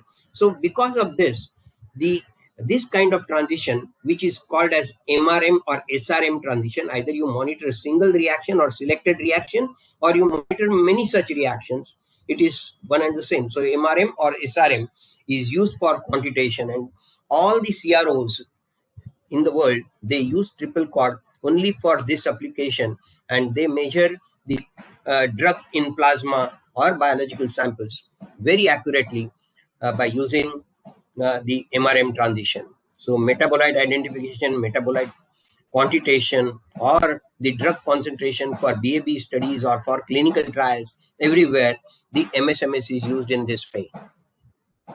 This is one example. Fragmentation pattern of molecule by CID. So what kind of a spectrum you get? This is MS spectrum, and this is MSMS spectrum of this same molecule. So you are getting a fragment here, and how the fragments are formed, that is what you can. So this is for structural elucidation. This is what you can get. You can increase the collision energy, and by which you can get several fragments. As you increase the collision energy, more and more fragments get formed. And this is your molecule, and you can get all these kind of fragments, and you can go backward and find out the structure of this molecule. Suppose this is an impurity. This way you can monitor the impurity. This is MSMS data of impurity 1, which was done for some particular impurity, and these are the structures. What we got is the impurity of lithium. Okay, so this is how the impurity structure can be found out. Okay, so this is MRM quantitation, which I already talked about. I'm not going into that, but this is how you can do the monitoring at very, very low level. This is SIM. You will find a lot of interferences are coming because of the single mass analyzer. But when you have MRM, you have very clean background, and you can monitor the drug very easily because the background is removed because of the higher selectivity and much better signal to noise ratio. Okay, so I'm going quickly. This is how you can do the quantitation. One good thing about quantitation by LCMS is that you can, okay, so you can use deuterium or carbon-13 as the substitute for the hydrogen or carbon in your compound, and that becomes a internal standard, and it will elute exactly at the same time as your drug, but it has a mass difference, and you will get different mass chromatogram, and that can be used for quantitation. So your internal standard is nothing but the same compound, only with higher molecular weight because of carbon-13 replacing carbon-12 or deuterium replacing hydrogen. Well, these are the advantages now. So we are going from HPLC to UHPLC. So the runtime of the analysis has come down. But in that way, when you are using UHPLC to MS, your MS also should be very fast. Now you can see here the runtime, these 7 compounds are separated in 0.5 minutes by using a HPLC, UPLC system. Now when you have such a kind of a chromatogram, and if you want to connect it to mass spectrometer also should be very, very fast. So I'm running. So the mass spectrometer has a very high scanning speed, 30,000 Daltons per second. If it is less, you get a very poor kind of a peak. But when number of runs which you can have, more spectras on the same peak, your spectras would be much more, the peak will have a better shape, and you can do a very good quantitation of the compound. So your mass spectrometer should have a very high scanning speed. When I started teaching mass spectrometry, the quadrupole has a scanning speed of 4,000 Daltons per second. Now it has gone up to 30,000 Daltons per second. So what does it mean? It means that at that time, in 1 second, you could get 4 mass spectras. Okay, now in 1 second, you can have more than 30 mass. Okay, so in 1 second duration, that means your peak has started going up and come down. If that time is 1 second, in that 1 second, you have 30 mass spectra recorded on that peak. So it is that fast. Okay, so that is the advantage of that. Well, I'm not going into all the other details because I'm running out of time.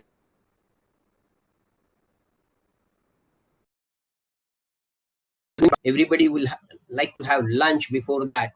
And I will quickly go to the time of flight mass analyzer and explain that to you.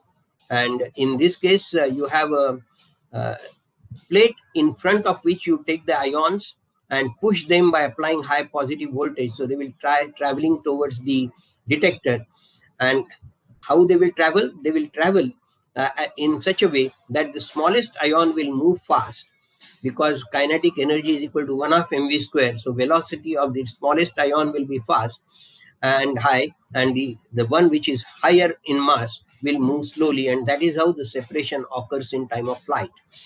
And then time of flight is never used like that. It is always used with reflectron like this, so that the ions which are, suppose there are, all the ions have exactly same mass, but when they come in front of the plate to which we apply high positive voltage for their movement, the pulse of high positive voltage, when it is applied, the molecular ions may not be same distance from the plate. Okay, some may be very close to the plate, some could be away from the plate, and because of that, what will happen? The one which is very close to the plate will start moving fast. The one which is very far away from the plate will move slow, and they may not be able to reach the detector at the same time.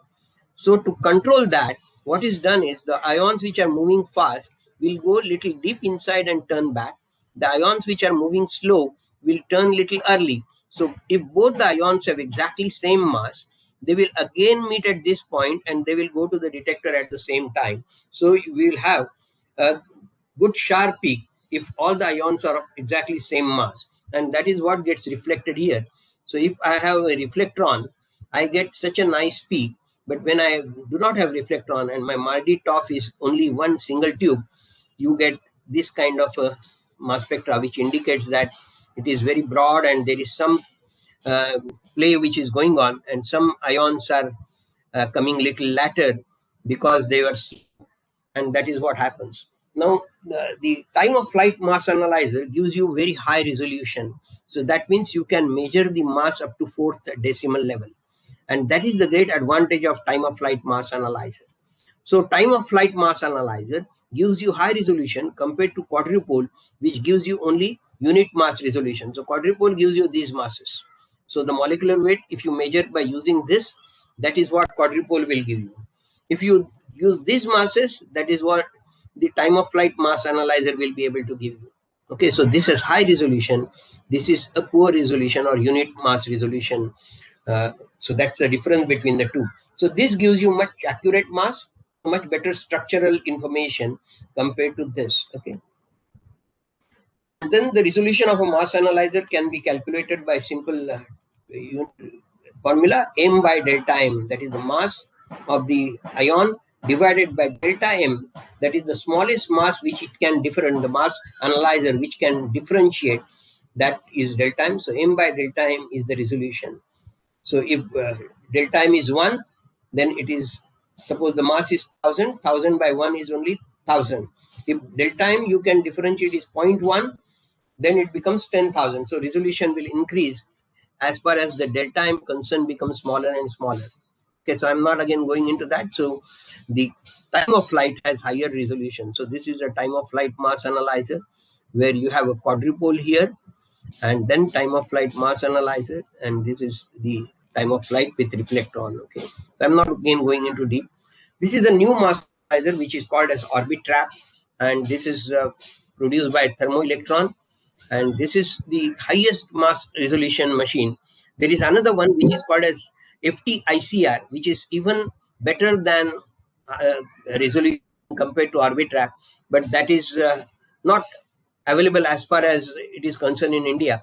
So Orbitraps are many, and there are at least about 50 Orbitraps in India, and that works on a totally different kind of a principle. So we have a spindle-like arrangement on which the ions rotate, and they can make several rotations across this. So let us look at how it happens. This is the person who invented it. Okay, so the ions are introduced from the linear trap. Okay, so I will just again quickly have my pointer.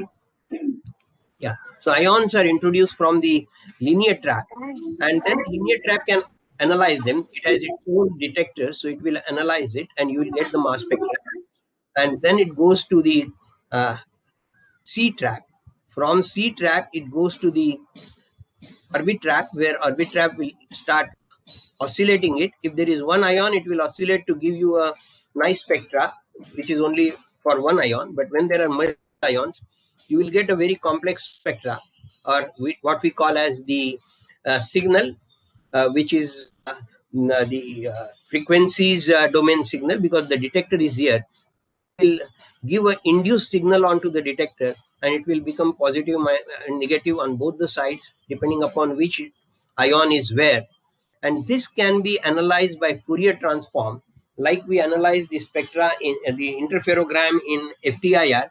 So similar way, this frequency domain spectra can be converted into mass domain spectra, and we get mass spectra out of this. And this has a resolution which can go up to 1 lakh or more. So resolution power of this machine is very good, and it can give you the mass accuracies up to 1 ppm. So these are all different applications in pharma industry: drug discovery, metabolism studies, toxicology studies, pharmacokinetics, formulation, QC and production, then contract research organization, which I talked about, like Lambda Therapeutic or Acute Test or all these machines. Then it is used for protein characterization, proteomics, QC. If we get into the pharmaceutical, probably we'll be able to analyze those for QC molecules by QC, nucleotides, carbohydrates, organometallics, detergents, polymers, pollution or environmental monitoring, forensic science, scene of crime, horse race, doping, explosives, drug of abuse, and so many things.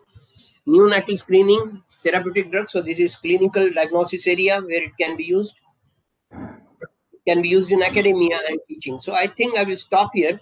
I'm not going to talk about bioautography, which is a technique which I use for my work. I am going to the last slide, where I'm just requesting all of you to follow the security and safety rules, be strong physically and mentally, have social distancing, have some spirituality to fight this pandemic, and suppress negativity, suppress selfishness and ego.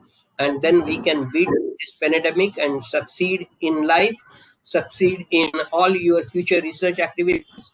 And we can come together again, not in this way, but in person. We can meet each other and discuss with you all your activities in person. I would be happy to do that. Thank you very much for your time, and thank you very much for sparing your lunch time.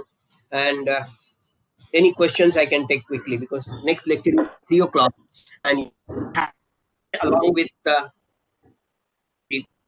Thank you so much, sir. I'll take some questions from chat box. Yeah, please. The first question is from Dr. Priyanka Chaudhary from JSPM Wagoli. The question is, what is the role of skimmer electrode in API? Atomic pressure ionization. What is the role of skimmer electrode? Skimmer electrode. Skimmer is the one from where the ions enter. Okay, so that electrode and the capillary of your spray, you apply the potential between them. That is why it is called as electrode. And through that skimmer electrode, the ions enter into mass analyzer. Okay, so skimmer electrode has given a charge which will make ions to get directed towards it and allow them to enter inside. Okay, so that is how this skimmer electrode is used. So it is sort of an entry point for the ions to enter. Yeah. Okay. The second question is, why MALDI-TOF is preferred combination? Can other analyzers also can be used with MALDI? The question is from Santosh Gandhi, AISSMS Pune. Okay. Generally, MALDI-TOF is the common kind of a mass analyzer, because TOF is the one which can be used for high molecular weight. When you talk about proteins, they have very large molecular weights. So those molecular weight compounds can be very easily analyzed by TOF, because TOF can have a very high molecular weight range. It can go above 50,000 Dalton molecular weight or 500,000 Dalton molecular weight. So it can go even up to 1 million molecular weight range. Okay, so there are a lot of proteins which have got very high molecular weight, and those proteins can be analyzed by MALDI-TOF. But other mass analyzers can very much be used along with MALDI. So we use MALDI-QTOF, which has a mass range of 10,000 or 20,000, and those can be also used along with MALDI. But preferred is MALDI-TOF. Thank you, sir. So the next question is from Riyaz Modan. He wanted to know whether APCI method can be beneficial for blended polymers.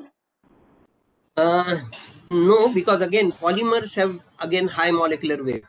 Okay, so if your molecular weight is below 1000 or 1500, probably it can be tried. But generally, molecular weights are very high of polymers, so APCI may not be useful for that.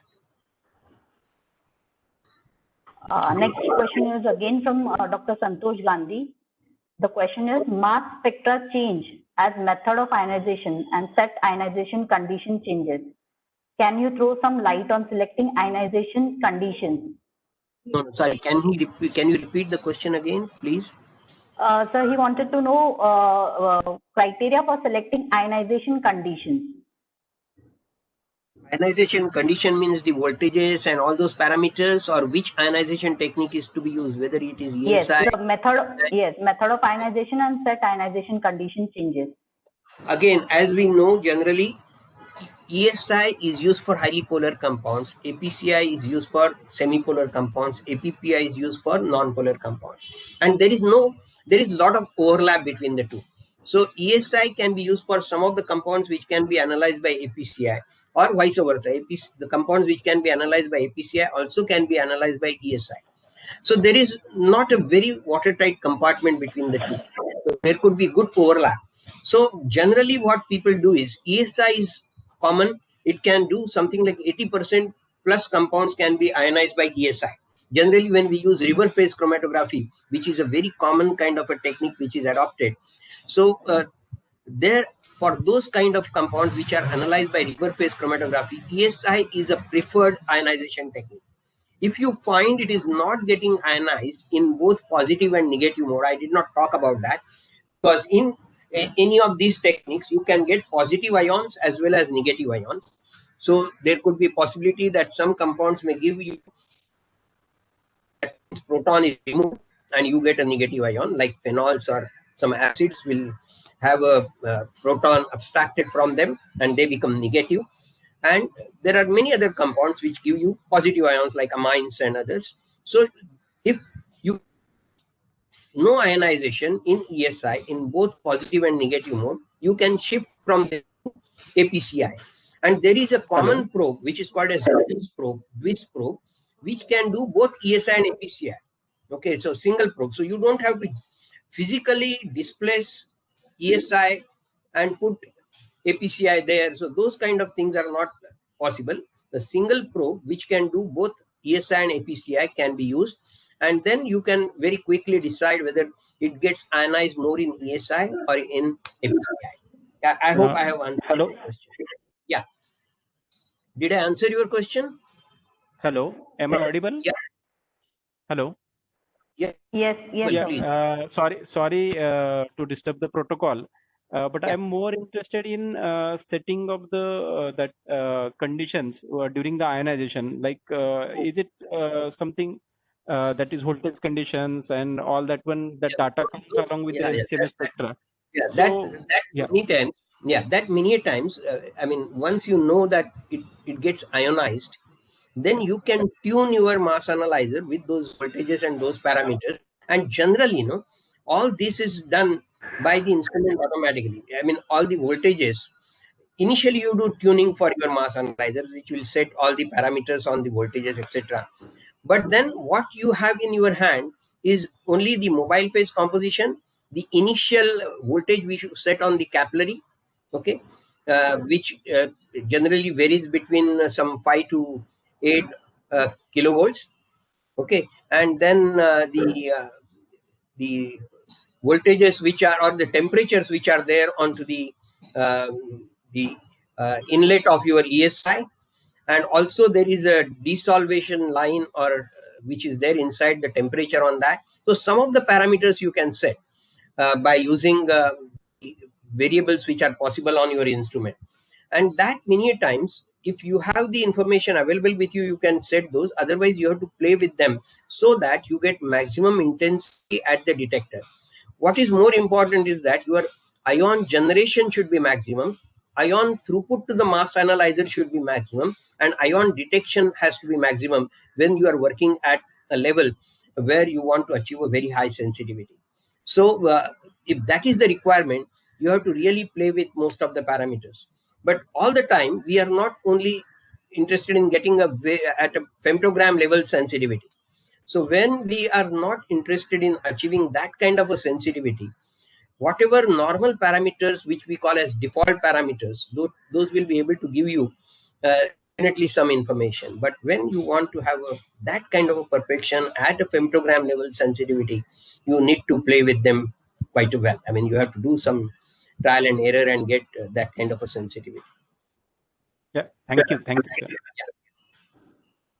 So we have 2-3 more questions in chat box, but because of time constraint, I'll now conclude the session. Dr. Ajit Datar took us through brief about GCMS, stating its advantages and disadvantages, thus the need of LCMS. Dr. Datar started his session right from highlighting the components of mass spectrophotometer. He detailed on various ionization techniques, giving special emphasis on its working and applications.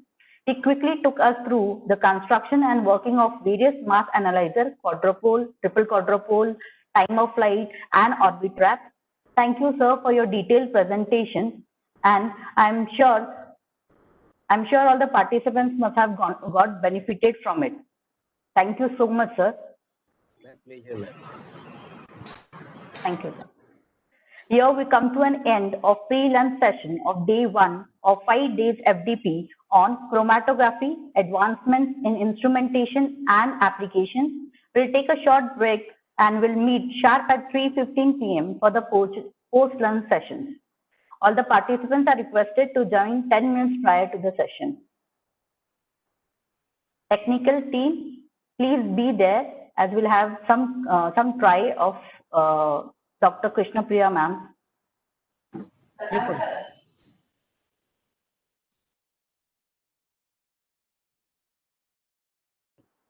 The director, are you there?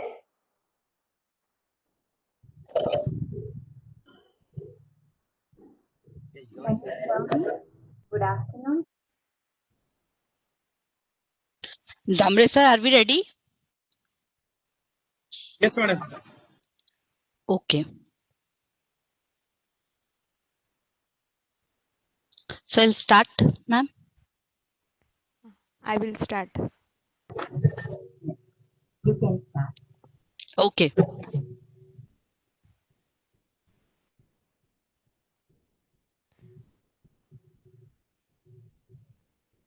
I first request the technical team to please play the academic video.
Thank you so much, technical team. So we now begin with the post-lunch session of this EFDP sponsored by ATAL and organized by Dr. D.Y. Patil Institute of Pharmaceutical Sciences and Research, Pimpri, Pune. For the post-lunch session, we are indeed glad and honored to have with us Dr. KRISHNAPRIYA Mohanraj Ma'am, Principal, Bombay College of Pharmacy, Mumbai. I now request Dr. A.B. Thomas, Coordinator of the FDP and Department and HOD, Department of Pharmaceutical Chemistry, to please introduce our next speaker, Dr. KRISHNAPRIYA Ma'am. Please, ma'am. Thank you, Sneha. For the third scientific session of day 1 of the ATAL-sponsored FDP, we are extremely glad to have with us Dr. KRISHNAPRIYA Mohanraj Ma'am, Principal in Charge and Professor of Pharmaceutical Analysis at Bombay College of Pharmacy. Dr. KRISHNAPRIYA Madam has a vast experience of over 30 years in several academic positions at reputed institutes like Bombay College of Pharmacy, School of Pharmacy and Technology, NIMS University, SVB's College of Pharmacy, NGSM Institute of Pharmaceutical Sciences, Mangalore, and CU Shah College of Pharmacy, Mumbai. Dr. KRISHNAPRIYA Ma'am completed her graduate program in pharmacy from CU Shah College of Pharmacy, Mumbai. Then her MPharm in Pharmaceutical Sciences and doctoral studies in Pharmaceutical Chemistry from ICT, Mumbai. She has guided several research scholars for their master's and PhD programs. She has received several research grants to the tune of more than 7 crores from various funding agencies like Department of Science and Technology, Department of Biotechnology, AYUSH, AICTE, UGC, University of Mumbai, Amrit Modi Research Fund, and several industries based in India and abroad. She also has one technology transfer to her credit. She is a consultant to many industries including Sanofi Aventis, GlaxoSmithKline, Ambernath Organics, SG Pharma, Lobachem, High Media, ACG Worldwide, and Microtracers, to name a few. She has also worked on several collaborative research projects with various industry partners and organizations including Wockhardt, Marico, Nicholas Piramal, Cipla, USV, Torrent Research Center, KM Hospital, and Nair Hospital. In 2017, Dr. KRISHNAPRIYA Ma'am and Dr. Vaishali Shirsat received a research grant of rupees 6 crores for establishment of the National Facility of Research and Training in Integrated Analytical Strategies for Discovery, Development, and Testing of Drugs, Pharmaceuticals, and Nutraceuticals at Bombay College of Pharmacy under the Drug and Pharmaceutical Research Promotion Scheme of the Department of Science and Technology, and this facility is now completely functional. She has been selected for the UKRI Indo-UK Staff Exchange Program at Kingston University by the British Council in 2011-12 and was awarded the Global Healthcare Leader Award at World Health and Wellness Congress and Awards 2020. Madam has one patent and has co-authored a book, Synthesis of Drugs, a Syntone Approach. She has several publications to her credit in various national and international journals of repute in her areas of expertise, which include isolation and characterization and evaluation of bioactives from herbals, computer-aided drug discovery, chiral chromatography, post-degradation studies, impurity profiling, bioanalytical method development and validation, therapeutic drug monitoring, drug metabolism, and pharmacokinetic studies. She has been invited as a resource person at several seminars, faculty development programs, and technical conferences for the pharmaceutical industry, including the 4th IPA EDQM Technical Conference Mumbai, organized by IPA, and European Directorate for Quality Medicines and Healthcare, and the Technical Conference Chiral India 2012, 15, and 19, organized by Chemical Weekly. She is a member of several professional bodies like member of Research Recognition Committee of Pharmacy, Board of Studies for Bioanalytical Studies, Board of Studies of Pharmaceutical Analytical Sciences, and has been actively involved in the syllabus framing committees at various universities, deemed to be universities, and autonomous colleges.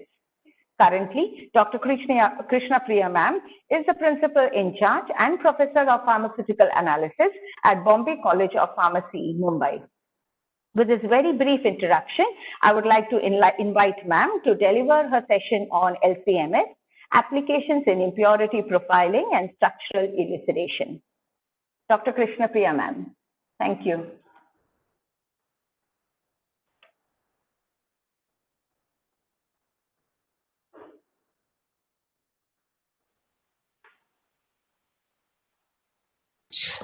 Ma'am, you are on mute. I'm so sorry.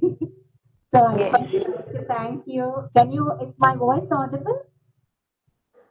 Can you hear me? Yes. So I first like to thank Dr. Asha Thomas and the whole team of Mumbai University. Ma'am, And your voice is very low. 1 minute.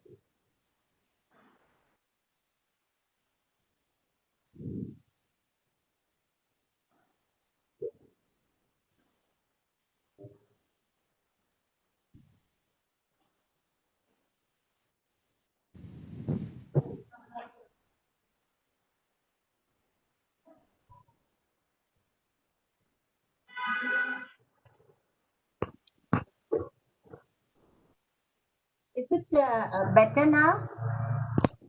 Yes, ma'am. Now you can hear? Okay. Yes. Good, ma'am. Okay. We start with, I'm very happy that Dr. DATAR spoke before me. So you are already aware about LCMS and LCMS, and we'll be considering a few applications, mainly regarding the research work done by my students, both PhD as well as MPharm students. So let's start with the presentation.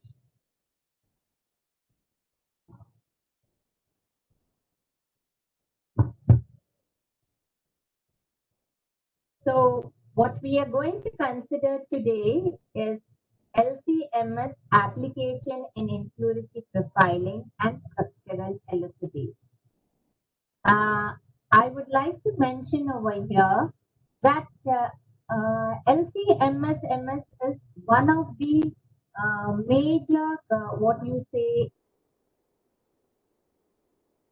in impurity profiling and structural elucidation, especially to know and characterize that which is unknown.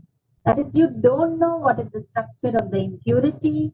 You don't know, when I'm working with herbal compounds, doing herbal analysis, what is the active constituent which is present. So in the presentation today,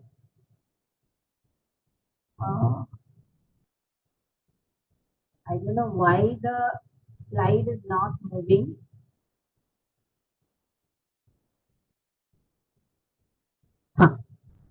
We will be considering impurity profiling, case studies on impurity profiling. So we have around 5 to 6 case studies. I'll see how the time permits, and we'll cover that. I would try to do at least the first two, very much in detail. And I want this to be a session where you are also thinking, and I'll be asking a lot of questions. If I can get the answers on the chat box, it will be nice. And then we go on to another case study, which is on structure elucidation of fractions of jaifal extract or nutmeg extract by LCMS. So first thing is on impurity profiling. What is an impurity? In pharmaceuticals, these are unwanted chemicals that remain with the API or developed during formulation or upon aging of both API and formulation. So you have different types of impurities, right from process-related drug is the active pharmaceutical ingredient. Drug product is the formulation. It can be the degradation of the drug substance, or it can be degradation of the drug product. The impurities can be organic, and that's where the organic impurities are mainly analyzed by LC-MS. These impurities can come from the starting material, intermediate, byproducts, impurities in the starting materials. They can be organic, inorganic, reagents, catalysts, degradation products, or when it comes to a formulation, it can also develop due to excipient interaction. Now, as I mentioned, what we talk about LC-MS, it's mainly for our organic compounds, but the impurities are many. Organic compounds, you can do LC-MS, LC-NMR, GC-MS, or capillary electrophoresis MS. You can have elements now, as per new US FDA guidelines, you have to check for 24 elements, right, in the raw materials, in the API, and in the finished product. And we have ICP-OES, ICP-MS, atomic absorption, and X-ray fluorescence. Both these instruments, LC-MS and ICP-MS, along with HPLC with MS. I'll be doing one small that's on TLC-MS also in my presentation. So for a comparison between LC-MS and TLC-MS, all these three sophisticated instruments are present at the National Facility of Research and Training at Bombay College of Pharmacy. And if anyone would like to collaborate or work in this area, you're welcome. We have residual solvents, which is GC and H-stage GC.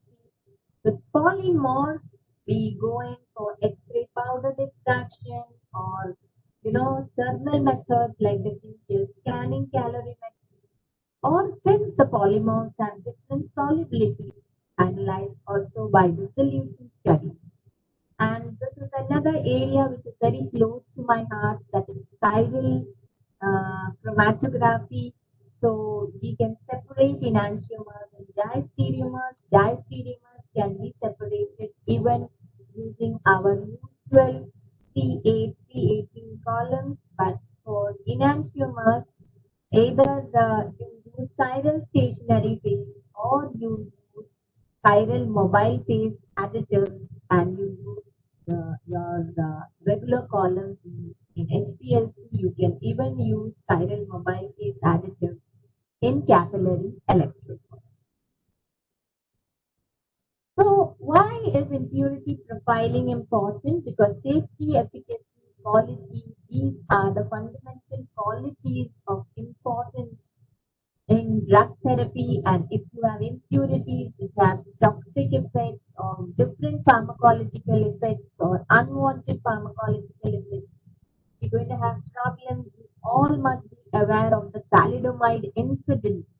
I think it was in the 1960s, where pregnant women were taking this for morning sickness, and the babies were born with seal limbs.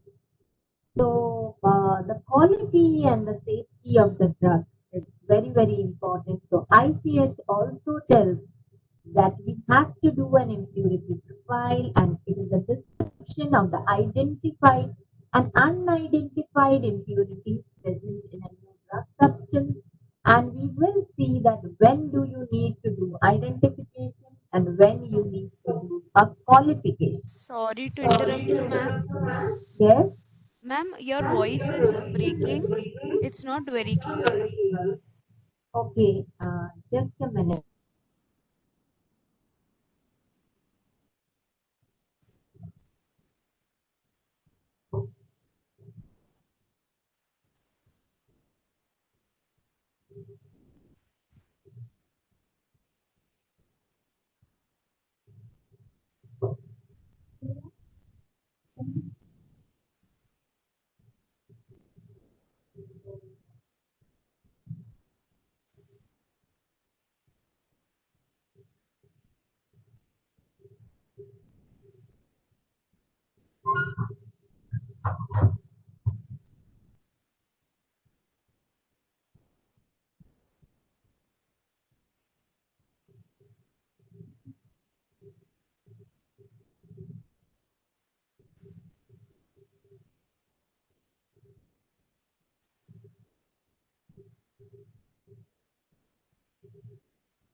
Is our voice more clear now?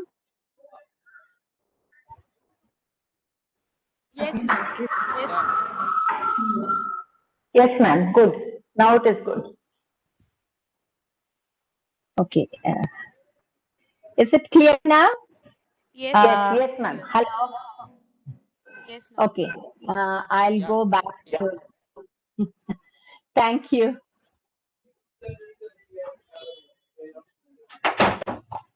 Should I go?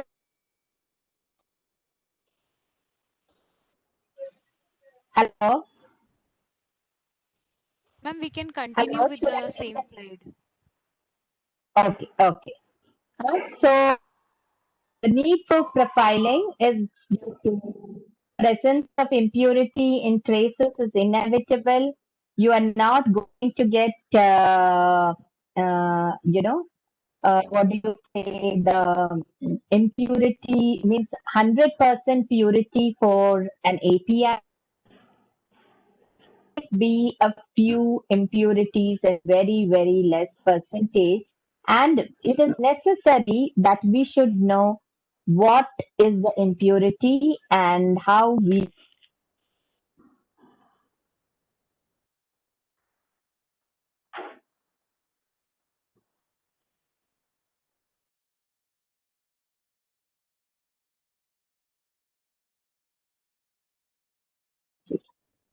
So these are two examples taken from literature of epi-anhydrotetracycline causing Fanconi syndrome leading to renal failure, and polymeric degradation products in aminopenicillins causing allergenicity, and this is not due to the drugs themselves, but the degradation products are causing the allergic reaction.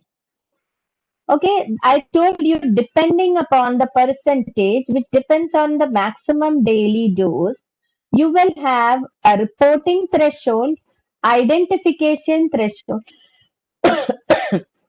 and qualification threshold. So reporting threshold, when the dose is less than 2 grams is 0.05%. That is, if the impurities are less than 0.05%, I just have to report that there are impurities which are less than 0.05%. But if it becomes 0.1% or 1 milligram per day, intake, whichever is lower, then I have to identify the impurities. And that's where our LCMS will come into picture. And qualification threshold is that not only do I have to identify, I have also to do its toxicity study. Okay. Now, in my talk today, I would be covering in impurity profiling one case of a side product. Okay, process related impurities can be reagents, solvents, side products, contaminants, polymorphs, enantiomers or diastereomers. So I'll be doing our first case study will be having a process related impurity as a side product. And we'll be doing 4-5 examples of degradation related impurities where forced degradation is done, and you have hydrolysis, oxidation, photolysis, thermal decomposition. So after doing forced degradation, then we are going to find out what is the structure of the degradation products by doing LCMS study.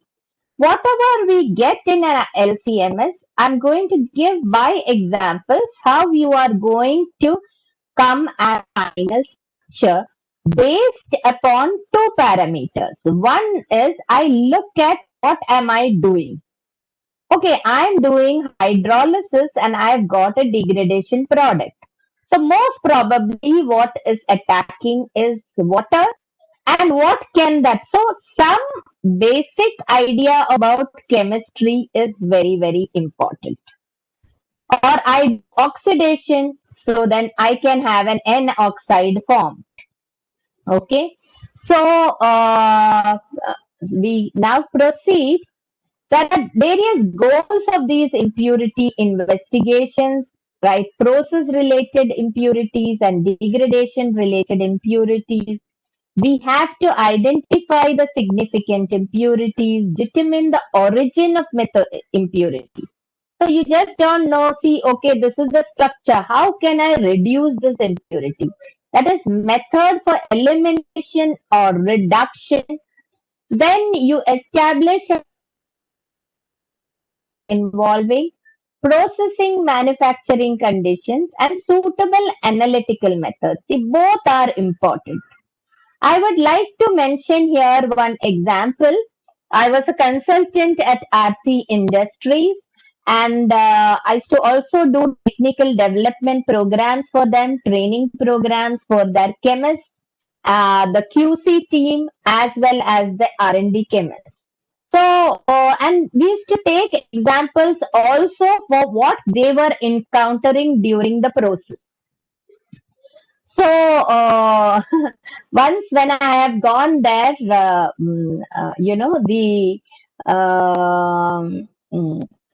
research chemist, okay, he told me, Madam, monitoring by LCM percent purity when I did by LCMS, and the analytical team, they are doing by HPLC. They are telling us that we have got 7%. So you can just imagine, this is 98 and this is 72. And I said, okay, I'll look into it. So I called the analytical team person and I told him, please show me your chromatogram. So in the chromatogram, there was 72 and there was 2 peaks. Okay. And the 2 peaks were baseline result. Okay. Chromatographic peaks, baseline result. And one was 72 and the other was some 26 or something like that. If you look in terms of area. So, the reason why in HPLC it was showing that because the conditions which are used in LCMS and the conditions used in HPLC quite different. Like DATAR sir must have mentioned to you that when I'm doing LCMS, I will use only volatile buffers. Okay. So I'll use formic acid, I'll use acetate buffer, means I will use ammonium buffer. That is buffers which are volatile. And the HPLC was done by a different method. Now, many of you who are doing, have done chromatography, HPLC, would have seen that many a times you get peak splitting. Okay. Since there was a PDA detector used here, I asked them, just take the chromatogram, the UV spectrum of the first chromatographic peak and the second chromatographic peak, and it was found to be the same. So this was a classic case of a peak splitting which had reached baseline resolution.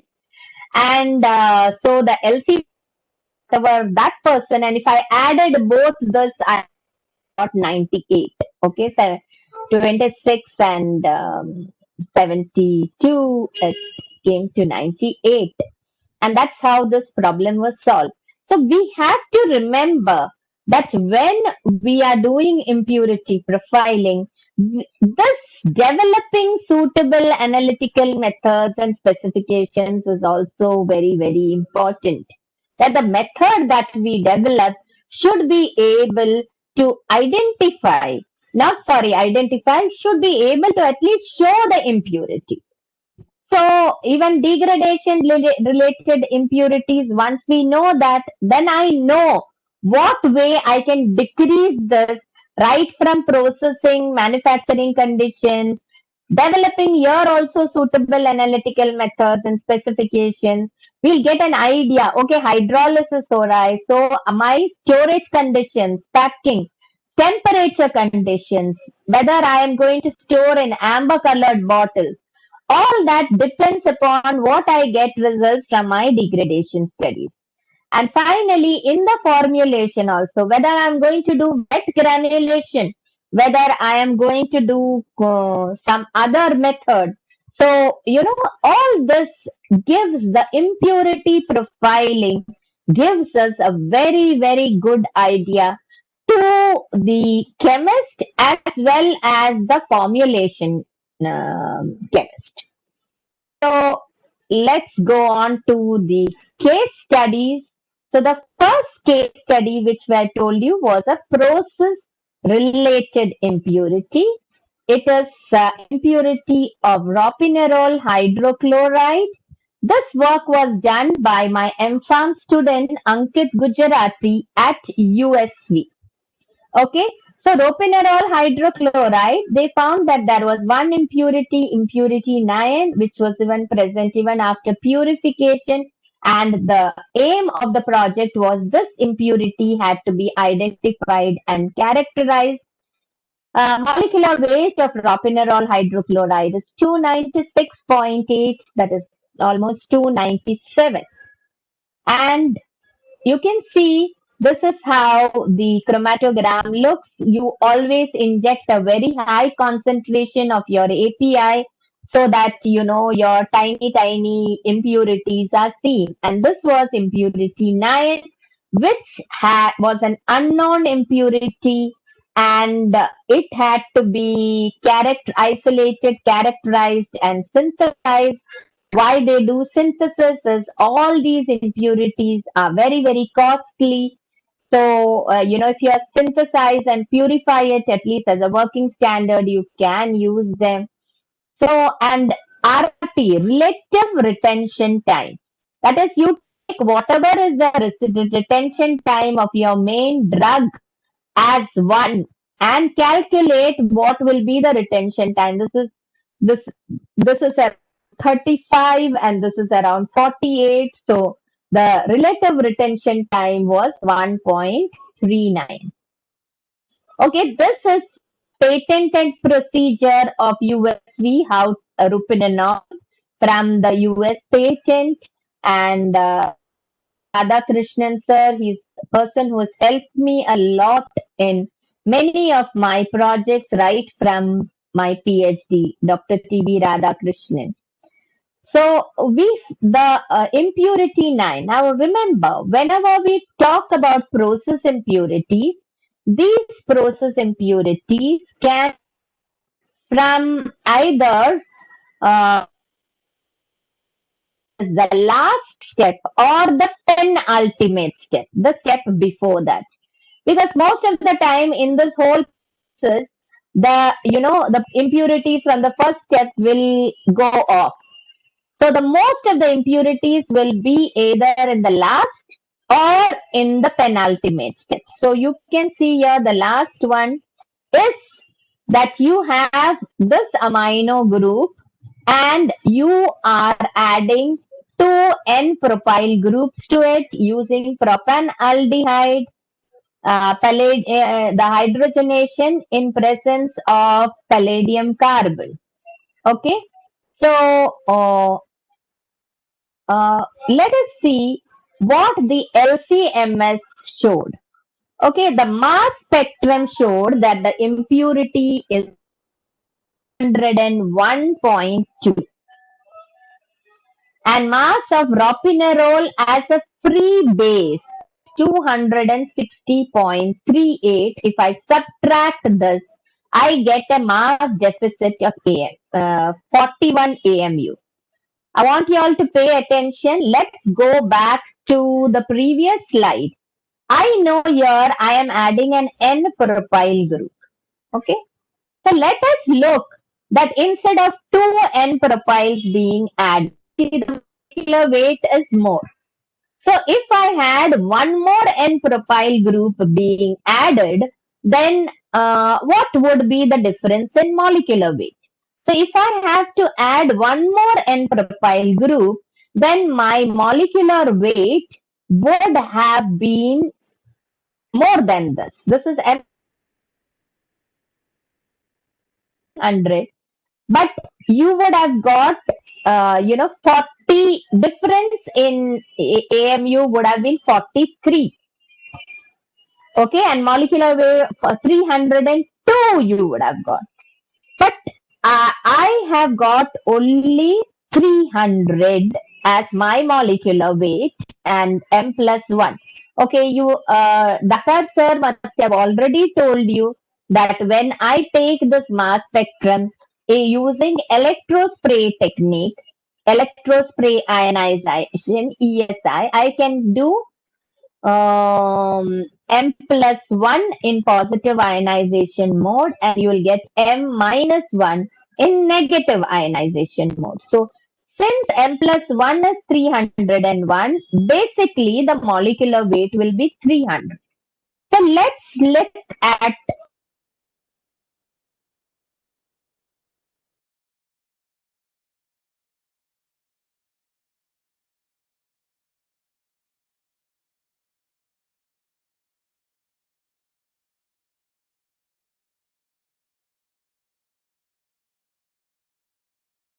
box a question in the previous session. I had seen that how do you get your mass spectrum? Do you get it for your individual compounds or you get all together? So if I'm using a MS and I know what is the one we have chosen for and it's a single peak, then you will get separate. But if I take a mixture and put it, I can still tell in the MS, can still say that's the advantage of tandem mass spectrometry, that if I know the molecular weight of the analyte, I can tell specifically this analyte fragmentation only I need to say. So you would have seen that in your single, which Datar sir must have spoken to you about. So here now we are talking about this impurity only having 301 and its base peak being 154.1.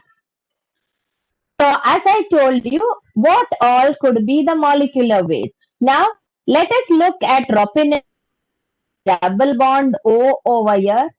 I can add the propyl group at different places. I can add it to the oxygen. I can add it to this nitrogen. I can add it to this carbon. And I can add it to this substituent anywhere, anywhere. Okay. All of these, if I do this, I will get a molecular weight of 302. I know by LC-MS studies that the M plus 1 is 301. So my molecular weight is 300. So a propyl group is being added, but 2 hydrogens are going off. Okay. So the 2 hydrogens which can go can be due to formation of a double bond, or it can be formation of a ring. Okay, so the double bond, if I take this one, I can put a double bond over here. It is in resonance, tuck, tuck, tuck, tuck here. So, this is a greater possibility. Or if I take it, this particular one, I can put a double bond over here. So similarly, I can't put a double bond here and a double bond here because it is oxygen and nitrogen. I cannot put 4 bonds to nitrogen or 3 bonds to oxygen. So there is only possibility of putting a double in this case and this case. Okay. So this is the possibility that I can have where I'll get a molecular weight of 300, or I go to the ring structures, ring possibilities. I have structure A, and I have respective hydrogen. So I can have 1 carbon here and 2 carbons here, or I can have 1, 2, 3 carbons. So this was structure A and this was structure B. So initially, the structure A, this compound was synthesized, and then afterwards, to the sample of ropinerol, which is having the impurity 9, uh, and we did separately also only this compound being put. If you look at the chromatograph, what was seen was this is impurity 9 and structure A compound was coming here. So that means it didn't have the same RRT as impurity 9. So structure A was not the impurity. And then second went on to structure B.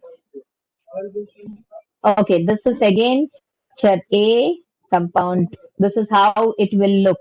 This will be your chromatogram, and then this is the reaction product, what I am doing, and this would be your mass spectrum.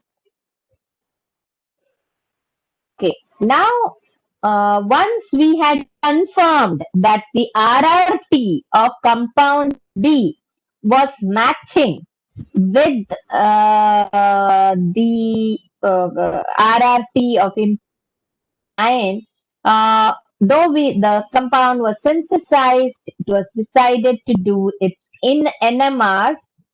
So this is how the NMR was obtained. You know, these impurities are also synthesized in very, very small quantities, and you know, that's why the NMR is like this. Now we have to identify the say that okay, structure B, whatever we had planned to synthesize is the same thing that we synthesize, because many a time you plan to synthesize something and it turns out to be another. You must have studied that when you know that many a times it has happened that the medicinal chemist tried to synthesize one particular structure, something else was formed, but that turned out to be the drug. So there are examples of this. So so Ankit came to me and told, Madam, now we have to prove that whatever we have got predicted as structure B, that is going to be the compound. So what I told him was, let us look at the postulated structure of impurity 9. Okay, and see whether we are having anywhere NMR data available for similar structures. So when I look at impurity 9, this bottom part is present in ropinerol hydrochloride. It's exactly the same. And so we also have ropinerol hydrochloride NMR form. But I said this piperidine ring, whatever is there, this part is going to be different from this, what is present in ropinerol. So I asked Ankit to look at whether any drugs you have where NMR is reported which has a piperidine moiety in it, and he came across donepezil, an article which had donepezil and the impurities of donepezil mentioned in it, and you can see the same piperidine ring structure is present in donepezil. We did a comparative study. The 13 reference which you can see is ropinerol, and the 14 references of donepezil.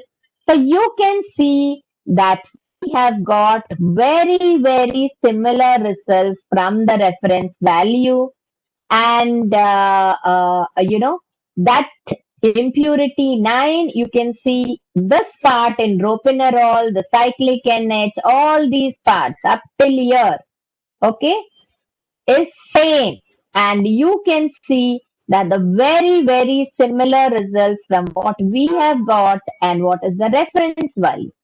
Now we come to the top part. So donepezil and its impurities, whatever these references are there. I would just like to mention, it's not LCMS, but I would like to mention here that these two CH2s, okay, which is A dash and B dash, generally you would have got that two triplets being present, but what we have means what is got in the structure is multiplex. Okay, when you have 10 and 11, let us look at 10 and 11. They are multiplex because if you remember your NMR, you will know that as soon as you make the molecule very rigid, that you cannot rotate, like we had the alpha pinene structure, the CH3 over the double bond is going to be more shielded. Similarly, this HA will be more shielded than this because it will be over this double bond. And this will couple with this, otherwise they would not have coupled, and it will also couple with the HB and HP dash, and that's how both these are giving you multiplets. Why is this structure rigid? Because this is a planar rigid structure, and this piperidine also would like to remain in a particular conformation. So the flexibility for movement of these two carbons is restricted. So that's how this is the first case study is completed, and we go to the next case study. Okay, this is done by Mayuri Pillai, and it's both published as well as before that presented, and that it has got a special prize of appreciation for the oral presentation at IICT, Hyderabad. So, in phenoxazole, okay, there were only two degradation products. That is phenoxazoline degradation product 1 and phenoxazoline degradation product 2. How we name the degradation product is whatever comes first, elutes out first, is given number 1 or A, and what elutes out later is given 2 or 3, 4 or B, C, D, like that. So what was observed that it was undergoing degradation in everything, phenoxazole. So this is a very good example to consider as a first example in degradation studies, post-degradation studies. It was observed that FDP1, the degradation product 1, was present in all the stress conditions, and FDP2 was seen in acid hydrolysis and oxidation. So this is phenoxazole, this is impurity 1, this is impurity 2.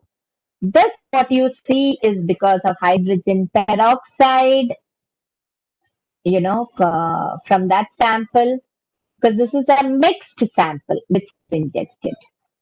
And we have done it on a Waters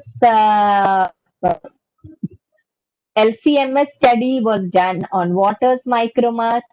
MSMS, that is only MSMS, okay, was done on SciEx system, and the mass spectrometer was run in positive and negative ionization mode. Now here I would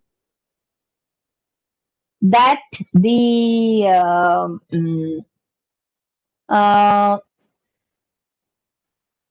DP2, degradation product 2, formed from degradation product 1, because when we do the study and we take aliquots and inject, it was observed that impurity 2 was forming in acid hydrolysis as well as in oxidation, and what was postulated that it could be coming due to the degradation product 1.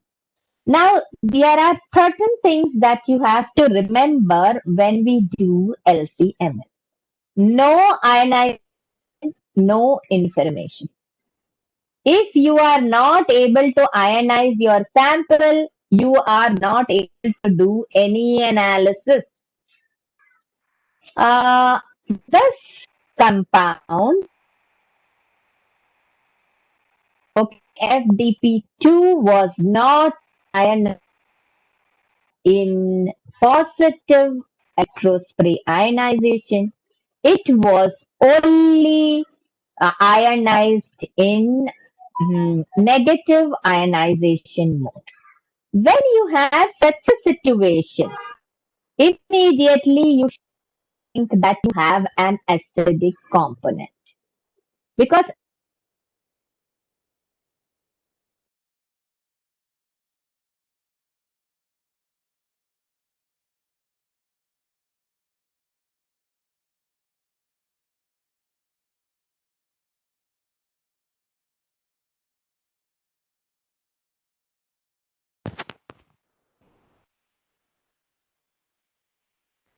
It seems we have lost connection with ma'am. We'll be back soon. Please be online.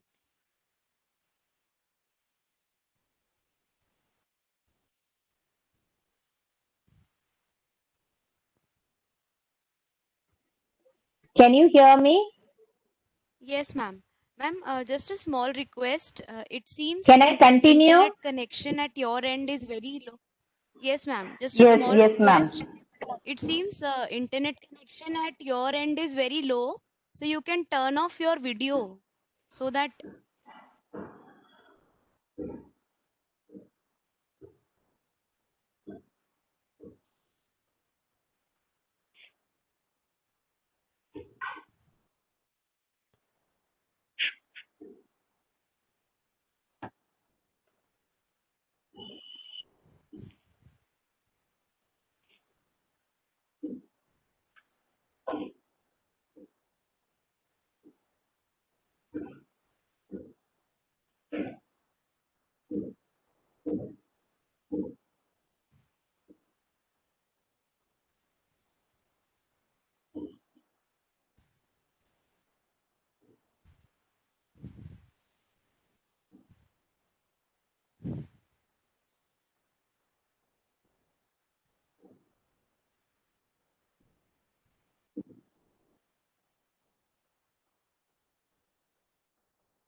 Yes, ma'am, got disconnecting. She's connecting again.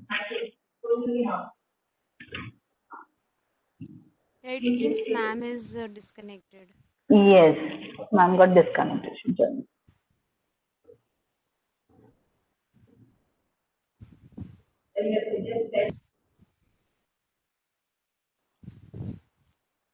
Participants, please be online. Ma'am will join soon.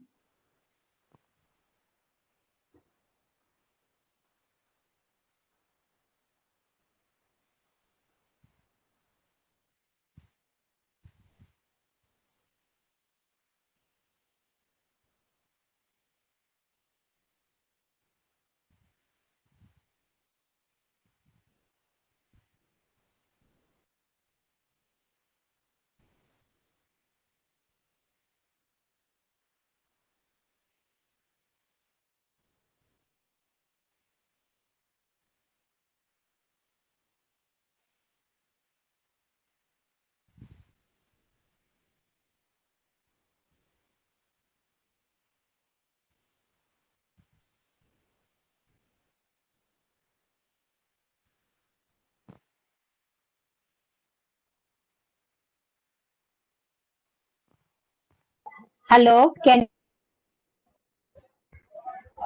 Yes, ma'am. We can Hello? hear Yes, you, yes, ma'am.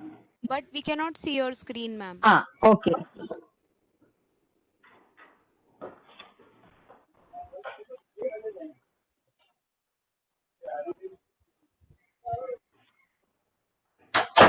Okay, can you see the slide now? Yes, yes, yes, ma'am. We can Hello? see. Yes, ma'am, we can see the screen. Yes, ma'am. We can see your slides.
Participants, please be online. We are facing some technical issue.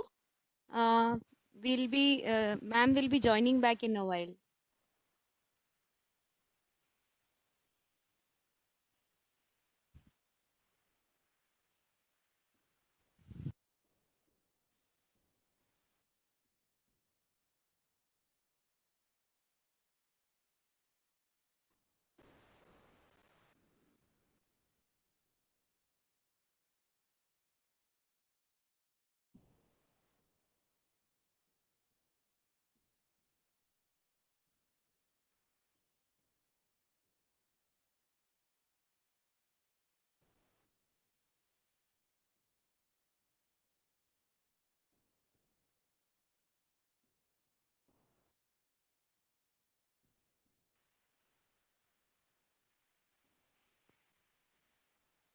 Hello,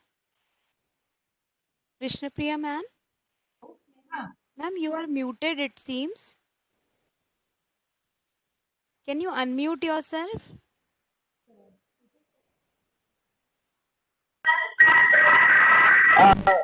Yeah, ma'am? Ji? Yes, ma'am is trying to reconnect. She has some issues connecting. She's Okay. connecting again. Okay, okay.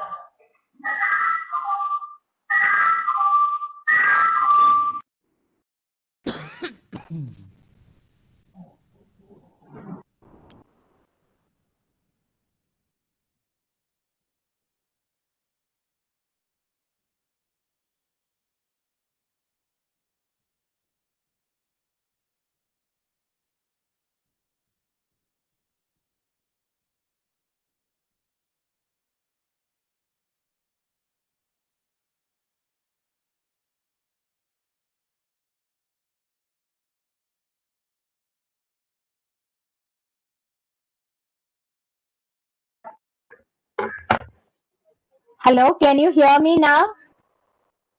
Yes, ma'am. Yes, ma'am. Okay, I've gone to the mobile hotspot. Some internet issue. Can you see the slides also? No, or should no, I ma'am. share We again? can't see.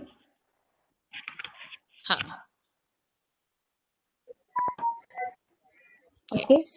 Can you see now? Yes, ma'am. We can see now. Okay.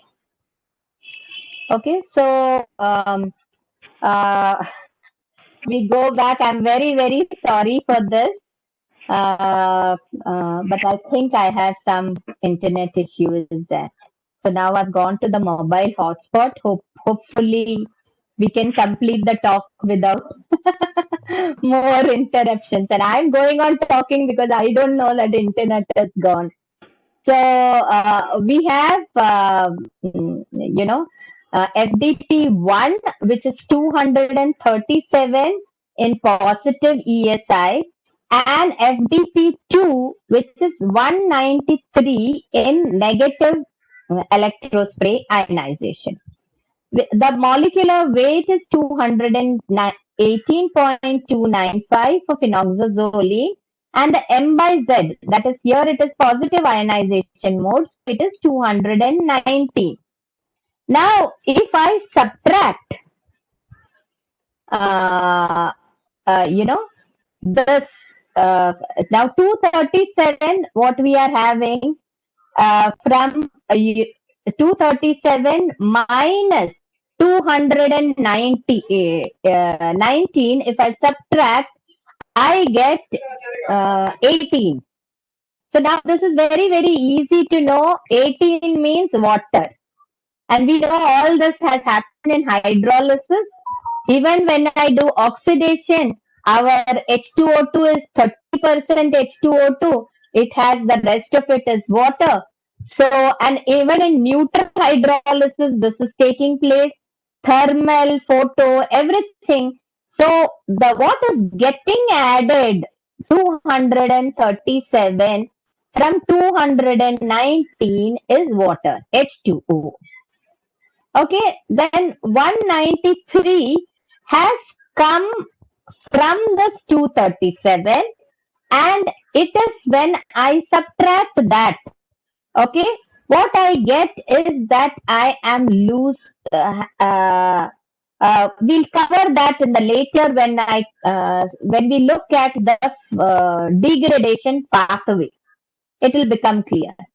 So now I'm just showing you a comparison between TLC-MS and LC-MS. Now TLC-MS, to know which is my impurity becomes very, very difficult. See, from LC-MS I have got 237 and 200 and 193. Okay. Now if I look at TLC-MS, I have FDP1 and I also do a blank. Blank is that when I start my TLC plate and run it, okay, there are some spaces in between my spots. So that track is called as a blank track, and that is also having 115, 183 and 245. This, and this. So these are not my degradation product. So my degradation product can be what is there below, and this is how my 237 is coming here, which I can this was just a TLC-MS, not an MS-MS.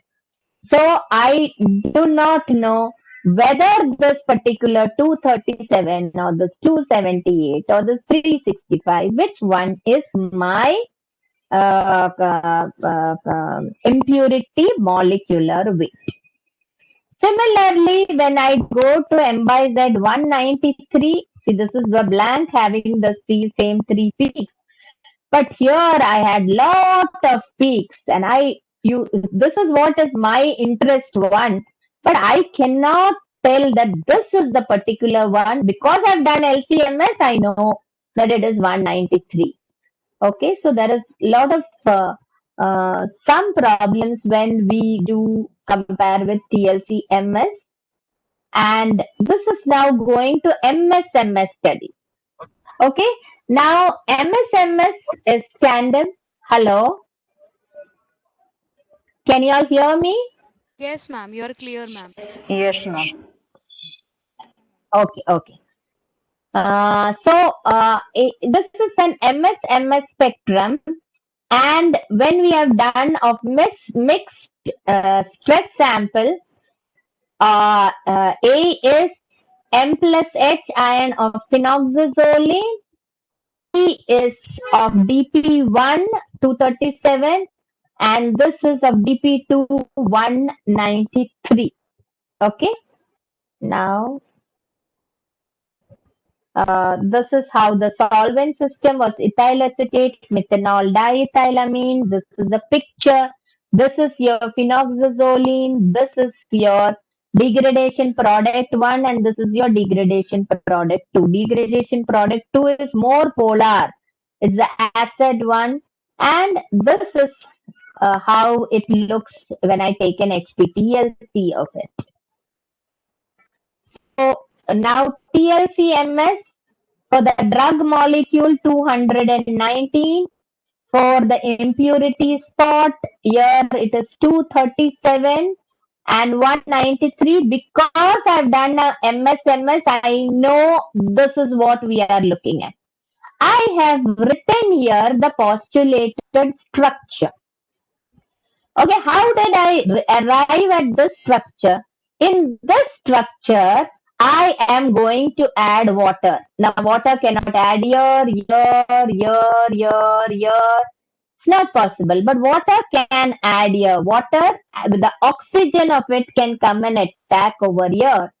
Because, pay attention, you are having C double bond N. Whenever I have a double bond, if I have double bond, A double bond B, okay, where B is more electronegative than A, since I have a double bond and the double bond electrons are loosely held, if B is more electronegative than A, B will tend to pull the electrons towards itself. So what we are having here, C double bond N. So the electrons will be pulled towards the N of this double bond. This will get a delta negative part, and this will have a delta positive. So oxygen comes attached here, these electrons come here, they come back, and this bond breaks. So that's how we have C double bond O, NH, CH2, CH2, NH2. C double bond O, because the O also gets added. So you will get C double bond O, NH, CH2, CH2, NH2. And this particular compound is again attacked by water. So one more water comes attacked. Here also the C double bond O more electronegative than the carbon. So this will have a delta positive, this will have a delta negative. The oxygen comes attacked here, electrons come up, go down, and this NH2, this whole thing leaves, and that is how you have the carboxylic acid derivative. From an amide, we got a carboxylic acid, will be clear in the fragmentation. So now you can see how you see the difference between MS and MSMS. Okay, MS is like this, I can't make out anything, and this whole thing is a problem. You can remember how even DATAR sir had told you, even the chromatographic peak improves when you have MSMS than when you have MS. Here now you are having with the mass spectrum, you can see 237 clearly as the molecular ion, and these are the fragment ions. We will see how these fragment ions are formed. And same way impurity 2, this is mass spectrum, and this is MS, and this is your 192.9, that is 193. Okay, and its base peak is 135.1. So for just phenoxazole, I'm having 219.3, something at 177, and the major peak is 83.8, which is, this part. Let us see that. Now FDP1. So this is phenoxazole, this is FDP1, molecular ion 237. One, you are getting 220. This is loss of this ammonia. Then you have loss of 1,2-diaminoethane. That is here 178. Then you have here when it breaks, that is loss of N2-aminoethylformamide. So you are breaking over here. Okay, this 220, that is after this ammonium is lost, again fragmentation occurs. You can see that in the final slide. So degradation pathway of phenoxazole, this I've already explained. This is delta positive, delta negative, goes, attacks, comes back, this opens up, you get this, and this is tautomerizes, and it gives you this FDP1. Okay. Now FDP2, loss of 44. If you get, loss of 44, it is neutral loss of carbon dioxide, and loss of 58 is loss of acetic acid. Okay, CH2C double bond OH, this bond breaking and this leaving will give you minus 58. So first is removal of carbon dioxide. Okay, that is coming 149, and this is another fragment. So all the fragments you should be able to explain how you have got those particular fragments. So this is degradation pathway of phenoxazole. We came to FDP1, and then afterwards one more water molecule coming, and this is how we have got carboxylic acid. Coming to the fragmentation pathway, I told you this part is 83.8, this part is 220, this part is 177, and these structures are given below here. And this is 149, this particular structure. Okay. FDP1, positive ionization mode. So that is why all the fragment ions are marked positive. FDP2, negative ionization mode. First removal of carbon dioxide, first formation of the molecular ion M-H, then removal of carbon dioxide, then removal of this part 149, and if I break over here, this positive is 135. So this is how I've taken one particular example and explained to you that you are having fragmentation pathway and degradation pathway. Both you have to explain. Then only you should know how the product was formed by degradation pathway. How you got those different fragments in the mass, you should be able to explain by depicting the fragmentation pathway. Okay, so this in short, the fragments, how we have received 149, 177, 220, and here 135 and 149. So standard phenoxazole, FDP1, and phenoxazole degradation product 1 and phenoxazole degradation product 2. Okay, do I have time for more case studies?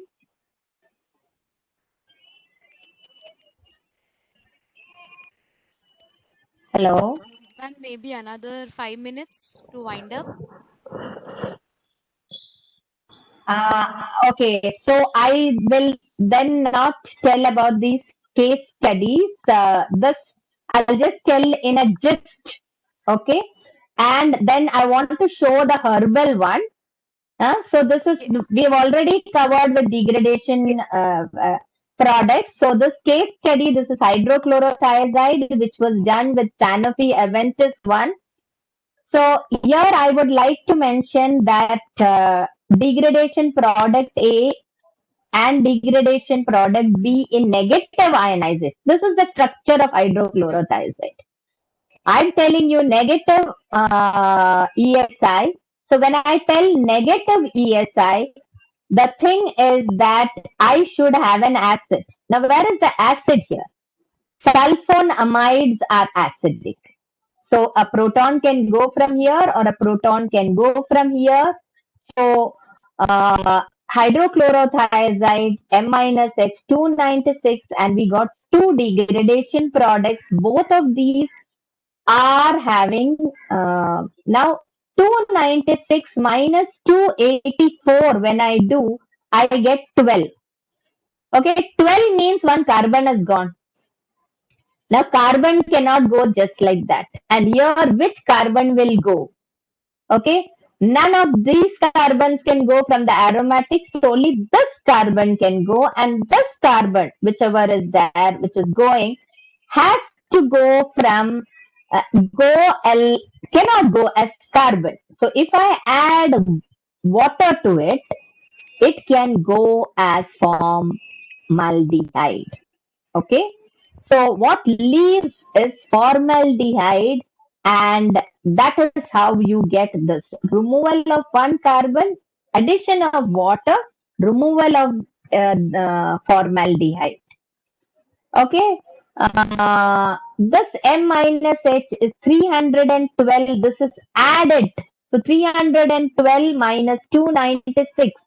This is formed in oxidation. This is the N oxide. So just let us go fast. So we had the degradation product. Okay. This formaldehyde left. So this is the first degradation product A, and this is N oxide. This is the mechanism by which the degradation is taking place. Initially, if I want to attack, I cannot attack on this carbon, basically because it doesn't have a plus charge. So first I make a plus charge. How do I make a plus charge? I first open this ring.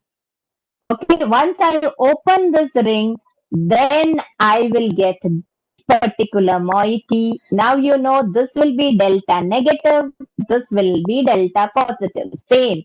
A double bond B, B more electronegative than A. And these are the resonance structures for stabilization. Water gets added, and by cyclic rearrangement, formaldehyde is leaving. Okay. And this is the fragmentation pathway, how we are getting removal of HCN, removal of SO2. So these fragments are formed. Okay, let's not do depoxitin. Important point I will tell you. In depoxitin, we got 6 degradation products. Degradation product 1 and 2 did not show molecular ion peak. That's the disadvantage of LCMS. If you don't have ionization, you cannot do. And DDP3, this was this dimethyl. See that this 2 H's have gone. This is the N oxide, which is these both are formed during oxidation. I just like you to see this. You know, one of the degradation product was a structural isomer. This is 1 naphthyl and this is 2 naphthyloxy. This is 1 naphthyloxy and this is 2 naphthyloxy. That is DDP6, and DDP5 is instead of both the methyl groups growing, 1 methyl group. Fragmentation pathways explained here. Let's go. This is next drug, tapentadol. In this, I would like to mention that in this one very peculiar thing came was that you have the product formed, okay, if you look at the AMU difference, atomic mass units, we had atomic mass unit loss of 2. So the 2 can be forming a double bond or it can form a ring. Later we have found that it is a ring. I'll just show you that. Okay, that it is okay. TDP1.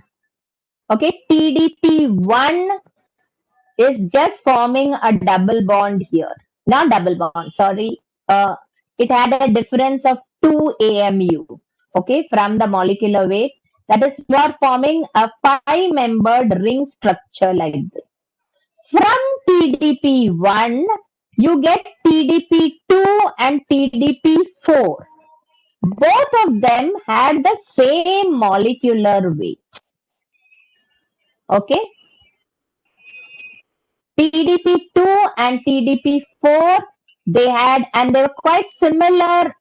This, can you see here? That how that I can write 5 structures. After TDP1 was formed, we are getting TDP2 and TDP4. So I can write the double bond here, here, here, here, here, because 5-membered ring. This place, this place, this place, this place, this place, all 5 places. But only in these 2 cases, you are getting resonance stabilization with the nitrogen. So we postulated that 1 and 2 may be the structures of TDP2 and TDP4. They are coming at different places, so they are different compounds, but their mass spectra is same. Okay, TDP3. So this is the final thing. DDP3 is removal of 1 methyl. Okay. So tapentadol, this is TDP1 where you formed a 5-membered ring. Then TDP2 and TDP4, we had double bond here, here. TDP3, we had 1 atom, and these are the fragmentation pathways. Okay, summary. Lamotrigine, let's go. I'm just talking about, we did, the second part of the thing was structure elucidation from herbal source. So we had done LC-MS analysis using Shimadzu triple quadrupole instrument and also AD-SCIEX Q-trap instrument. And in some cases, same results are obtained. And in some cases, the result obtained is different. Of course, the mobile phase used and the tuning conditions were different for both. Okay. So, first, so this is fraction 1 of Jaifal extract. From Shimadzu data, we got that it is myristicin, but AD-SCIEX, no ionization took place, so nothing could be told. Now, fraction 3 in Shimadzu gave 5-methoxylicarin B, and in Jaifal extract also gave, fraction 3 in AD-SCIEX also gave 5-methoxylicarin B. Fraction 5, chloroform extract, Shimadzu gave myristic acid, while AD-SCIEX gave licarin A. Fraction 8, Shimadzu has given isoelemicin and 6-methoxy-eugenol, these 2 components present in fraction 8, while AD-SCIEX gave isoelemicin or elemicin and licarin C. So, these, in summary, these were the compounds which were found to be present in this. So, my acknowledgements to my PhD students, Dr. Anand and Mayuri. Okay, my MPharm students, Ankit is the ropinirole and Nehal Tejpal is this, whatever we have done with Jaifal. Dr. AJIT DATAR of Shimadzu, from whom I've learnt a lot. One of my first workshops that I attended was DATAR Sirs at, Khalsa College, and I'll remember that fondly. and Sachin Ambedkar at SciEx, NMIMS at Bombay College of Pharmacy. Anand Mahajan and Mayuri Pullai are from NMIMS, and even Ankit is from NMIMS, and Nehal is from Bombay College of Pharmacy. Dr. Norbert Egger of Sanofi Aventis, and for Nehal's work, I would like to thank CST DPRP for the grant of 5.87 crores that we have received for the national facility. Thank you. I can take, sorry for the Ma'am, with your permission, can we take the questions? Yes, can take. So I'll stop sharing. It stop sharing, no? Yes, ma'am. Yes. Okay. I hope I did not bore you. No, ma'am. Is it That always lost every chemistry. is it always mandatory to isolate the impurity or simply No, established by no. LCMS? Yes, we can, but what we do is I make the fraction, because if I have millions of compounds, I will not know what is there. So we fractionate. We don't isolate it completely. Like in Nehal's case, what I have presented now is Nehal's. We had done silica gel, chromatography, and later two other students continued her work where they have used Cefadex LH20. So we always fractionate and then take to LCMS. You just can't take, all compounds together and put and say that I will get final answers from LCMS. And also, what is very, very, 1 minute, what is very necessary in LCMS is tuning the mass for that particular moiety. So if you don't know what is present, you would not know how to tune it. So, Nehal had done a good literature. There are LCMS things done for the volatile oils of nutmeg. She found the article. And so there was some basic idea done, and which information she provided both to, who was doing the LCMS analysis, both at Shimadzu as well as at SciEx at Gurgaon. We sent the samples there. And so you can see that is difference between a triple quadruple instrument and a few trap instrument. In some cases, both the results are the same.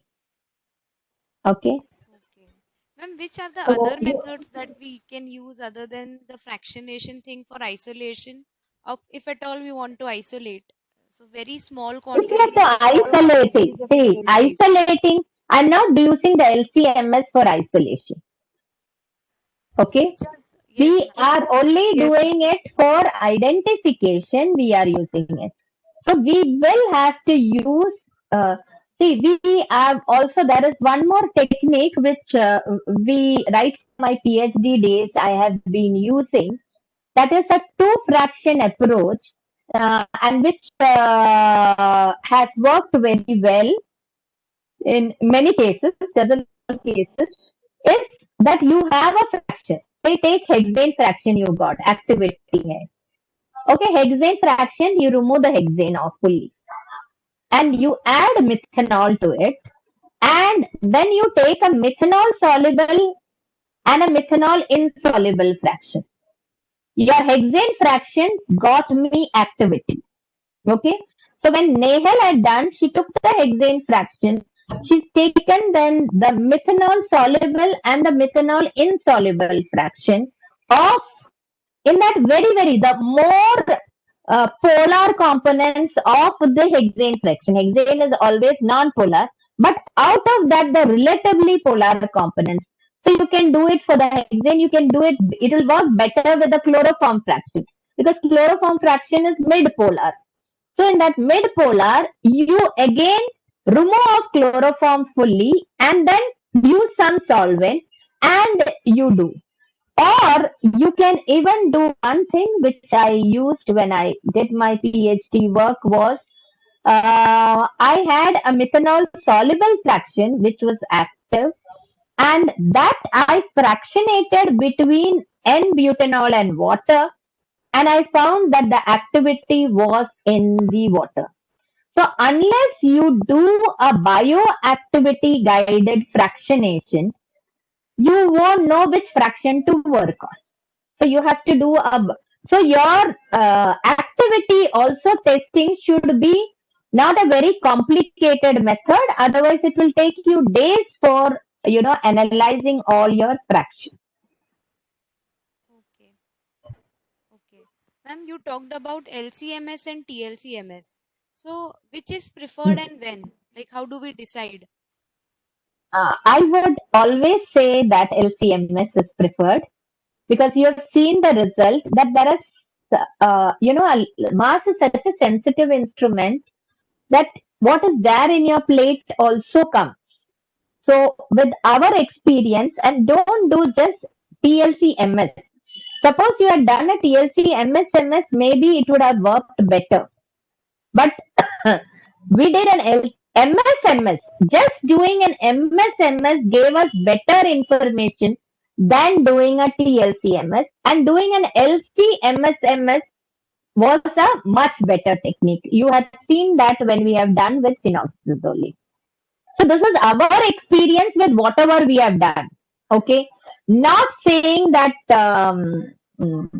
it is scattered this, but with whatever we had done, we found that the MSMS and LCMSMS much better. Okay.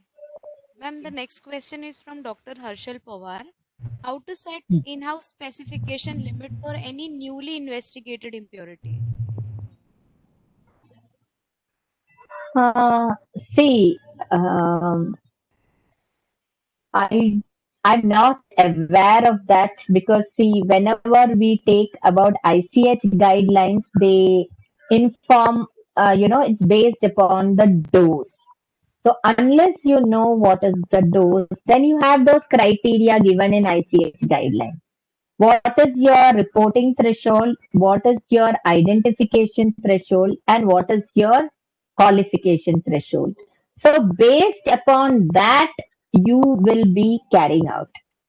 So if the dose of the drug is less than 2 grams per kg weight, then you are going to follow what was on the top, that is 0.51 and 1.5%. If it's higher, so it depends on the dose, and according to that, and what is your total impurity? Your total impurity is less than 0.5, you have got 99 point, point not 5, you've got very good purity, then you need to do only report. That's as much as that. But if you have little more, as is mentioned in that table, then you will have to do at least identification. And if it's still more, you have to even do qualification. That is do the doctor. Okay. Ma'am, one last question we'll take. Yes. You can take more questions also. I'm willing to answer. No problem. Whether different ionization techniques in MSMS affect the fragmentation of drug in degradation study? Yes, you must have seen. That I didn't mention to you with one of our drugs. Degradation thing. It did not ionize in ESI. It did not ionize in APCI. Okay, no ESI did not ionize, and the second was APCI also it did not ionize, but the instrument had a provision called as DOS. Okay, that means you are going to use both of it together. And it was only when we used ESI and APCI together did the ionization take place. Okay. So there is a possibility that, see, the main thing is your fragmentation depends upon your condition. But whether the first main part is that it should ionize. And I had also told you that when I do electrospray ionization, if I am having an acid, it will not ionize in positive ionization mode. It will ionize only in negative ionization mode. So we have to try it. And the other example I told you is where it can, your ionization per se gets affected by what are you using. Okay.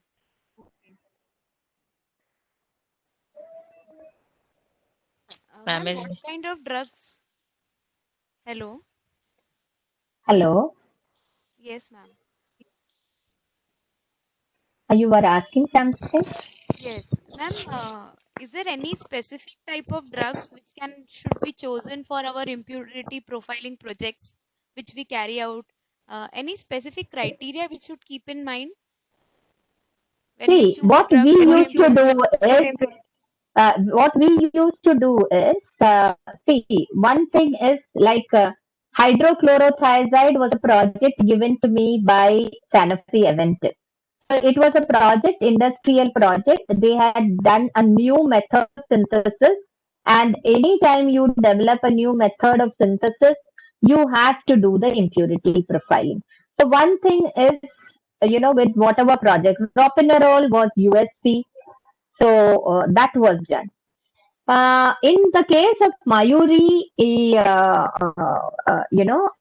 what is happened is that her project was not just impurity profiling, it was also doing stability indicating methods. So we had to develop stability indicating methods, and then whatever degradation products are there, the impurity profiling. So we looked at drugs which had no stability indicating methods reported or impurity profiling. See, everyone would have, the company per se would have done, like Sanofi Aventis one, but many times they do not publish. So this became, and the way that an academician, that they are only bothered that whatever is the impurity structure mila finished. But as academicians, we also look at degradation pathway, how we can give the mechanism for that, and also whatever the fragments are observed, how are we able to do the fragmentation pathway of it. So if already it is reported, academically doing it is of no use. But I would like to mention one thing here. So with respect to phenoxazolone, of course, stability indicating method, towards the end of her PhD, the one reported method came. So that can also happen. But what they reported and what we have reported, there is a lot of difference. And recently, just for this, my project here, my presentation here, I was just looking up on impurity profiling, structure elucidation. Very happy that, her phenoxazolone article, this, what we have published, has been even cited in very recent years also in a review which is on impurity profiling. So I would tell that when you are choosing, and one very, very important thing for academicians is you should get the gift sample of the drug. So you may think of doing something and then you don't get the gift sample. So I must really thank here Precise Chemi Pharma, who provided us with the gift samples of phenoxazolone, depoxetin, capentadol. These were all provided by Precise Chemi Pharma. Ma'am, I was just about to come on that. How can we perform impurity profiling if we don't have the pure sample of the impurity or a standard sample of the impurity? Your impurity profiling, when we are talking about, as I told you, as ICH tells us that quantification के लिए you need a pure standard. but to know what is the identification. So there is one part, identification and the qualification or quantification. So for quantification, impurity standard is a must. But for qualification, impurity standard is not required. Ma'am, is there any literature which the faculty can, who are working in the impurity profiling area, is there any standard literature on impurity See, products and impurity degradations? profiling, I would tell that, see, in my initial part, of course, those are old references, but I just went to Google and impurity profiling and there were new references. So, that also you can refer, but I would also suggest that Dr. Saranjit Singh has, and his team from Naipur Mohali have always given nice review articles on impurity profiling. Some of the initial my slides were taken from his articles. So in my presentation, even the references are mentioned. So, but there are new references which I have not put in, but I have seen just before my this presentation whether anything which I would find and would be more useful for me to add. But there are a lot of review articles on impurity profiling. Thank you so much, ma'am, for answering so many questions, exceeding the Sneha? time. Yes, Sneha, ma'am. 1 minute. Krishnapriya ma'am, that was an excellent session, and I think with real-time case studies, it was very interesting looking at all the amount of work you have done. So, ma'am, actually your lecture brought home a very good fact, I think, for all the analysts, that simply having adequate knowledge or know-how on analytical skills is not sufficient. We need to always complement it with our knowledge on organic chemistry if we really need to do impurity profiling and degradation. So like we cannot escape that, because many of us do escape that part thinking that no, okay, we are doing analysis, so let us be comfortable here. But I think if we want to really do hardcore impurity profiling and degradation, and we saw your slides and how you actually went to elucidating the structures of your impurities, I think we all will need to actually put our brains and try to decode all those pathways, and then only I think we can do some good work in this area. Excellent, ma'am. Excellent session. Thank you very much. One more thing I would like for those who are doing work, if you go to ChemDraw, put your structure, and you can, just, even put, and you will get this fragment is this much and this fragment is this much. So it becomes very easy. Okay.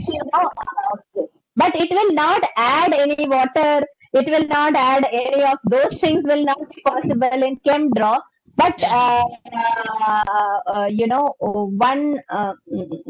one thing which I thought I can share with you, for just to get an idea, not do see, even though I had this presentation and I have spoken on this before also. You won't believe, yesterday I sat and did subtraction, 296 minus 284. So that is That's great, ma'am. I tell, because that's not given on the slide. Yes, yes, ma'am. Yes. Yes, Thank you so much, ma'am, for a wonderful session on impurity profiling using LC-MS.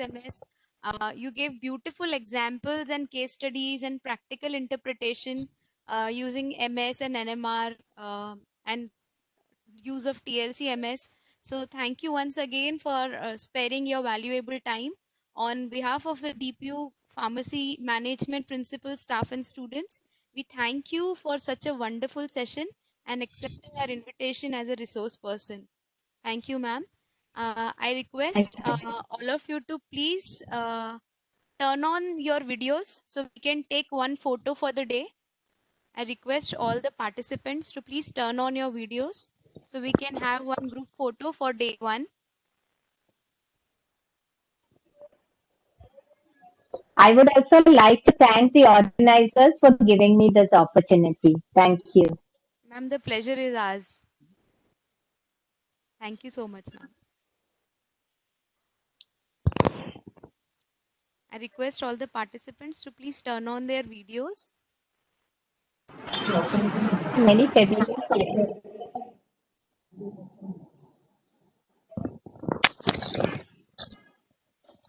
Many of them are my students also.